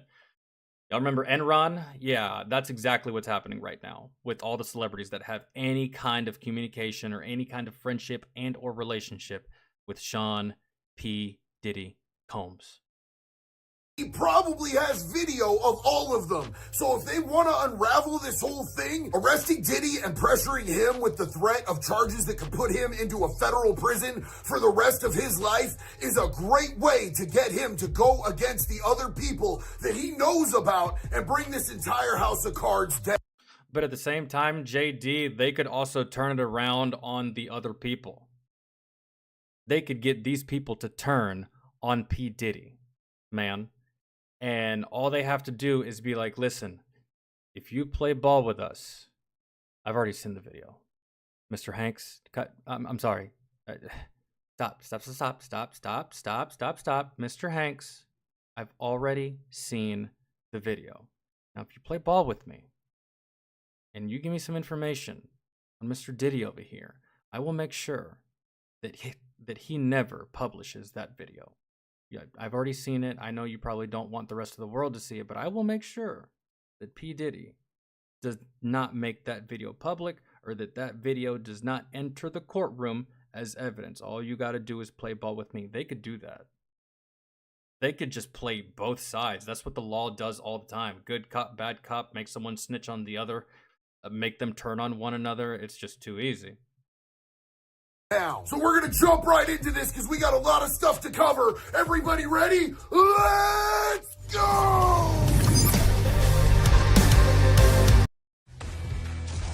Oh, shit.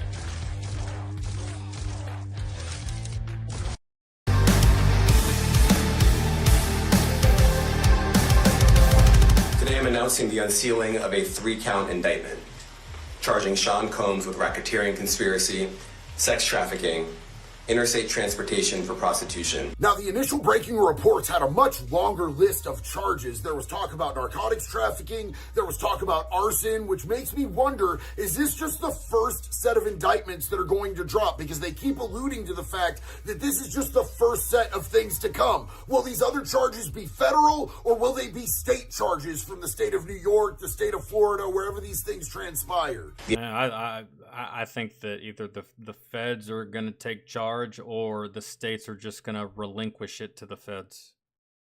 Really. Because this is just, you don't want shit to get lost in translation. I'd rather just have like one group and only one group doing the investigation and doing the litigation and all that stuff, as opposed to multiple different groups doing it, because that's how shit gets fucked up. You have multiple different groups doing different things, and like fucking, I don't know. I say it should all be federal, to be honest, given the severity. But ain't my call. The indictment alleges that between at least 2008 and the present, Combs abused, threatened, and coerced victims to fulfill his sexual desires, protect his reputation, and conceal. And then the rumors that he blew up Kid Cudi's car. If P. Diddy can blow up Kid Cudi's car, bro, then he definitely put out the hit that got Tupac killed. You just put two and two together, man. If he's capable of doing that on some shit, and so brazen too, because he was probably thinking, shit, I fucking killed Tupac and got away with it. I'm untouchable. And I'm a billionaire. I'm gonna blow up your fucking car. If you're the type of person you're gonna blow up someone's car, I wouldn't put it past you to also be the type of person that puts a hit on someone for them to be murdered. It's just like those two actions are too similar to one another to be like, you know what I'm saying? It's like his conduct. You hear what the man said? 2008, homie. Basically what he's saying is that the feds jumped in the Wayback Machine and they've been gathering evidence for like over a decade. As alleged in the 2008? Damn.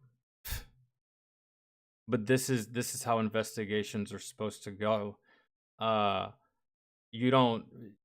This is how investigations are supposed to go, man. You work this shit for a long fucking time, so it's not surprising, but goddamn, bro. 2008, I was a senior in high school. Indictment to carry out this conduct, Sean Combs led and participated in a racketeering conspiracy that used the business empire he controlled to carry out criminal activity, including sex trafficking, forced labor, kidnapping, arson, bribery, and the obstruction of justice. Okay, so maybe now the question is, like, I just like, and one would pose the question: what is a billionaire doing, engaging in all these activities? And my question is, what if these activities were the reason he was a billionaire? A lot of people seem to think that. I mean, and it may be true. Like, was he a billionaire before he? I don't know, man. But like, think to yourself: if you have $1 billion, what do you need to human traffic for? What do you need to sell drugs for? What do you need to sell people for? You sell drugs and people to become a billionaire, to become a millionaire, to make the money, to get the power and the respect, right? You don't do that shit after the fact, you fucking buffoon. I don't know. Fuck. It's just it's retardedness, just up and down, man.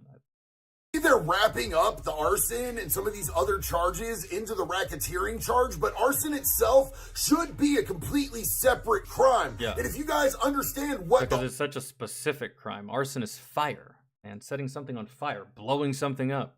Arson is, they're talking about blowing up Kid Cudi's car. Yeah, if you remember correctly, Cassie revealed that Diddy had a plot to blow up Kid Cudi's car in revenge for Kid Cudi talking to Cassie while her and Diddy were broken up. And then Kid Cudi came out and confirmed that somebody actually blew his shit up. The indictment alleges that Combs abused and exploited women and other people for years, and in a variety of ways. But if you don't find the dudes that actually did it, because I know that P. Diddy didn't do that shit himself.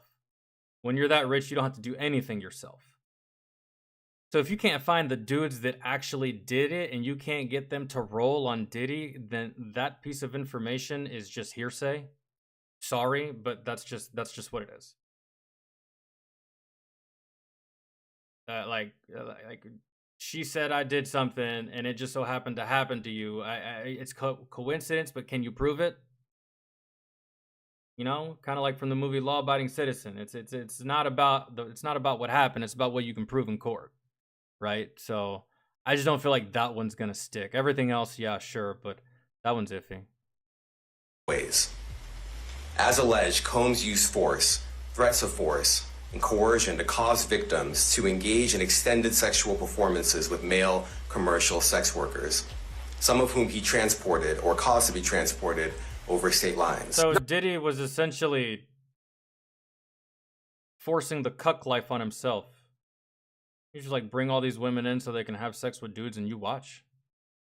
I mean, you do you, bro. I mean, everyone has their thing, but Jesus Christ, I could think of a whole bunch of better things to do with that money than to spend it on, you know what I'm saying? Now, this is a really important distinction that he's making here with these indictments, because as the indictment reads, he is charged with human sex trafficking by force. Now, sex trafficking federal charges by themselves are a serious deal, but when you add the aggravating circumstances by force, it makes it so much worse. Of by force or coercion or extortion, that adds major time. Like, he could get a life sentence for that charge alone in a major federal. It's the equivalent of like you walk into a gas station unarmed and you tell the clerk, listen, give me all the money. You're robbing that place.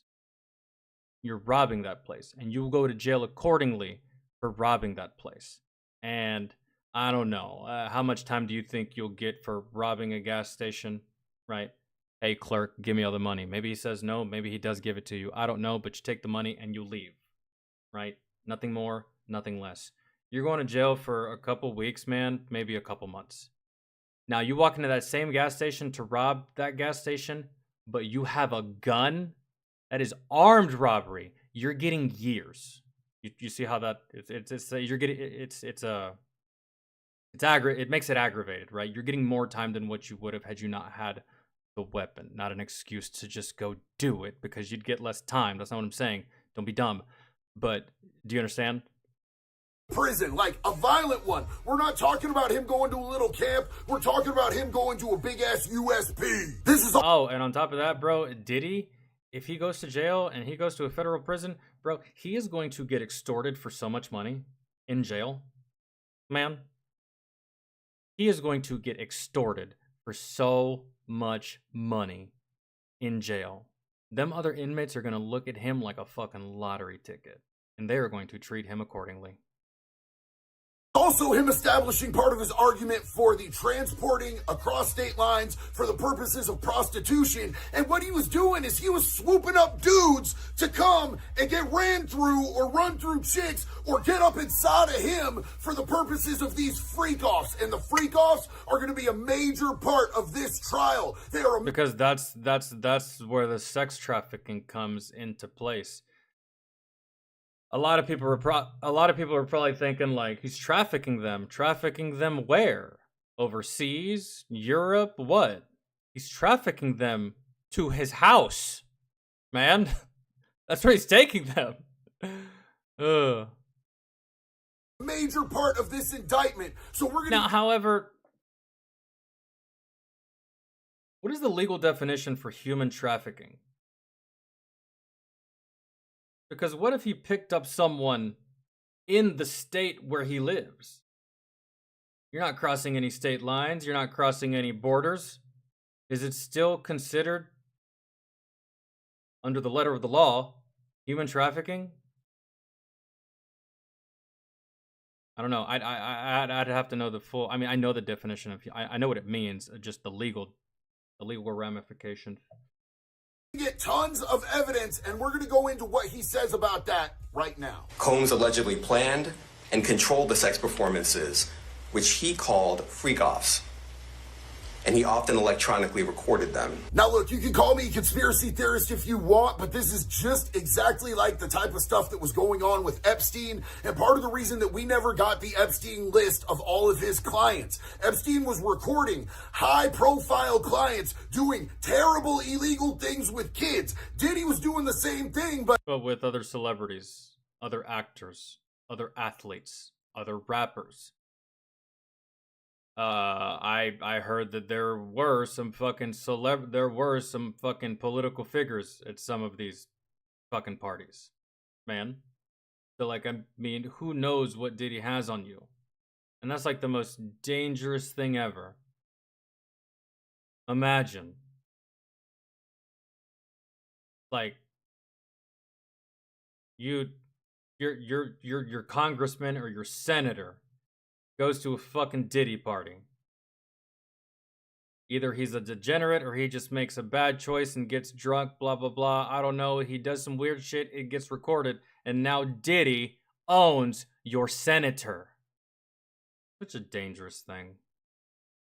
like, it seems like most of them were adults. The feds got into Epstein's whole shit, and they got all of those tapes, and they were able to scrub and delete all of that stuff, and now we haven't heard nothing about it. They just did the same thing with Diddy, is what I feel like. Like, that's what I think is going on here. I think that they hit the LA home and the Florida home down in Miami at the same exact time so that they could get the evidence that was against these high-profile people so that these people could be protected and that they could give Diddy up, because it's been known for years that Diddy was a federal informant and that he was playing ball, but I think that he stepped on the wrong toes and they are throwing him to the wolves now. And while I am absolutely certain that this arrest of Diddy is... I mean, that tracks.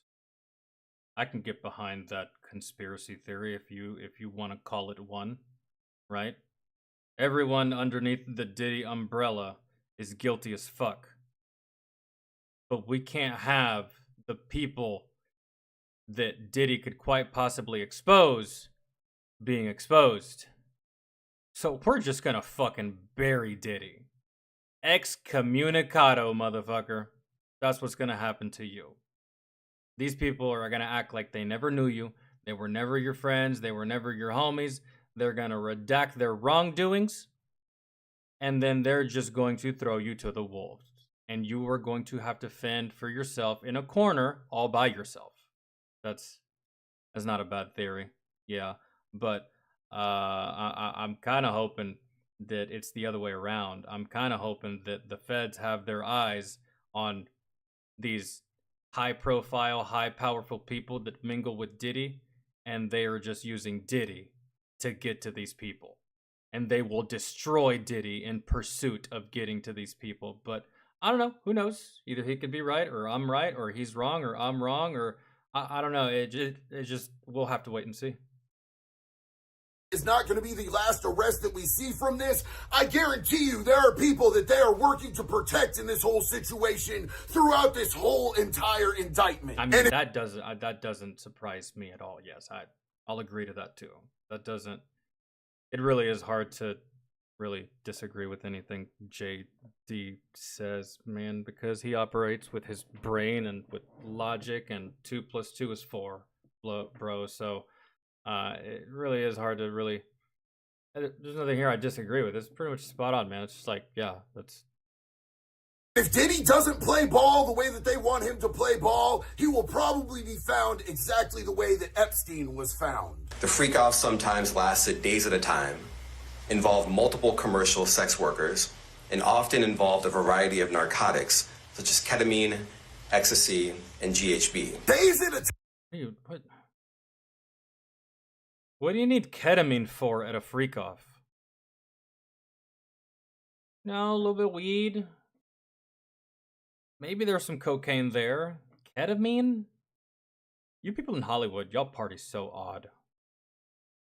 Ketamine's a horse tranquilizer, man. Well, I feel like that would be the opposite of helpful if you're trying to have sex with somebody. That's just me, though. I don't know. Time? You weirdos really ain't got nothing better to do with your life than hang out for days at a time, putting stuff up your nose and buggering each other up the butthole? which Combs distributed to the victims to keep them obedient and compliant. Now, this is one of the most... Wait, hold on. What? Another thing that should also be on his list of charges is the sheer amount of fucking baby oil that this man had. I don't know, man, but for some reason, I just feel like that in itself should be illegal. I don't know why. Just go ahead and throw it in there. Fuck it. He's going down. Let's just add one more thing to the pile. Why not? It's not gonna do anything, but he's that much goddamn baby oil. Man, you ever use baby oil? One bottle can last you months. Months. Teetering on like maybe a year. If you use it for yourself, I know that baby oil, if you have a baby, I mean, you might go through it a little bit faster, but I mean, goddamn, did he? But not even like Astroglide, not even fucking like the lubrication that you get like at like a sex shop or nothing. Baby oil. Strange. Which Combs distributed to the victims to keep them obedient and compliant. I hope you don't have marble floors in that house, man. But with that much baby oil, that's a fucking concussion waiting to happen. This is one of the most common tools that people who are human traffickers use to manipulate, force, and extort their human trafficking victims into doing what they want. They either get them strung out, they keep them high so they're compliant, and they do whatever is required of them. And then afterwards, they feel ashamed. They feel confused. They were in a drug stupor the entire time, so they're not even sure exactly what may or may not have happened to them, so they're less likely to come forward. When Combs didn't... And if they do put two and two together, that you were flown to this place for ulterior motives and then you were drugged and taken advantage of, even if you put that together and you confront the motherfucker that invited you to the party, he's just going to show you the footage of you doing the weird shit that you did in your drunken state, and he will use it against you and he will blackmail you. And you're not going to tell a goddamn soul, man. Because one thing I've learned about celebrities, man, is I'm telling you, man, I referenced it the other day and I'll reference it again. The Boys. Y'all ever seen that show? It's kind of hard to beat one of these soups. But one good way on how to just completely destroy them is their reputation, man. And in Hollywood, it is all about your reputation. If their reputation is on the line, they will do and say whatever you want, man. And that's exactly how the soups are in The Boys. Like, they're not afraid of you physically. They're just afraid of you exposing their secrets to the world, man. And that's all celebrities are. So once Diddy gets a hold of you and he has you on camera, guess what? You are Diddy's bitch. Unless you don't have a problem with the world finding out what you did. Didn't get his way, he was violent.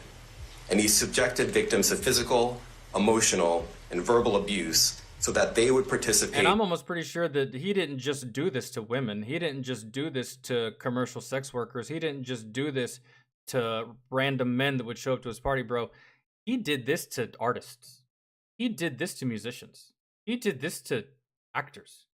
He did this to people in the industry. People that he knows. People that know him. Like, pretty sure he did it to Usher. Pretty sure he did it to Justin Bieber. Pretty sure he's done it to every single motherfucker that has ever been under the bad boy label. And so, yikes, bro. In the freak-offs. And they're definitely not going to have much trouble proving that in court due to that video coming out of what Diddy did to Cassie in that hotel. Combs hit, kicked, threw objects at, and dragged victims, at times by their hair. On one occasion in March of 2016, that conduct was captured on video and later reported in the media. Bro, I can't wait to see the trial. I can't wait to see the trial. This is going to be on some fucking Amber Heard, Johnny Depp type shit for the trial. Oh my god, and the memes. The fucking memes. I'm excited to see who the defense people are gonna be. I mean, I'm pretty sure their names are already out there as far as who's gonna be the lead defense in the case. But all I know is that Amber Heard Johnny Depp trial was fucking hilarious. So hopefully we get more of the same with this one. This is kind of great, man. It's like Christmas come early. So there's different types of sex workers out there. There's ones that are willing participants and they're doing their own thing. Did he do it to Bieber? Yeah. He was just a baby kid when he joined Bad Boy, wasn't he? Yeah, like, well, I don't know when he joined Bad Boy, but I know that fucking Diddy discovered Bieber at like the whopping age of like 9 years old or something like that, or signed him or some the same way he got to Usher is the way he got to Bieber. Man. And yeah. And you really think Diddy cared that he was 9, 10 years old? No. No. Like that's called grooming, Elaine. And so And then there's ones that are run by organizations and or pimps. And what this dude was doing is what we called the absolute worst. We called it guerrilla pimping, where you're just like swooping people up, beating the shit out of them, forcing them to do sexual shit that they don't want to do by physical violence and force. These are the worst of the worst types of people on the streets. He used the embarrassing and sensitive recordings he made of the freak-offs as collateral against the victims. He said the quiet part out loud there. I don't know if you guys caught that, but yo, I'm not as concerned about... I mean, I knew that was happening. I didn't need that dude to tell me. You just put 2 and 2 together, man. It's pretty obvious.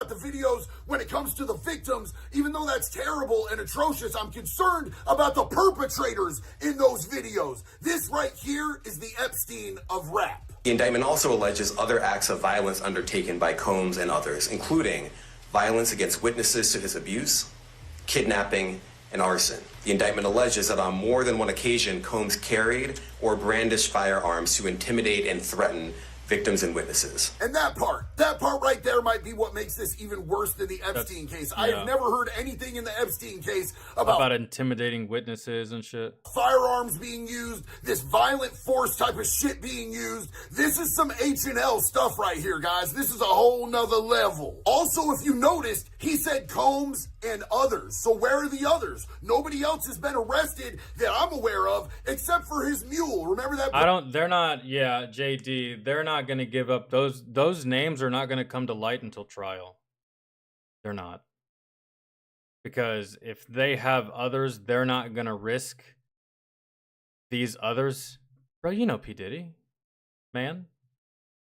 You know P. Diddy. Even Eminem said it in his most recent album. He's like, I don't really want to fuck with him too much because, I don't want to get shot. I don't want to get got like Tupac and Diddy did. More or less, that's what Eminem said in his most recent album. So it's just like, The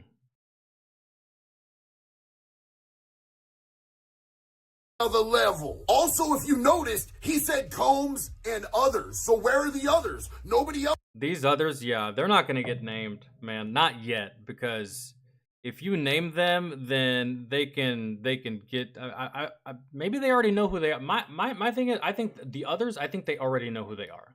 I think they already know who they are, and they've already interviewed them. They've already interrogated them. They've already gotten everything they need to get from them. They're not going to name them just so that they don't get nervous or recant their story, or they name them and something happens to them and now they can't testify or some shit like that. I don't know, because they're definitely going to have people snitch on Diddy. They're definitely going to have people on the stand to turn on him.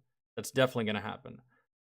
So maybe they already know of these people and they're purposefully holding back that information for good reason.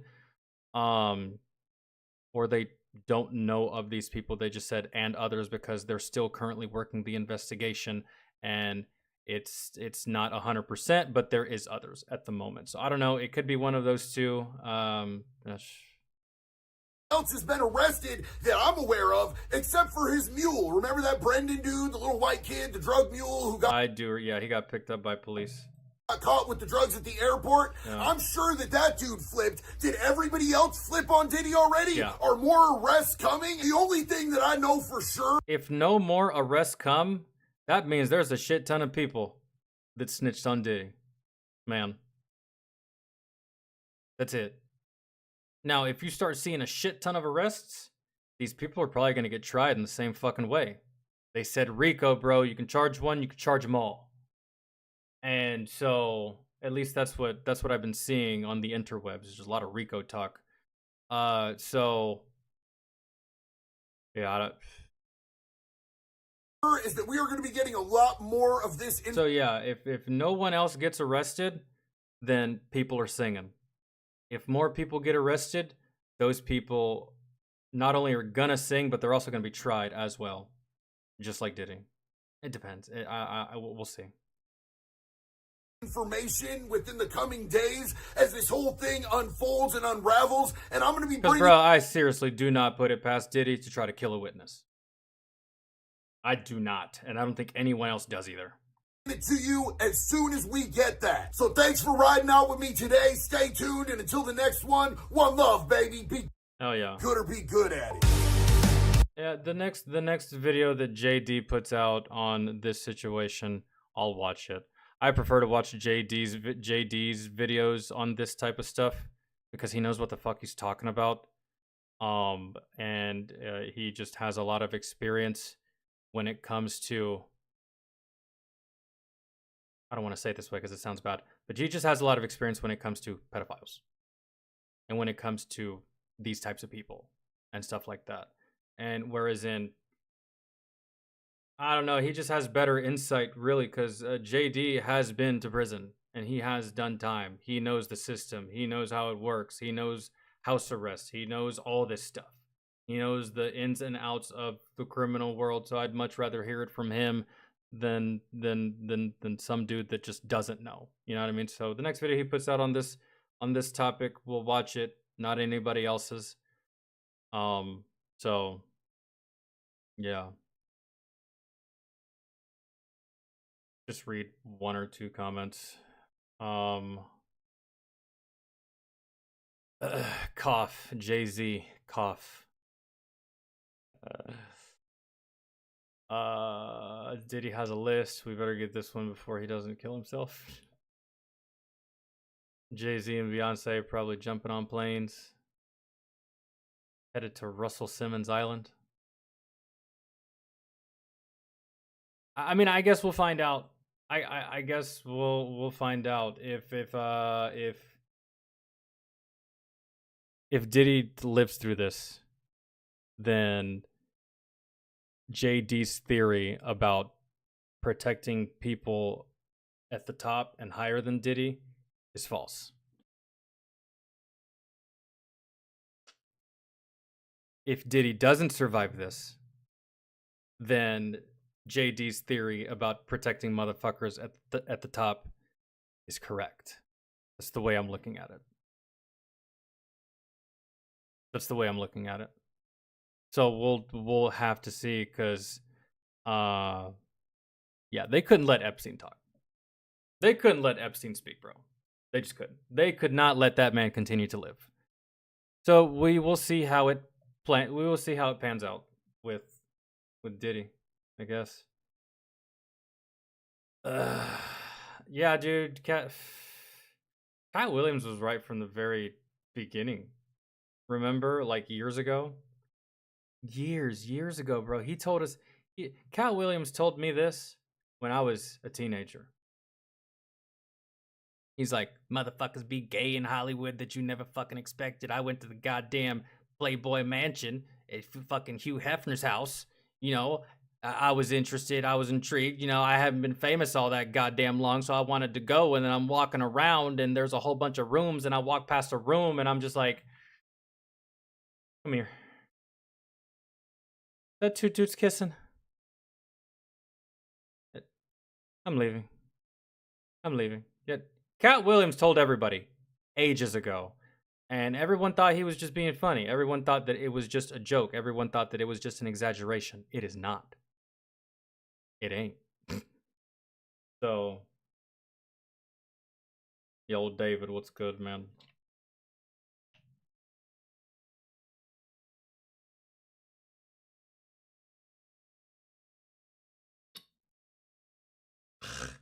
Man.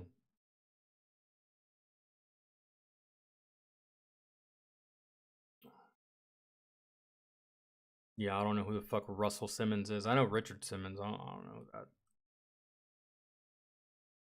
that. So yeah, that's it. I can't wait till the next development, to be completely honest. That's that'll be good. But I don't know. We'll see. We'll see, and to be completely honest, this isn't a big loss for the rap game at all. I think it's funny that people are saying, "Damn, P Diddy has had the most brutal fall off of all time." Bro, Diddy fell off ages ago, in my opinion. I don't give a fuck that he's a producer. I don't give a fuck that he has a lot of money. I don't give a fuck that he's a billionaire. That dude fell off for me ages ago. What do you mean he fell off now? This dude hasn't rapped in ages. I've never thought he could rap. At best, I've always thought that he was fucking average as fuck, bro. He kind of reminds me of like the Black Logic. He's average as fuck. He fell off ages ago, and he knew that he fell off, which is why he started producing. He knows he's not that goddamn good, man. We just started producing and signing artists and making money. That's not a bad thing, but to call this man a rapper and say that he fell off now, you're crazy. P. Diddy fell off ages ago. And I've never thought that he was that good of a fucking rapper. Why people are on his dick as a rapper is beyond me. Why you think he's a good rapper is beyond me.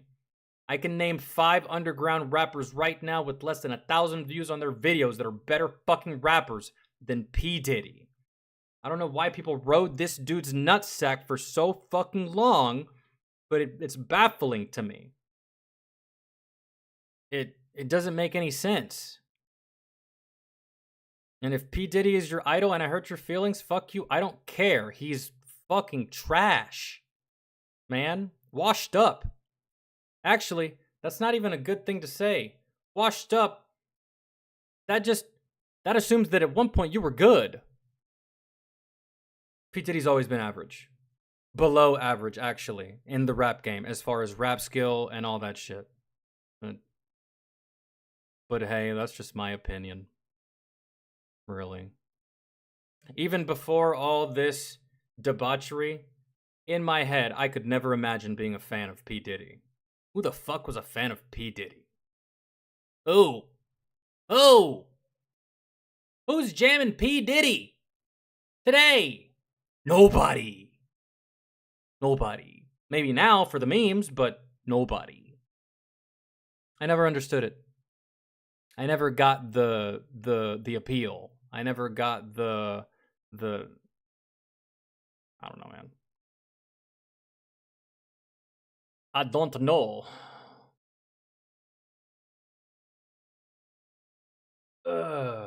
50 Cent's loving all this, I bet. Oh, you know 50. 50 is gonna troll. I love 50 Cent for that shit. Because I love trolling. And 50 Cent is gonna troll, man. That dude is literally the troll of the rap game. Aside from Eminem. But 50 doesn't do it in music, man. 50 does that shit on Twitter, and he pisses people off when he does that. I think it's hilarious. Oh, man.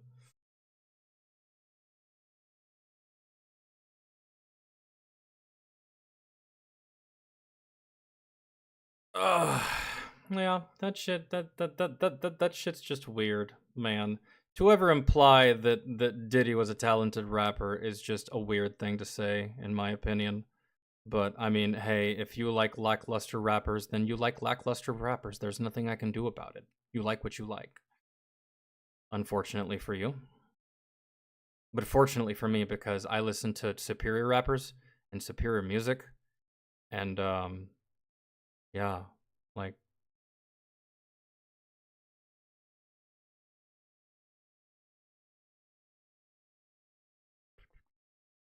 I'm just checking through my feed, seeing if there's anything I want to add to the watch later or for the next variety stream. Tomorrow's gonna be music, by the way.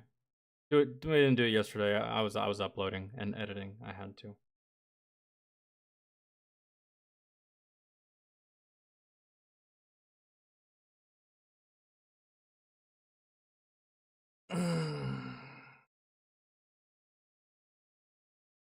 The only Diddy song I like is from Godzilla 98. Can't even remember what it is. I can't even remember what it is.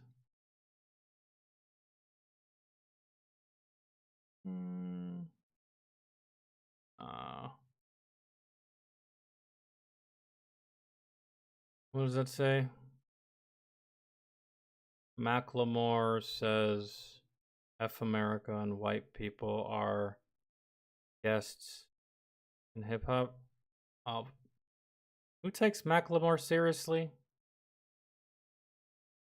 Yo, bro, didn't you fall off like a fucking decade ago? Yeah. If I fell off and no one gave a fuck about my music anymore and I couldn't reach the heights that I once did, I would say ridiculous shit too just to garner attention. Who listens to Macklemore? Who gives a shit? See it all the time. You see someone's career dip down the fucking toilet and they start saying shit to get attention to remain in the fucking limelight because there's no such thing as bad press, right?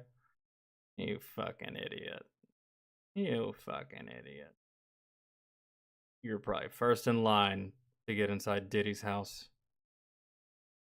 Weird ass fuck. I mean, hell, with logic like that, you definitely were at Epstein's Island. For sure. Okay, that's well.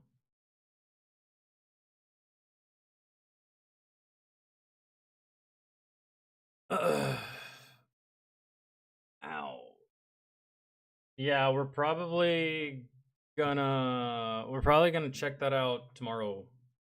Because tomorrow is music. So we'll check out Tom's new one.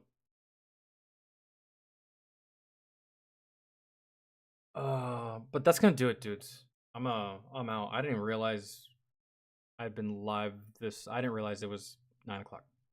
And I haven't eaten today. I haven't showered today.